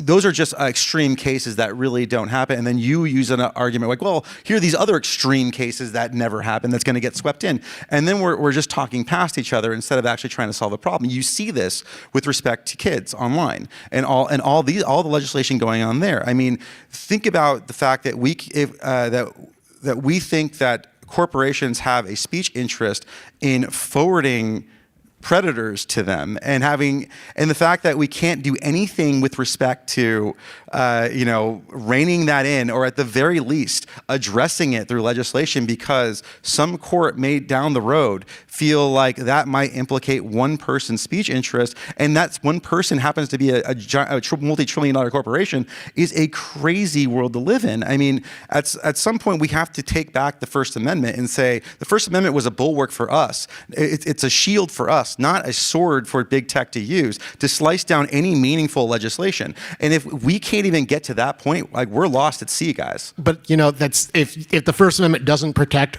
the people or the companies you don't like, it doesn't protect anyone. But it doesn't do that. And the thing is, in the case of, say, predation and illegal activity, there actually is some remedy. If you can prove that the company did it knowingly, there is absolutely You can't criminal prove that if it gets thrown out based on Section 230 preemptive immunity. Well, not always under Sesta Fosta. Can I say one thing?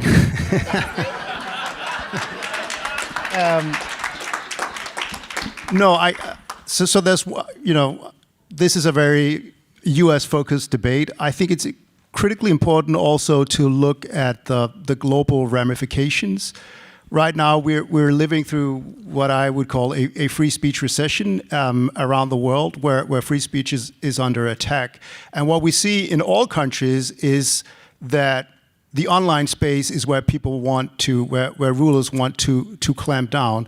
And so I am very sympathetic to some of the things that you said, some of those harms. But I think we also have a tendency, especially in mature open democracies, to take all the benefits of free speech and access to information for granted and focus very much on the harms, and then sort of being willing to legislate on the basis of harm. This is, of course, even more prevalent outside the U.S. I mentioned the DSA, but I would say, and the TikTok case is something that worries me a lot. I would say, France had banned TikTok in New Caledonia for 2 weeks, But apart from that, you have to go to India, which is no longer, I would say, a free and open democracy. Otherwise, and then you have Kyrgyzstan, Afghanistan, and so the US, which has been the driver of internet freedom for a very long time, suddenly comes out, and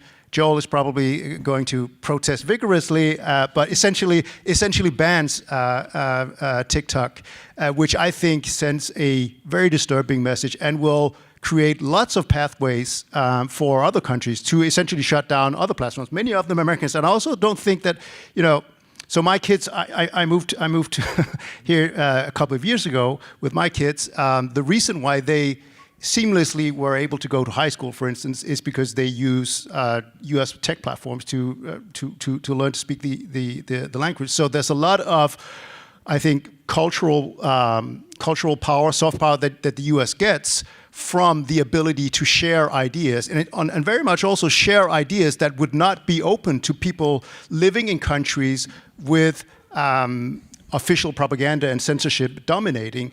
How do Iranian women sort of burning their hijabs, how do they get publicity? Well, they do that by being able to use VPN maybe to get it on Instagram, or send messages to people who can then share it in the West. So that's why I think we have to be very focused, and that's why I tend to lean more towards Ari and sort of saying, yes, there are very compelling cases to be made for some of the harms, but the tricky part about free speech is that there are always really strong arguments for restricting it, but they tend to erode that bulwark that you mentioned. I mean, and I don't want to make a parallel here between Russia and the United States, but what was the reason? But what was the thing that really got Putin control over the Russian internet? That was protection of children. That really systematized it. So I think you have to be careful about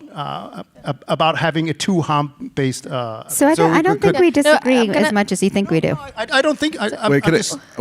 Well, he implicated the TikTok case. So I just want to say one thing. Very quickly, please. All right. So look, and I'm not going to be vigorous. I'll be more emphatic. I promise. So my. First, there's nothing in the TikTok case that actually implicates the TikTok speech outright. Frankly, it was a there was a divestiture requirement. All they had to do is divest, and they can preach whatever they wanted to preach. All the stuff that you're talking about could have gone through. There's nothing in there applying foreign ownership restrictions and protecting American data from a foreign adversary like China. I think is ultimately a good thing and actually very pro free speech. And with that, I'll yield. I'm going to stop it there. Jakob, I want to go to an earlier point you mentioned about empowering the users, and we have some time left for audience questions, so be thinking about that in a second. With that, we've seen the rise of more decentralized social networks like Mastodon, Blue Sky. I mean, is this a trend that you see going to continue, where folks are kind of departing the traditional social media platforms and looking for new avenues where they feel more empowered? Whether they will depart completely or whether they will just have more options, I think it'll probably be a mix of those, and I see that as a good and healthy thing. I think my experience in Blue Sky now is that it's still sort of very anti-X. So I think there's. So I like the protocol. I like the idea behind it a lot. I think it's a positive step. I think there's probably still some way to go to make it sort of more diverse, where you have actual debates between people who disagree, even politely. But I think it's a very positive step, and I think there's a lot of people working in that space. You even have more radical things like Nostr, if you want to go completely censorship resistant. So lots of these things going on. I think that's a positive development. I think it's impossible to know where we end up, but that sense of giving a higher degree of empowerment to users, I think, is absolutely essential, and goes back to the core of free speech, right? We don't want. Even if you sort of say that the First Amendment applies only to the government, you don't want huge gatekeepers to be able to influence. And then Joel I'm says, "Well, so but- happy you said that. Yeah, thank you. But you also don't want the government to go in and say, hey, we have this problem with gatekeepers. We have these laws that will remedy this, and we'll be in charge of enforcing them and interpreting them." Well, I was going to say that I mean, I think I agree in a large part, and then a little bit on the edges, I think we disagree. I think, well, actually, I don't think you actually would disagree with this. I think the migration in and of itself will depend a lot on this gatekeeping effect, but also antitrust enforcement. So I think the two things go hand in hand. So in order for, you're seeing this in the Google case too, with respect to scalability and all these other, and the ability for users to effectively use some of the larger platforms scale, or even be able to scale, I think will come down at least in some part in how strong of enforcement we'll have on the antitrust and competition side. That was the only thing I was going to add. But I mean, overall, I think we are in agreement on that. Okay, we're going to open it up to, we have a few minutes for any audience questions. Hi, go Birds. Real quick question. I'm glad you guys brought up blue sky and alternative tech platforms. Do you think in the future intermediaries like Cloudflare and the app stores and stuff will be more or less likely to shut them down as they did in 2018 or in the debanking situations that we had after January 6th, 2021, where a lot of these companies used their power to shut down certain apps. So Truth and others kind of popped up. But Parler, for example, was shut down. And I think Cloudflare, I think the CEO of Cloudflare said that he woke up one day and just said, I want to get rid of these guys. Is that more or less likely to happen among intermediaries going forward or not? 100%. But Cloudflare, correct me if I'm wrong, wasn't that over the Kiwi Farms situation? No. No? Am I mixing up No, my... that was it was over not using photo DNA, I think. Okay, sorry. It was mixing up my platforms. over January. Oh, that's right. Yeah, you're right about that. So I think what our good friend, I think he said his name was Gilbert, which is a code for Nathan Lemur. Said go Birds. So I think it gets at a good point, and I think this is something that even the FCC chair pointed out, which was, there is a single choking point of these internet ecosystems, and a lot of it leans back to platforms like Apple and Google. And so I think, being able to being able to migrate in the way that you suggest, I think also has to be there has to be some allowance in some type of competition regulation, or at least enforcement. And so I think issues like Parler really do raise those competition concerns. So I mean, my instinct is like right now they feel no pressure, or there's really, I know this is called the moderator's dilemma. I don't think they feel a dilemma what's one iota. So but until we address the competition concerns, I really don't think we're going to see mass migrations from one platform to another platform, no matter how much you like free speech or they say they do. Next. Go ahead. Okay, so we've had some good analogies and examples. I wanted to offer up one for the panel, especially since Joel and Ari, you've been doing a good job keeping us very well entertained. I appreciate it. I was formerly on the content policy team at Meta. I was on a team that was responsible for writing the community standards. And so to say that what I was doing was not engaging in a substantive debate with many of my colleagues about what should and should not be on the platform, I often lost those debates. I felt like I was wanted more expression, but I often lost those battles, but it was a very rigorous discussion and debate that seemed very akin to what a newsroom would go through in an op-ed discussion, or what decision, maybe the example I want to reach for is, how is that so different than a bookstore deciding which kind of book it wants to platform? We were deciding to say, we want this, we don't want this, and was it done perfectly? No, by no stretch of the imagination was it perfect, but I imagine booksellers often miss, I shouldn't have included that book, that broke my standards of what I want to include.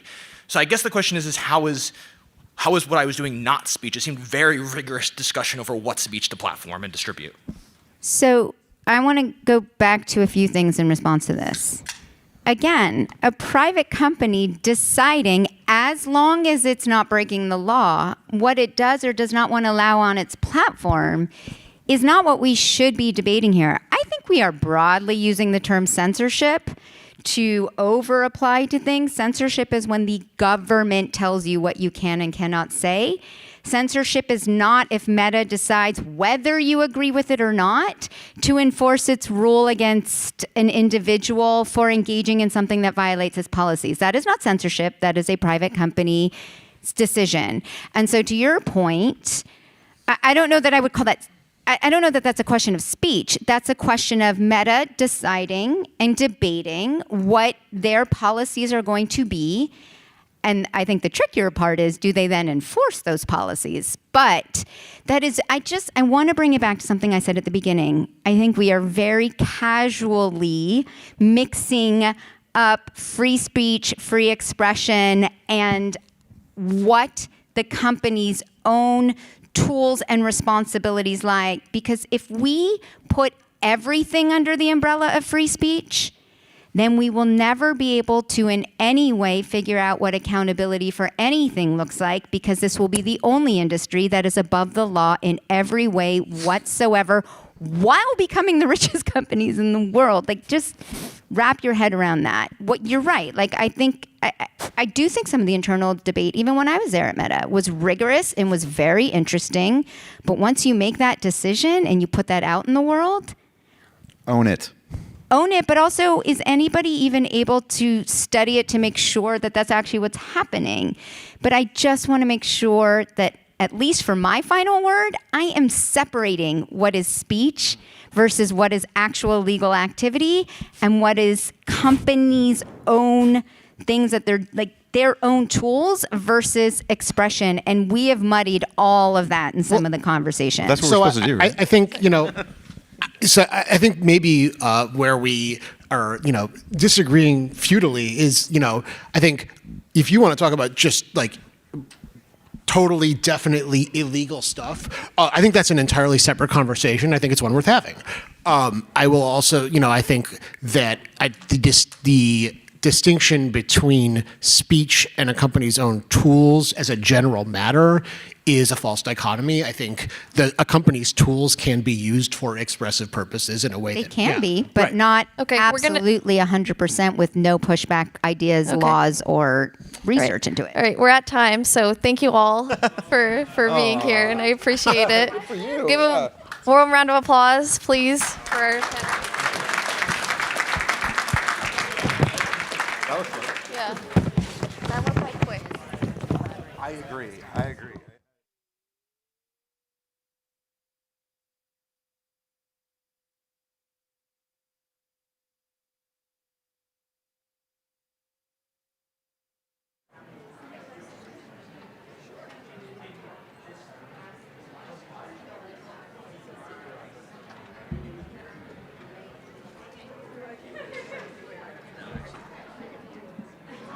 Hello.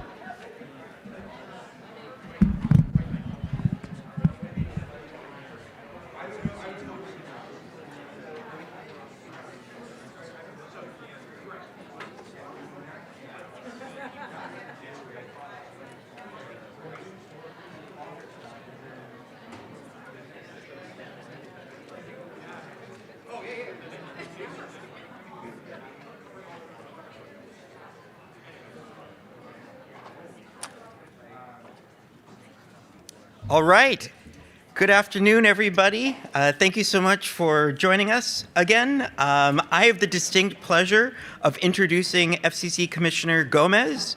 Commissioner Gomez brings over 30 years of public and private sector experience in both domestic and international communications law and policy to her position.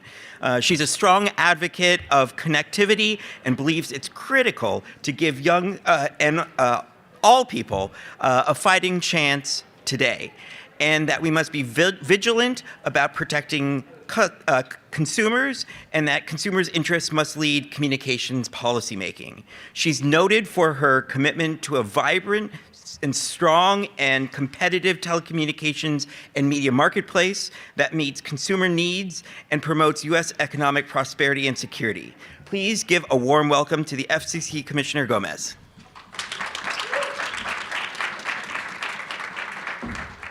Thank you. Well, good afternoon. Happy snow day. It's good to be back here at State of the Net. Congratulations to all the Eagles fans out there. Now that you've vanquished the Chiefs, we can all go back to hating the Philly sports teams as it should be. This is a big week for Comcast. Today, you're the lead sponsor of State of the Net. Friday, you're hoping your Philadelphia headquarters doesn't get ransacked during the Eagles' victory parade. After all, overserved Philly fans are a bigger threat to our critical infrastructure than Huawei. But I could go on. I think it's safe to say that this is no ordinary state of the net. We are gathering at a time of incredible disruption, both politically and technologically. Today, I want to share some of my thoughts on the state of the net in these turbulent times from my perspective as an FCC commissioner.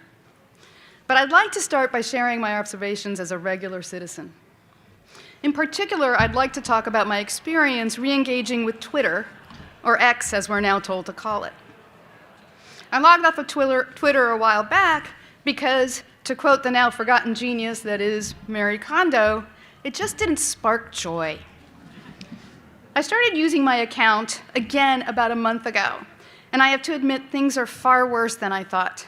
First of all, many of my friends there are gone. Some of them are on Blue Sky, and yes, I am there too. But I came back because it felt it was still important for people like me to have a voice there. It felt like I couldn't let some of the awful things being said there go unaddressed. So what did I find on X? There's no shortage of hate, misogyny, racism, and anti-Semitism. But I also saw other posts that are dangerous and downright unbelievable. There's a post with 16 million views saying actor Ben Stiller was paid $4 million by USAID to visit Ukraine. A prominent account has a post up saying, we were just about to send $50 million to Gaza for condoms. A pundit with over 3 million followers posted that he had broken the biggest scandal in news media history. Politico was being massively funded by USAID, adding a graphic showing Politico received $8.2 million. Not to be outdone, the president has a post saying the editing of the 60 Minutes interview with Kamala Harris was so dishonest that it qualifies as the biggest scandal in broadcasting history. Here's the thing, none of this is true. They are all verifiable lies. Ben Stiller self-funded his trip to Ukraine. No money was ever going to Gaza for condoms, 0. Politico has never received a penny in government subsidies. USAID simply paid them for a premium newsletter service, and the amount was $44,000, not $8.2 million. The raw 60 Minutes footage is now public and shows nothing out of the ordinary. We have one inescapable challenge to deal with as we discuss the state of the net this year. We are living in a post-truth world. A world where reality and facts are ignored, when they inconvenience our preconceived notions of our communities, our politics, and our world. We've seen some of this before, but the speed and scale at which we're encountering this is unmatched. The state of the net is a central part of this story. To better explain this, let me go back to the FCC, where the issues of online disinformation and misinformation are increasingly front and center. Well, I've been a commissioner since 2023. I also served as agency staff for 12 years. One of the good things about working at the FCC is the fact that you are somewhat removed from the pressures coming from the White House. That's because when the FCC was established by Congress, it was legally structured to be an independent agency. There is good reason for this. Our informed decision-making is meant to be consistent with our technical expertise, not subject to political pressure. And listen, I'm not naive. I know it hasn't always been the case, but it's never been to this degree.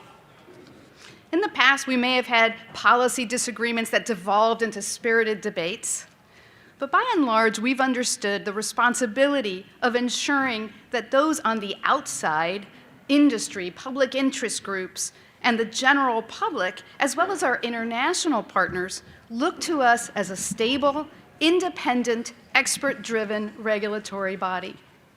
And while we are meant to be independent, we are still accountable. Congress provides oversight of the agency.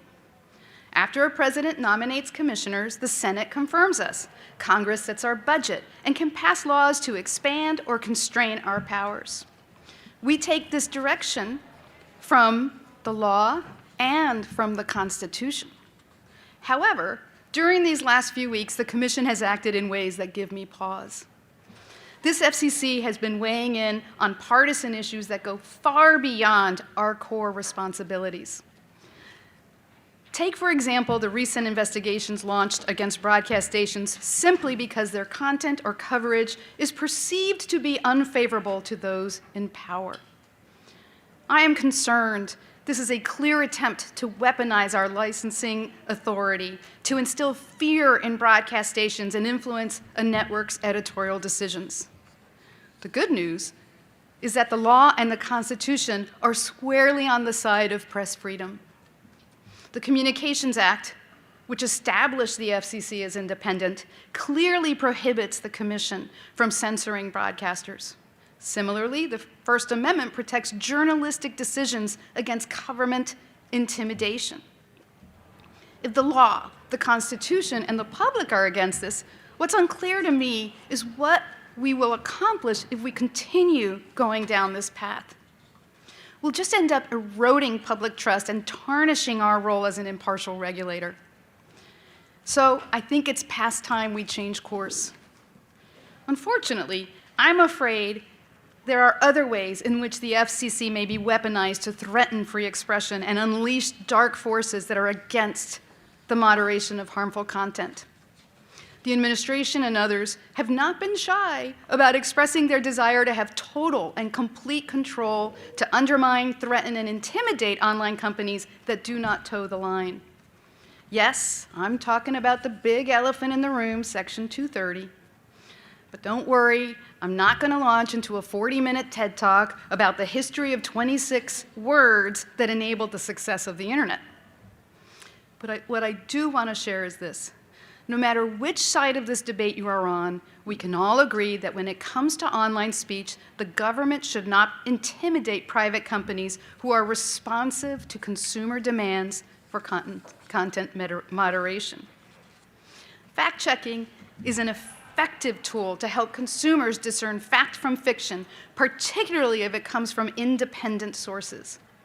If consumers want it, companies should be allowed and even encouraged to provide this service. They should not be bullied into removing those safeguards. Unfortunately, we've already seen these tactics work. As government threats grow, incentives to provide the public with the means to protect themselves from misinformation and disinformation are diminishing. Private companies are finding it easier to retreat in the face of government threats, veiled or otherwise, than to be responsive to their audiences. Sadly, it is all but certain that the FCC will feel compelled to once again answer the call from those in power to weigh in on this complex issue. But let's be clear, the FCC should not be in the business of micromanaging online speech. We can offer suggestions and technical expertise, but ultimately only Congress can change and amend the law that gave us the internet as we know it today. As the Supreme Court recently affirmed, it's not the government's job to balance the marketplace of ideas. It cannot impose on a private business what it thinks is fair, and as such dictate to consumers how they should think. Once again, I think the First Amendment here also constrains the FCC from acting in a way that may tilt speech toward a structure that is more favorable to one group than another. If the FCC chooses to go in this direction, it'll be fighting a losing battle. We'll simply be diminishing our power when instead we could be addressing issues that are firmly within our grasp. So to wrap things up in the next few minutes, let me share what I believe the FCC should be focusing on in the years to come. Instead of obsessing over partisan culture wars, we must remain focused on expanding connectivity, promoting competition and innovation, securing our networks, and supporting a strong, independent media ecosystem. So let's start with connectivity. When funding ran out last year for the Affordable Connectivity Program, which was established by the bipartisan infrastructure law, the FCC lost the most effective and successful tool it has ever had to close the digital divide. And we see new investments aimed at expanding connectivity, we must ensure that affordability is part of the equation. Second, let's discuss competition and innovation. Securing reinstatement of our spectrum auction authority remains critical for our global leadership. Similarly, our economic success depends on ensuring that public resources from public goods continue to be used for the public interest. That means ensuring that proceeds from these auctions continue to support bipartisan priorities that benefit all Americans, not just a select few. Third, reliability and security of networks remains top of mind. From devastating hurricanes to horrific wildfires, we've seen time and again why the reliability of our communications networks is vital. It saves lives. I also believe that it is imperative that we continue to prioritize protecting communication networks from insidious cyber attacks like Salt Typhoon and move to remove insecure equipment from our nation's networks. And finally, we must continue to uphold the FCC's long-standing pillars of media policy, preserving localism, competition, and diversity in broadcast media. With mis and disinformation on the rise, local journalism is as important as ever. I will continue to highlight the media literacy education efforts and tools that consumers can use to discern the truthfulness of information about the issues that matter most to them. The work to protect consumers never ends. As I've said before, our agency does best when our work honors the people we serve. That means ensuring the internet remains open, dynamic, and innovative. One where ideas can flourish without government interference dictating what content should or should not be protected. A free and independent internet has been the cornerstone of our modern society, and we must resist any efforts to use regulatory power to shape speech, suppress dissent, or control narratives. Our focus should be on fostering a digital ecosystem that empowers users, supports transparency, and protects against undue government influence. So I want to thank you for having me today. I look forward to continuing to work with each and every one of you to uphold these principles. Thank you.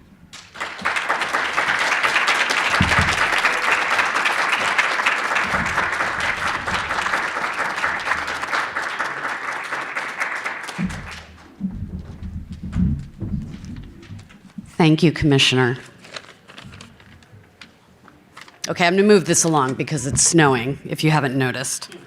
And everybody needs to get on the road, to include the congressman I'm about to introduce, who has to make his way to Northern Virginia. I'm delighted to introduce our next speaker, and I'm going to try. Congressman Suhas Subramaniam is a leading voice, I think, as everybody knows, in tech policy in Congress.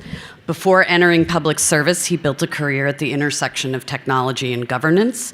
He worked as a technology and operations consultant, helping startups and focusing on digital modernization. He is also a graduate of Northwestern Law. Go Cats. I have a cat at home.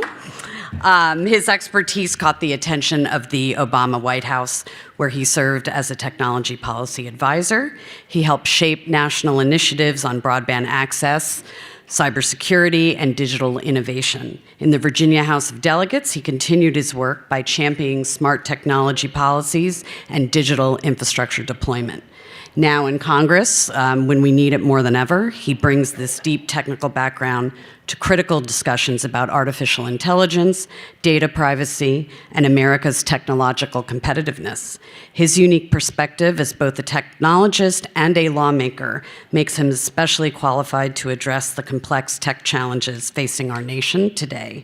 So please join me in welcoming the Congressman and Kelsey Griffiths from Bloomberg for a little fireside chat.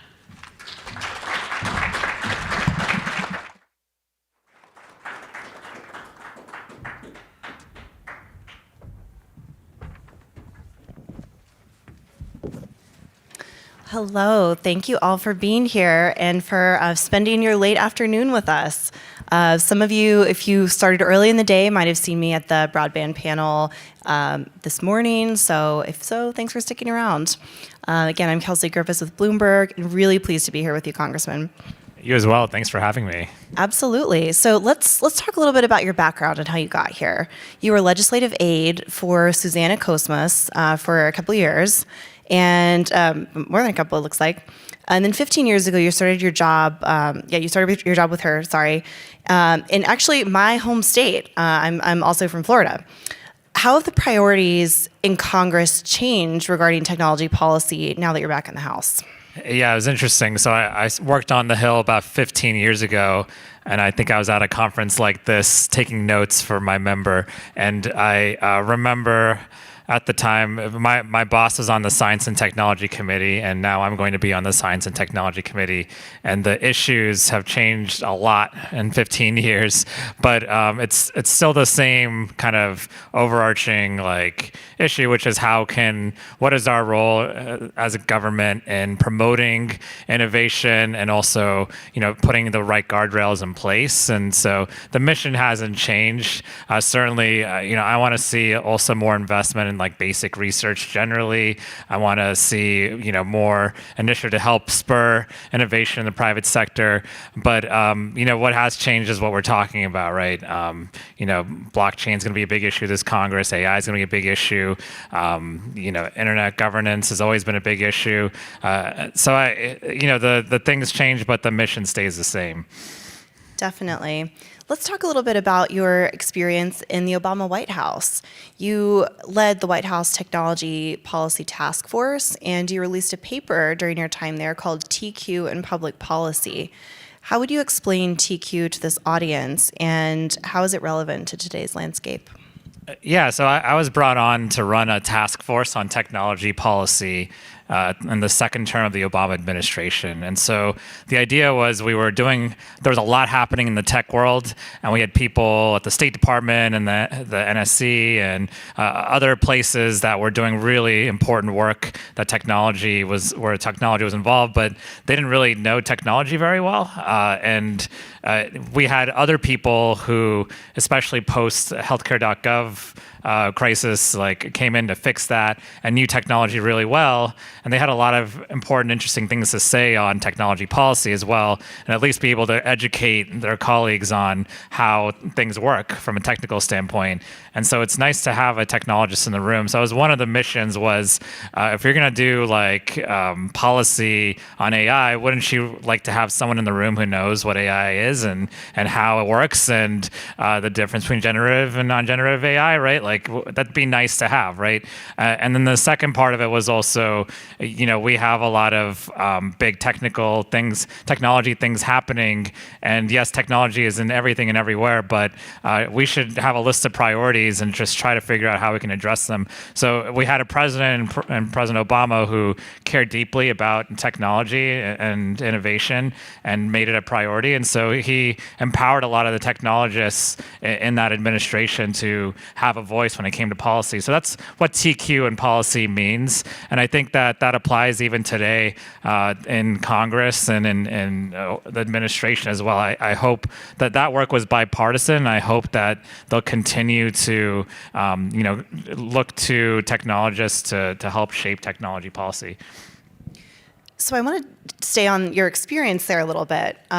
One of your specialties there was modernizing the government agencies and boosting government efficiency. It seems like that's a topic that's very relevant in today's climate. What can you share about what you learned then that you think still applies now? Yeah, absolutely. So we worked with the U.S. Digital Service a lot at the time. I was in the office of the CTO. It's now called the U.S. Doge Service, apparently, and there was a rebrand. It is Doge now. That office is Doge now. But at the time, we stood it up post healthcare.gov as a way of basically getting technologists into government and helping agencies try to modernize their processes. And what we found was, it's not the federal civil service servants that are the problem when it comes to how slow government is sometimes. It's Congress that's the problem. It's the regulations that they have to follow. And so, take example, I'm gonna, embellish a little bit, but let's say you want to buy like a new pack of paper clips, right? You can go to Office Depot or wherever on Amazon, buy some right now, right? But if you do that in government, you go through a procurement process, and it might take you 6 months to find a new vendor if you want to buy a new set of paper clips. Like, how is that the fault of the federal civil servant? They're just following the laws, and maybe the laws are in place. They are in place as anti-corruption measures. They are in place as ways to make the process fair and to get more American businesses engaged. But that doesn't mean we should fire all the federal civil servants to solve that problem. I think the way to solve that problem is to look at the regs. And another thing to put on your radar is the Paperwork Reduction Act. It doesn't actually reduce paperwork. And that was a big problem for us when we're working with agencies like GSA, and we stood up a thing called 18F there at the time. I don't think it's there anymore, but we wanted to at least try to see what we could do to make government better, faster, more efficient. Because if people have a bad experience with government, then they don't trust government. They want to burn it to the ground. And so I think what you're seeing is the burning of it to the ground right now because of many years of frustration. But I don't think they're going about it the right way. In fact, they're going about it the opposite way that I would, which is let's work with the civil servants, identify the regs that actually need to be modernized, and then Congress should pass some laws to fix that. If we want to actually be productive about this and not hurt the American people's safety and health and security long term, that's the way we should go about it. There you go. A little bit of advice for Doge, it sounds like. So, I'm sure they'll take it, right? So after you left the Obama administration, you worked with several tech startups in the private sector. Can you tell us a little bit about what that experience was like and what you learned there that you're taking to Congress now? Yeah, it's fun to be a part of building something new, and it's always a roller coaster. And I was probably part of about up to 10 startups, and probably 8 of them failed. And so you learn how to fail very quickly and just move on to the next thing and know when to quit. But I think it was really helpful for me to be a part of small businesses or startups and see the challenges that they face. I think a lot of Americans are small business owners themselves. A lot of people in the tech scene are, at one point or are a startup. And so I think startups are a great engine for innovation as well. I don't want to see Congress. One of the things I don't like sometimes is Congress will put regulations and laws in place that will make it hard for new entrants to join a market and try to do something different. It stifles innovation sometimes, and so we have to be careful. We have to find the right balance between certainly doing the right things for an industry, but not shutting out competition, new competition especially. So that's a couple of things that I learned from that experience. Well, that sounds like an important message to bring to your district now. You're serving in Virginia's 10th district, which is unique in that it's home to many tech companies and it has the highest concentration of data centers in the U.S. What are some of the challenges you face representing this district with these dynamics? I think while we need data centers right now, for us, it's creating an energy problem. And so, and that's happening across the country. And so it's also creating a problem with our water supply and just generally building infrastructure to be able to meet the power demands, especially when you consider that we had clean energy goals in Virginia. Now we're building power lines to coal country in West Virginia. And so that kind of undermines that long-term goal. And so I think there's a lot of players in the space that want to be part of the solution, which is good. But the reality is we need to build a lot of data centers long term, or figure out how else we're going to have that sort of storage to be able to power AI and blockchain and all the other things that are coming up. So my district were a country, it would have the most data centers of any country. It has 70% of the internet running through it. This is Loudoun County, about 30 or 40 minutes away. The other thing I worry about is security. If I were foreign agent, I wanted to attack someone, I would attack us, not the White House, because people care far more about their kids' pictures than they do about what's going on here. And so that's another thing that I've put on people's radar is we also need to make sure that these facilities are secure. Absolutely. Now, you're currently serving on the Committee on Science, Space, and Technology. What are some of the issues that you're watching there, and what do you hope to accomplish during your work with the committee?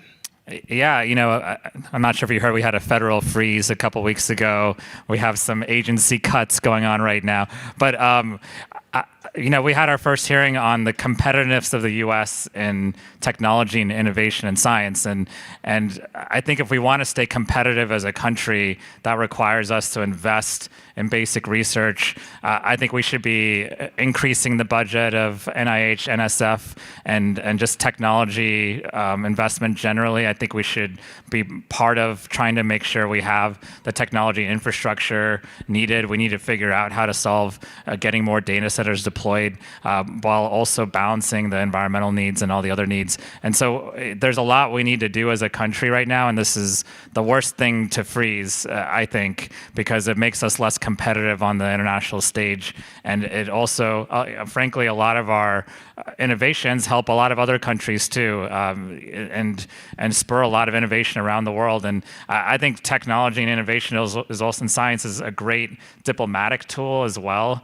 It strengthens our relationships with other countries if we can use that as like a lead. That's what I did in the White House. I started an initiative on broadband access where we would help countries without spending any money as a country. We'd help countries get loans from MDBs and other institutions to provide broadband access to their people.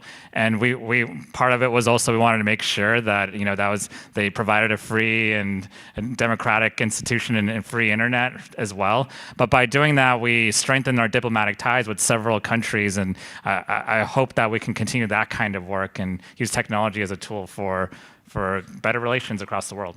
There you go. I think a lot of people in this room would agree that the internet is a uniting force. And I am so glad that you brought up broadband funding because I wanted to ask you about that. Can you tell us a little more about how you think about broadband access and affordability and what you would like to see Congress doing to address these important issues?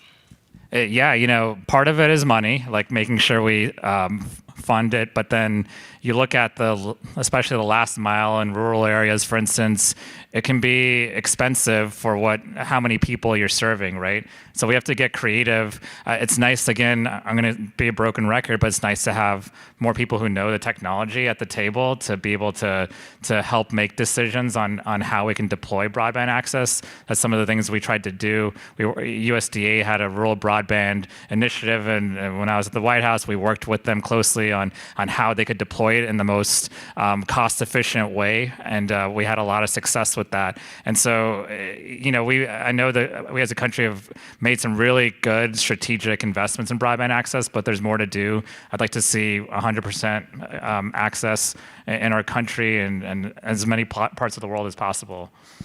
Now, where do you think the different technology or delivery methods fit into this? Do you see satellite playing an increasing role, for example, in serving some of these areas that are expensive to serve? Yeah, absolutely. Yeah, satellite. I mean, we should be technology agnostic, I think. Just whatever it's going to take. I want to make sure that it's quality access, internet access as well. But if whether it's satellite or cable, we were big on dig once in Virginia, and I have been throughout my career. And so whatever it takes, there's a lot of different ways to tackle this problem, and it's all of the above. Solution. I think I heard some applause for dig once. Okay. There we go. So as we've already discussed, you previously served in the Obama administration, and now you're in an oversight committee role.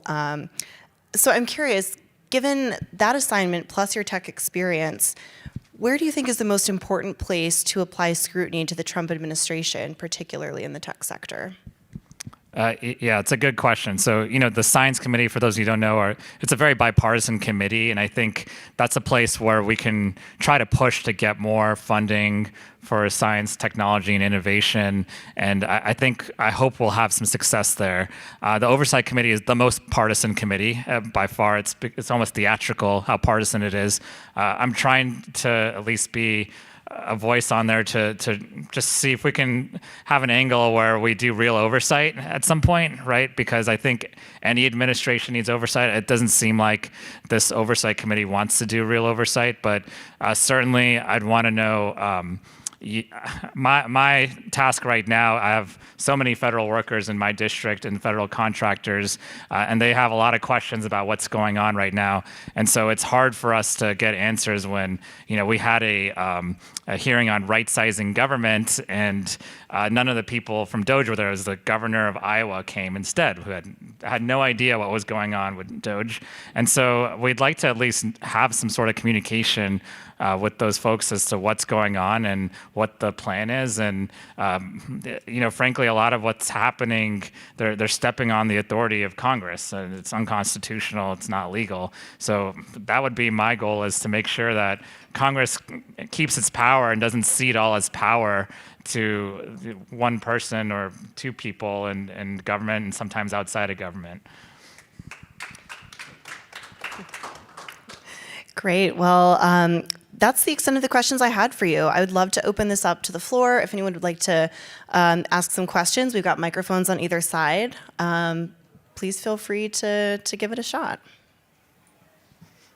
Hi, Congressman. My name is Austin Bonner. I was one of the deputy CTOs in the Biden administration. And my experience in OSTP, and I hope it was yours too, is that one of the best things was getting to know the engineers and technologists who are all over our government. They're having a hard time this week, and I wonder what you think Congress can do to make sure those are still good jobs that people want to have when they want to serve our country. Yeah, it's a great question, and thank you for your service. And it's a hard question to answer. I can't say with a straight face to a federal civil servant right now that what's going to happen to your job or how safe or secure your job is right now. I hope in the next months and the months ahead we can give a better answer. But this is what I'm trying to warn people about on both sides of the aisle, is if you attack federal workers, if you attack people who serve the federal government, who left, in many cases, especially in the case of engineers, higher paying, better jobs to serve in government because they cared about this country and wanted to fix something or serve in some way, how are you going to attract great talent back? I talked to a nuclear scientist who said that they retired because they didn't want to have to deal with this anymore.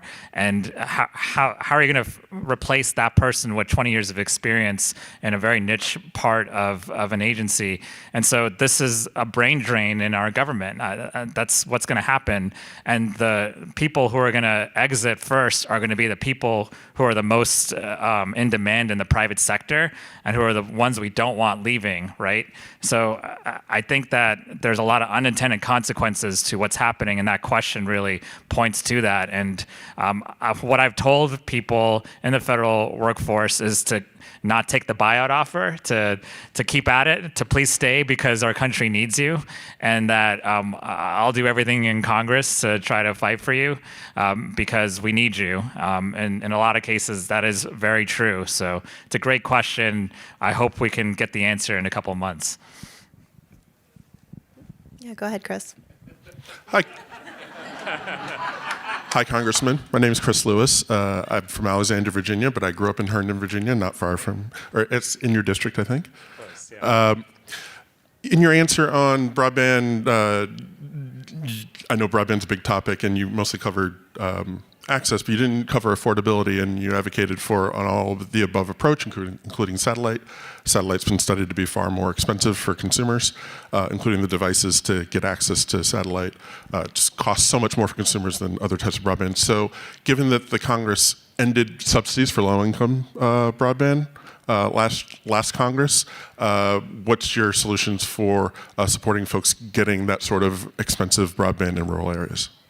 Yeah, that's tough. It's a really good question. I mean, at the state level, I passed legislation, and it was bipartisan to have subsidies for rural areas as well as urban poor areas, and it was very successful. In fact, we saw, wherever it was deployed, there'd be better outcomes in the schools actually, because kids could finally do their homework outside of school, and so we want to continue that. I sold it at the state level as a great investment in our families and our kids. Helps people join companies that offer telework. It's in many orders of magnitude great for every part of our society and our economy. And so, certainly if the federal government is not going to be doing those investments, we're going to have to find another place. The states, there's one place, but not everyone has the resources Virginia does. So again, on science and tech, I'm going to be pushing to make sure we keep those investments because it's critically important. Great. I think we've got another question on this side. Hi, Congressman. Thanks so much for joining us. I was wondering, certainly there's plenty that probably keeps you up at night, but what about, science, technology, and so forth are you excited about? What kind of, are you looking forward to? Yeah, I've just seen our country just do so many innovative things in so many different spaces. And a lot of it came from investments that the federal government made, at one point or another. And so that's why I'm a big evangelist of making sure we fund basic research in science and technology, that it used to be you could get an NSF grant pretty easily, and that's changed over many decades, and now it's hard to get one, and now people who have them are really worried that what's going on, that they're not going to be able to get their funding. And so I've talked to a lot of labs, for instance, that are just really scared right now. They're not sure if they're going to keep going, and they have research that they've been working on for years that's almost there, right? And so, that's, again, I'm talking about the unintended consequences of what's going on. I think we have to protect those investments in science and tech because we can do so much. We have so much talent as a country. We can do so much with just a little bit of investment, and that's what makes me excited, but also concerned right now. Great. Let's take one from this side, and then we'll go over there. Yes, hey, Suhan. My name's Steve Williams, President, National Juneteenth Observance Foundation, on the Internet Society Board of Directors. I'm a Sterling, Virginia resident. Great. I moved to Loudoun County in Leesburg in 2000 from Los Angeles, California. I was on the Pac-Bell DSL team. I'm a technologist. I came there and I realized I couldn't get internet connectivity, even though I could hit the central office with a rock from where I was living at in Leesburg. So I developed a network called Skynet Access. You probably know that network. Yeah. I'm the founder. And we ran everybody out of town with our wireless connection, being able to push two T1 lines, 3 megs at a time. Response back was from Comcast. They brought in Roadrunner there first. We saw other people come in. Cox, of course, with the Roadrunner service, Verizon brought in their high-speed service and responded in the internet capital of the world real quickly. Fast forward, pandemic. I do the same thing in West Las Vegas, Soul City Wi-Fi. I bring in the same high-speed connectivity there. No response from any of the carriers. As a matter of fact, they asked me to stop in the neighborhood. The private industry runs on an ROI model, period, the end. And when they look at neighborhoods that are traditionally underserved, it is the ROI model that prevents them from investing in real technology. You go to Baltimore, you're 3 miles from a pop, but yet the previous commissioner of the FCC said it was covered. I got 8 churches that are getting ready to fly balloons and raise some question about it. The dispersal and the access to internet connectivity has to be better than that USDA broadband plan, because they came and spoke to my people several times, right? And they worked in Kansas City with the Utopia Project and Google, and you saw how that turned out. So we need to have a complete reevaluation from the grassroots level at deploying and conquering the last mile and the middle mile problem in America. And it's not going to be something that I don't think that the private sector is going to do. So how do you feel about raising internet connectivity to the level of a public service utility and making sure that the government is behind that is equally deployed? If they deploy fiber in Leesburg, they deploy fiber in Mississippi. If they're going to run one connection place, they make sure it's equal every place else. That's my first connection. Everything else don't make a difference if you're not connected. I couldn't help notice the sponsors of this event. So without trying to start a civil war, I'll say that we should talk, especially if you're a constituent. We'll talk afterwards. But we did have a bill in the Virginia General Assembly to do that. It did not pass the House. But I know that there's efforts on the way to try to do what you're just talking about. Good question. Great. We got a question on this side. Yeah, I'm curious whether there are areas where you feel aligned with the new administration and what they want to do. And are there things that they want to do that you think are exciting and maybe more possible to do now together? Yeah, I was saying before, I love the idea of government modernization, of making things better, more efficient, being good stewards of taxpayer dollars. But it's how they're doing it that I have a problem with, right? Like we had a committee hearing where I made the analogy, like if the kitchen cabinets in your house are broken, you don't burn down the house, right? You just fix the cabinets, right? And so we don't, I understand the goals and I understand the message, but I don't understand, I don't agree with the way that they're going about it. It's certainly not, I don't think it's legal or constitutional, but that's one place where I've always wanted to work across the aisle to try to, make that better, make government more efficient and give it better services. And I think that's work that's been ongoing for a while now and been bipartisan. Great. I think we've got time for one more question. Hi, my name is Joe. I'm the director of the Congressional App Challenge. And I had a really quick question because your predecessor had been a previous co-chair of the program. And I know, given your background and some of the things that you talked about, we work with thousands of high school students across the country who are interested in technology and interested in getting involved in civic engagement with technology. Given the landscape, what sort of advice would you give to those students, not just for the short term, but as they look into their futures? Yeah, absolutely. I mean, we love the challenge, and we want to make sure we continue that. I'll be certainly continue to champion that the way my predecessor did. And I've always told people, not just in tech, but in all fields, I've been wanting to get people engaged in public service in some form because everyone's got a talent, right, that they can contribute. And we had the Presidential Innovation Fellows program where it'd be like tours of duties for technologists to come into government and come out. And so again, I don't want what's happening right now to get in the way of a lot of work that's happened over the past decade and getting technologists and enthusiasts involved in public service. You don't even have to work directly for government. There's so many different organizations that are doing great work, many of whom are here.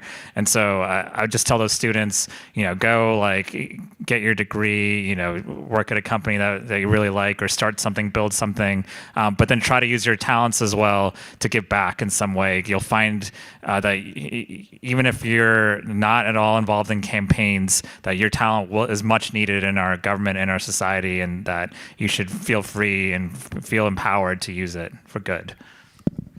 Wonderful. Well, I think we're at time. Again, that was Representative Suha Subramanian. Thank you so much. Thank you.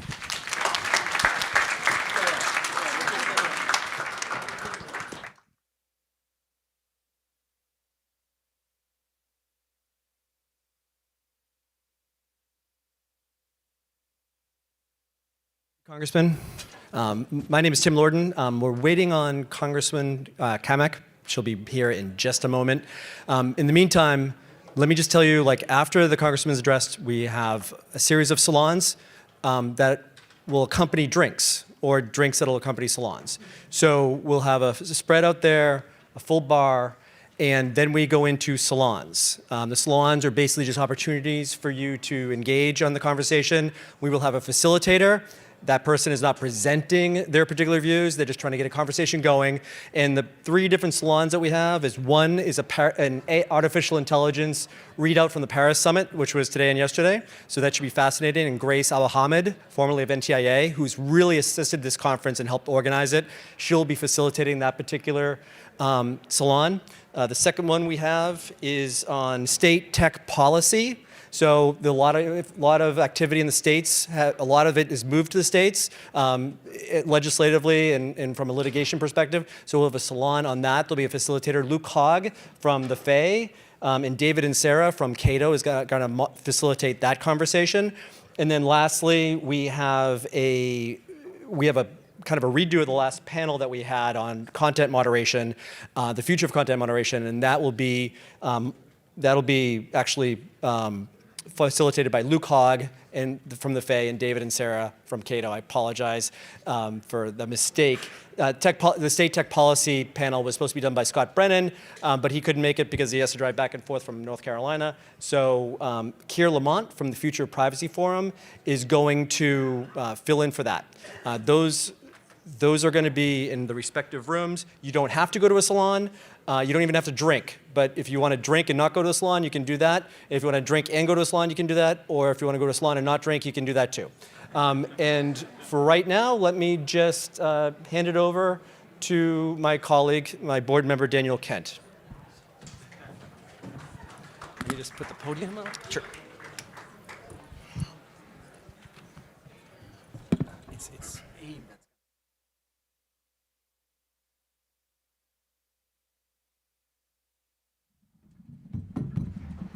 Good afternoon, everyone. I'd like to thank Congressman Subramaniam for his remarks. My name is Abraham Kim, and I am the 2025 State of the Net Fellow. And it is my pleasure to welcome Congresswoman Kamak to the stage today. Congresswoman Kamak is in her second term as the representative from Florida's 3rd Congressional District. She serves on the House Energy and Commerce Committee and is a member of the bipartisan House AI Task Force. She's a key voice in advancing American innovation, so please join me in welcoming Congresswoman Kamak.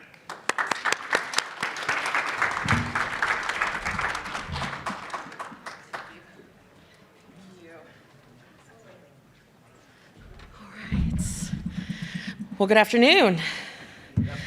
Thank you. Someone's awake. We need coffee for everyone, or shots. It's that time, right? Well, it is frickin' freezing outside. And as a Floridian, we're not used to this weather. My blood has thinned out for sure. But I'm hearing now we're gonna get 10 inches. So thank you for braving this. I know everyone's like, holy shit. Yes, I am now your meteorologist as well as your friendly local congresswoman giving you an update. No, I'm really glad to be with you guys. Just a quick update kind of what we're dealing with on the Energy and Commerce Committee, because obviously Energy and Commerce has the lion's share of jurisdiction when it comes to a lot of the tech issues that we're dealing with. So we actually had our Energy and Commerce retreat today, and we went through a lot of the top line items that we're going to be tackling surrounding data privacy, AI, emerging technologies, and we're really excited. What you should be looking for is this breakneck pace coming out in the next 2 quarters. And that's really when I think it's important that industry engage with members of Congress and their staff. The reason I say that, particularly when it comes to tech, is Congress is old. You don't have a lot of expertise there. I am still the designated IT person on the committee. I am resetting members' iPhones. I am teaching my colleagues how to FaceTime. We need help. And I can see just from the looks of people in here, you're like, yeah, we know. So this is a really good moment for us to have that collaborative relationship where policy is industry driven. And that's critically important because Washington, it's designed to move slow. And at the rate that we are seeing innovative new technologies come out, this is when we need people to engage more than ever. And a lot of it's going to be education, because you're dealing with folks that come from very traditional industries typically, but there's top line issues that we can really connect on, particularly as it relates to regulatory environments. Some breaking news that I do want to share with you guys today is it will be announced later this week, but we are now the official chair of the Emerging Tech Task Force for the Republican Study Committee. Now, the reason I announced that here today is because for the first time, there will be a concerted effort to address a number of technologies. Everyone wants to talk about AI right now, or they want to talk about Section 230 reform, but not a lot of people are talking about the whole environment, the entire ecosystem of emerging technologies. So I'm just going to talk about list a few of the ones that we're going to be addressing right out the bat. Obviously, AI, blockchain. I'm a big blockchain person, so we could nerd out on that if you guys want. Thank you. One applause. We're going to get there, buddy, one of these days. Robotics, virtual reality, augmented reality, quantum computing, biotech, and of course I'm a little biased because I represent one of the biggest biotech incubators in the world in my district. So watching how we can get research and R&D into market, that's something that we're very, very aware of. Nanotechnology, of course, spectrum, 5G, thermal tech, drones, cybersecurity, and gaming. Again, I'm the baby in Congress, so when I talk to my colleagues about the potential in the industry of gaming, they're like, what, like Nintendo? I'm like, bless your hearts. So there's a lot of opportunity there, but in the emerging tech space, I'm really, really excited because again, this is a way that we can bring people into the fold from industry that really haven't engaged in ways before. How many of you read the 273-page AI task force? Bless your hearts. It's riveting stuff. It actually was designed pretty well. You're not supposed to say that. But the reason I ask is because there was a lot of really good content in there, some really good policy recommendations. And I think we're at a point where you're seeing this clash of doomsdayers along with the people who see the opportunity and the potential in AI. We can't let the doomsdayers win out. There's always going to be concerns about data and privacy, and we can navigate that. But we can't hamper and hinder innovation and development and put reins on these technologies and then expect them to flourish. It's just not going to happen. So if there's one thing you take away from me jumping up on stage with snow in my hair tonight or today, this afternoon, it's that we need you guys at the table. We need you to engage. We need you to engage with both Republicans and Democrats. Because as it relates to technology, communications, all of the emerging things that are coming up in this space, you find that there's a different cross-section that is beyond party lines. And much of it is generational, but you're finding some interesting players on the other side that you never would have found in any other sector. So please take this as my plea and your call to action to get engaged. So I could tell bad jokes for a really long time, but you've probably been listening to speakers all day, right? Riveting, yes. Does anybody have any questions? I'm probably not allowed to take questions, but to hell with it. Break the rules, not the law. If you are, Congresswoman, I'd be glad to oblige you. Love it. So I'm with NetChoice, the trade association. We are ecstatic that President Trump wants to embrace innovation and the energy necessary to build the data centers we need to store all the cloud stuff, all those pictures you're taking that you never delete. We need a place to store all that. How dare you talk to me like you know what's on my phone? You know.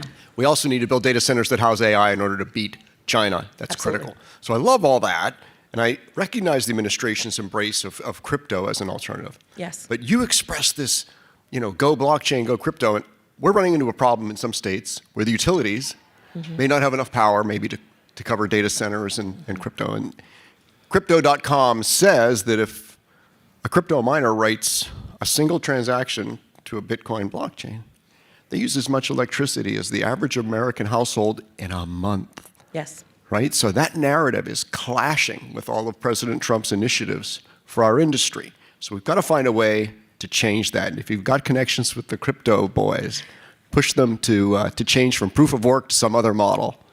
So a couple things on that, and thank you for bringing that up, because oftentimes we don't have the conversation about energy in the same breath as we do when we're talking about blockchain, crypto, mining, digital assets, et cetera, or the cloud. And I'm going to mess up the exact number, so I'm not going to cite it. But as it stands right now, currently in the pipeline for permitting, we have already exceeded the need that we are requiring in order to actually do the data centers and the mining required in order to stay competitive, particularly with China. And so when it comes to energy policy, we have to do major reforms. And I think embracing the above all energy portfolio is really important. When we're talking about nuclear today is not the nuclear of 50 years ago. We're talking small modular reactors.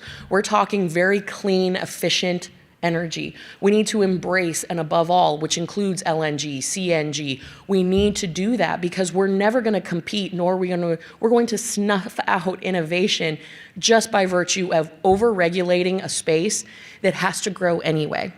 So I know I'm a little biased, but the REINS Act is my baby. Okay. It is the largest regulatory reform. Thank you. Hey, you got competition for claps. The REINS Act, it is the largest regulatory reform effort in American history.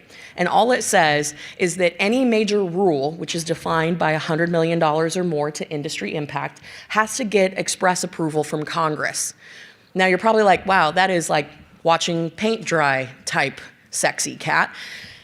It's important because you have unelected, nameless, faceless bureaucrats that have been making decisions that have incredible impacts to industry and our everyday life. And there is no way to hold these people accountable.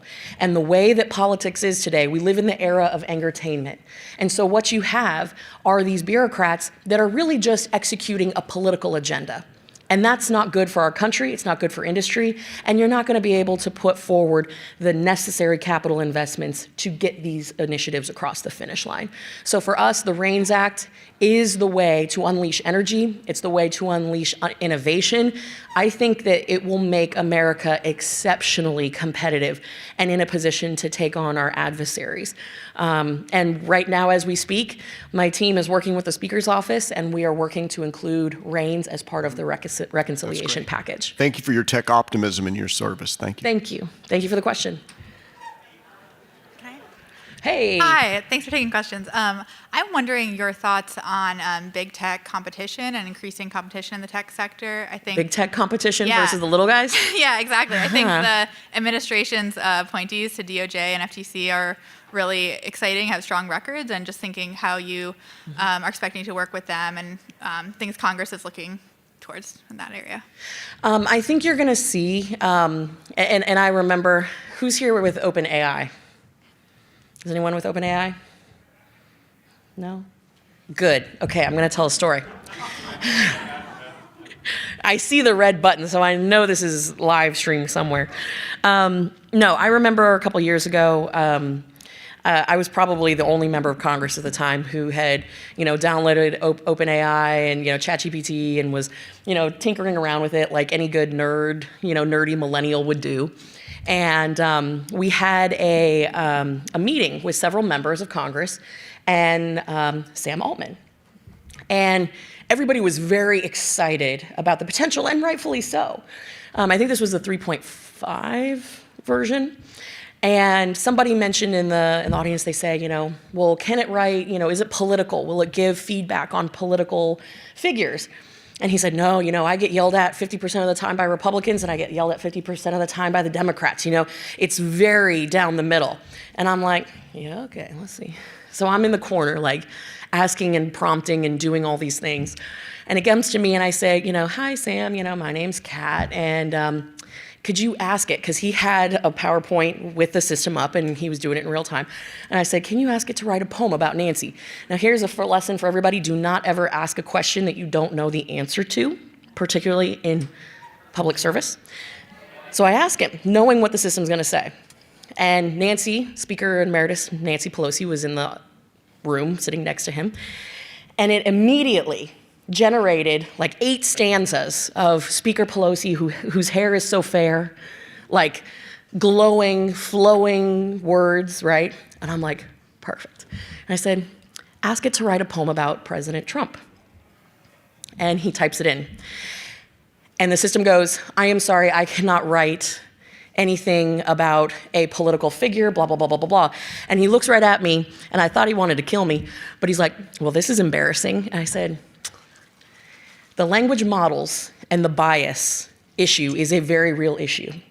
And you coming to Congress asking to put a heavy hand of government as regulators to push out smaller innovators is a problem. And this is the reason why. Because OpenAI really isn't genuinely open. And there are inherent bias. And I made a crack that has always come back to bite me, that we finally found a use for philosophy majors. How many in this room have a philosophy degree? There's always one. Okay, well, when you think about it, as you're building these language models, I think we do have to have a conversation about the ethics, about what we are building into these systems. And I think that should be really the limitation of government involvement. So to answer your question, where did you go? Wow, sorry, you're like right behind her. To answer your question about what we see, I have a real fear of letting the big guys dictate rules and really take into colored consideration the recommendations that they put forward, saying, hey, maybe we could build out a framework that looks like this. Because I want to also make sure that there is an even playing field for the little guys, for the startups, for people who are going to innovate and take risks. And so that is something that is constantly in the back of my mind. And so I think you're finding a lot of excitement for the little guys, for the people who are innovating and really pushing the envelope. It's going to create a clash at some point, because clearly you have smaller entities that don't have the. You're giving me signs. I don't know what you're trying to tell me right now. There's going to be that clash between the big guys and the little guys. But I think this is where Congress can come in and say, no, we're going to do an open playing field. We're going to keep the market open. We want this to be a free market space. And the less regulations, in my opinion, the better. Okay, you're giving me the signal. All right, you got the last one. Awesome, thank you. My name is Tyler Tone. I'm from the Foundation for Individual Rights and Expression, FIRE. We've seen. I love you guys. Oh, thank you. We've seen bills in states like Colorado, California, Texas, Virginia, regulating not just the deployment of artificial intelligence, but the development of artificial intelligence. These bills raise all sorts of concerns, both in the First Amendment areas, but also areas brought up by all sorts of people today. Yeah. The House AI bipartisan report in December had language about federal preemption that was not all that strong. I'm curious as to the appetite for federal preemption on these sorts of bills in Congress at the moment, and what your thoughts were on that. So a couple things. Love the organization. I'm the chair of the Campus Free Speech Caucus. So love the report that you guys put out every year. It's great. Second thing, I agree with you that the preemption issue is really important, but it has to have enforcement, it has to have teeth. And the reason why is because if you have 23 states and growing that have different privacy standards, no company can comply. But to your point about the AI bills that are coming up, I actually was recently in California with the head of y'all's organization, and we had an interesting conversation that as it stands right now in each state legislature, collectively across the United States, there's 512 bills that have been filed that are a little concerning, the majority of them probably pretty bad rather than good, and with the intent to basically regulate innovation and then subsequently speech, which is obviously a First Amendment violation. So there's a lot of concern. When we get into a federal space, there's actually a few state bills. I'm not going to name which one because I don't want anyone to report it. But we're looking at modeling it and turning it into a federal response because I think it's a good way to protect the First Amendment and the right to innovate and the right to free speech. So that is something that I am very concerned about because what we have seen at this point with, say, let's just point the data, privacy. We have 23 states currently that have individual laws on the books about companies' role in protecting your data. That has now started us down a path federally where, well, you know, we have to have now a national response. And it is it's not a proactive response, it's very reactive. And when we are doing a knee-jerk reaction, it doesn't always result in the best policy. I see that same thing happening right now, where states are saying, because these state legislators are hearing from their constituents, I'm scared, this thing about AI, deep fakes, my grandson did this. They're hearing from people that are very, very scared. And they probably aren't very in tune with all of the developments and the things that are happening in the space. They just want to do something. So we're going to end up with a lot of different states adopting legislation that will ultimately come to a head, and they'll be on Congress's doorstep saying, we can't navigate 50 different states rules and regulations and their policies if we are a company in this space. So it's something that we're very aware of, something that we're hoping to actually avoid by just setting a national standard that is very fair, very free, and very hands-off. Thank you. Thank you. Jessica, am I in trouble? I'm on time. You guys amazed my chief get it done. Thank you for that. Thank you for everything that y'all do. And I know that it's been a little bit of a crazy day with the weather and people coming in and out, but thank you for everything that you do. We have some really incredible opportunities ahead of us. And I will just stress that they are not Republican or Democrat opportunities. These are opportunities that are going to make our country strong. The technology that we are seeing come out, it is crossing all of the divides, and I am just really, really encouraged for what's ahead. So thank you, and it's a pleasure having spent a few minutes with you this afternoon. Take care.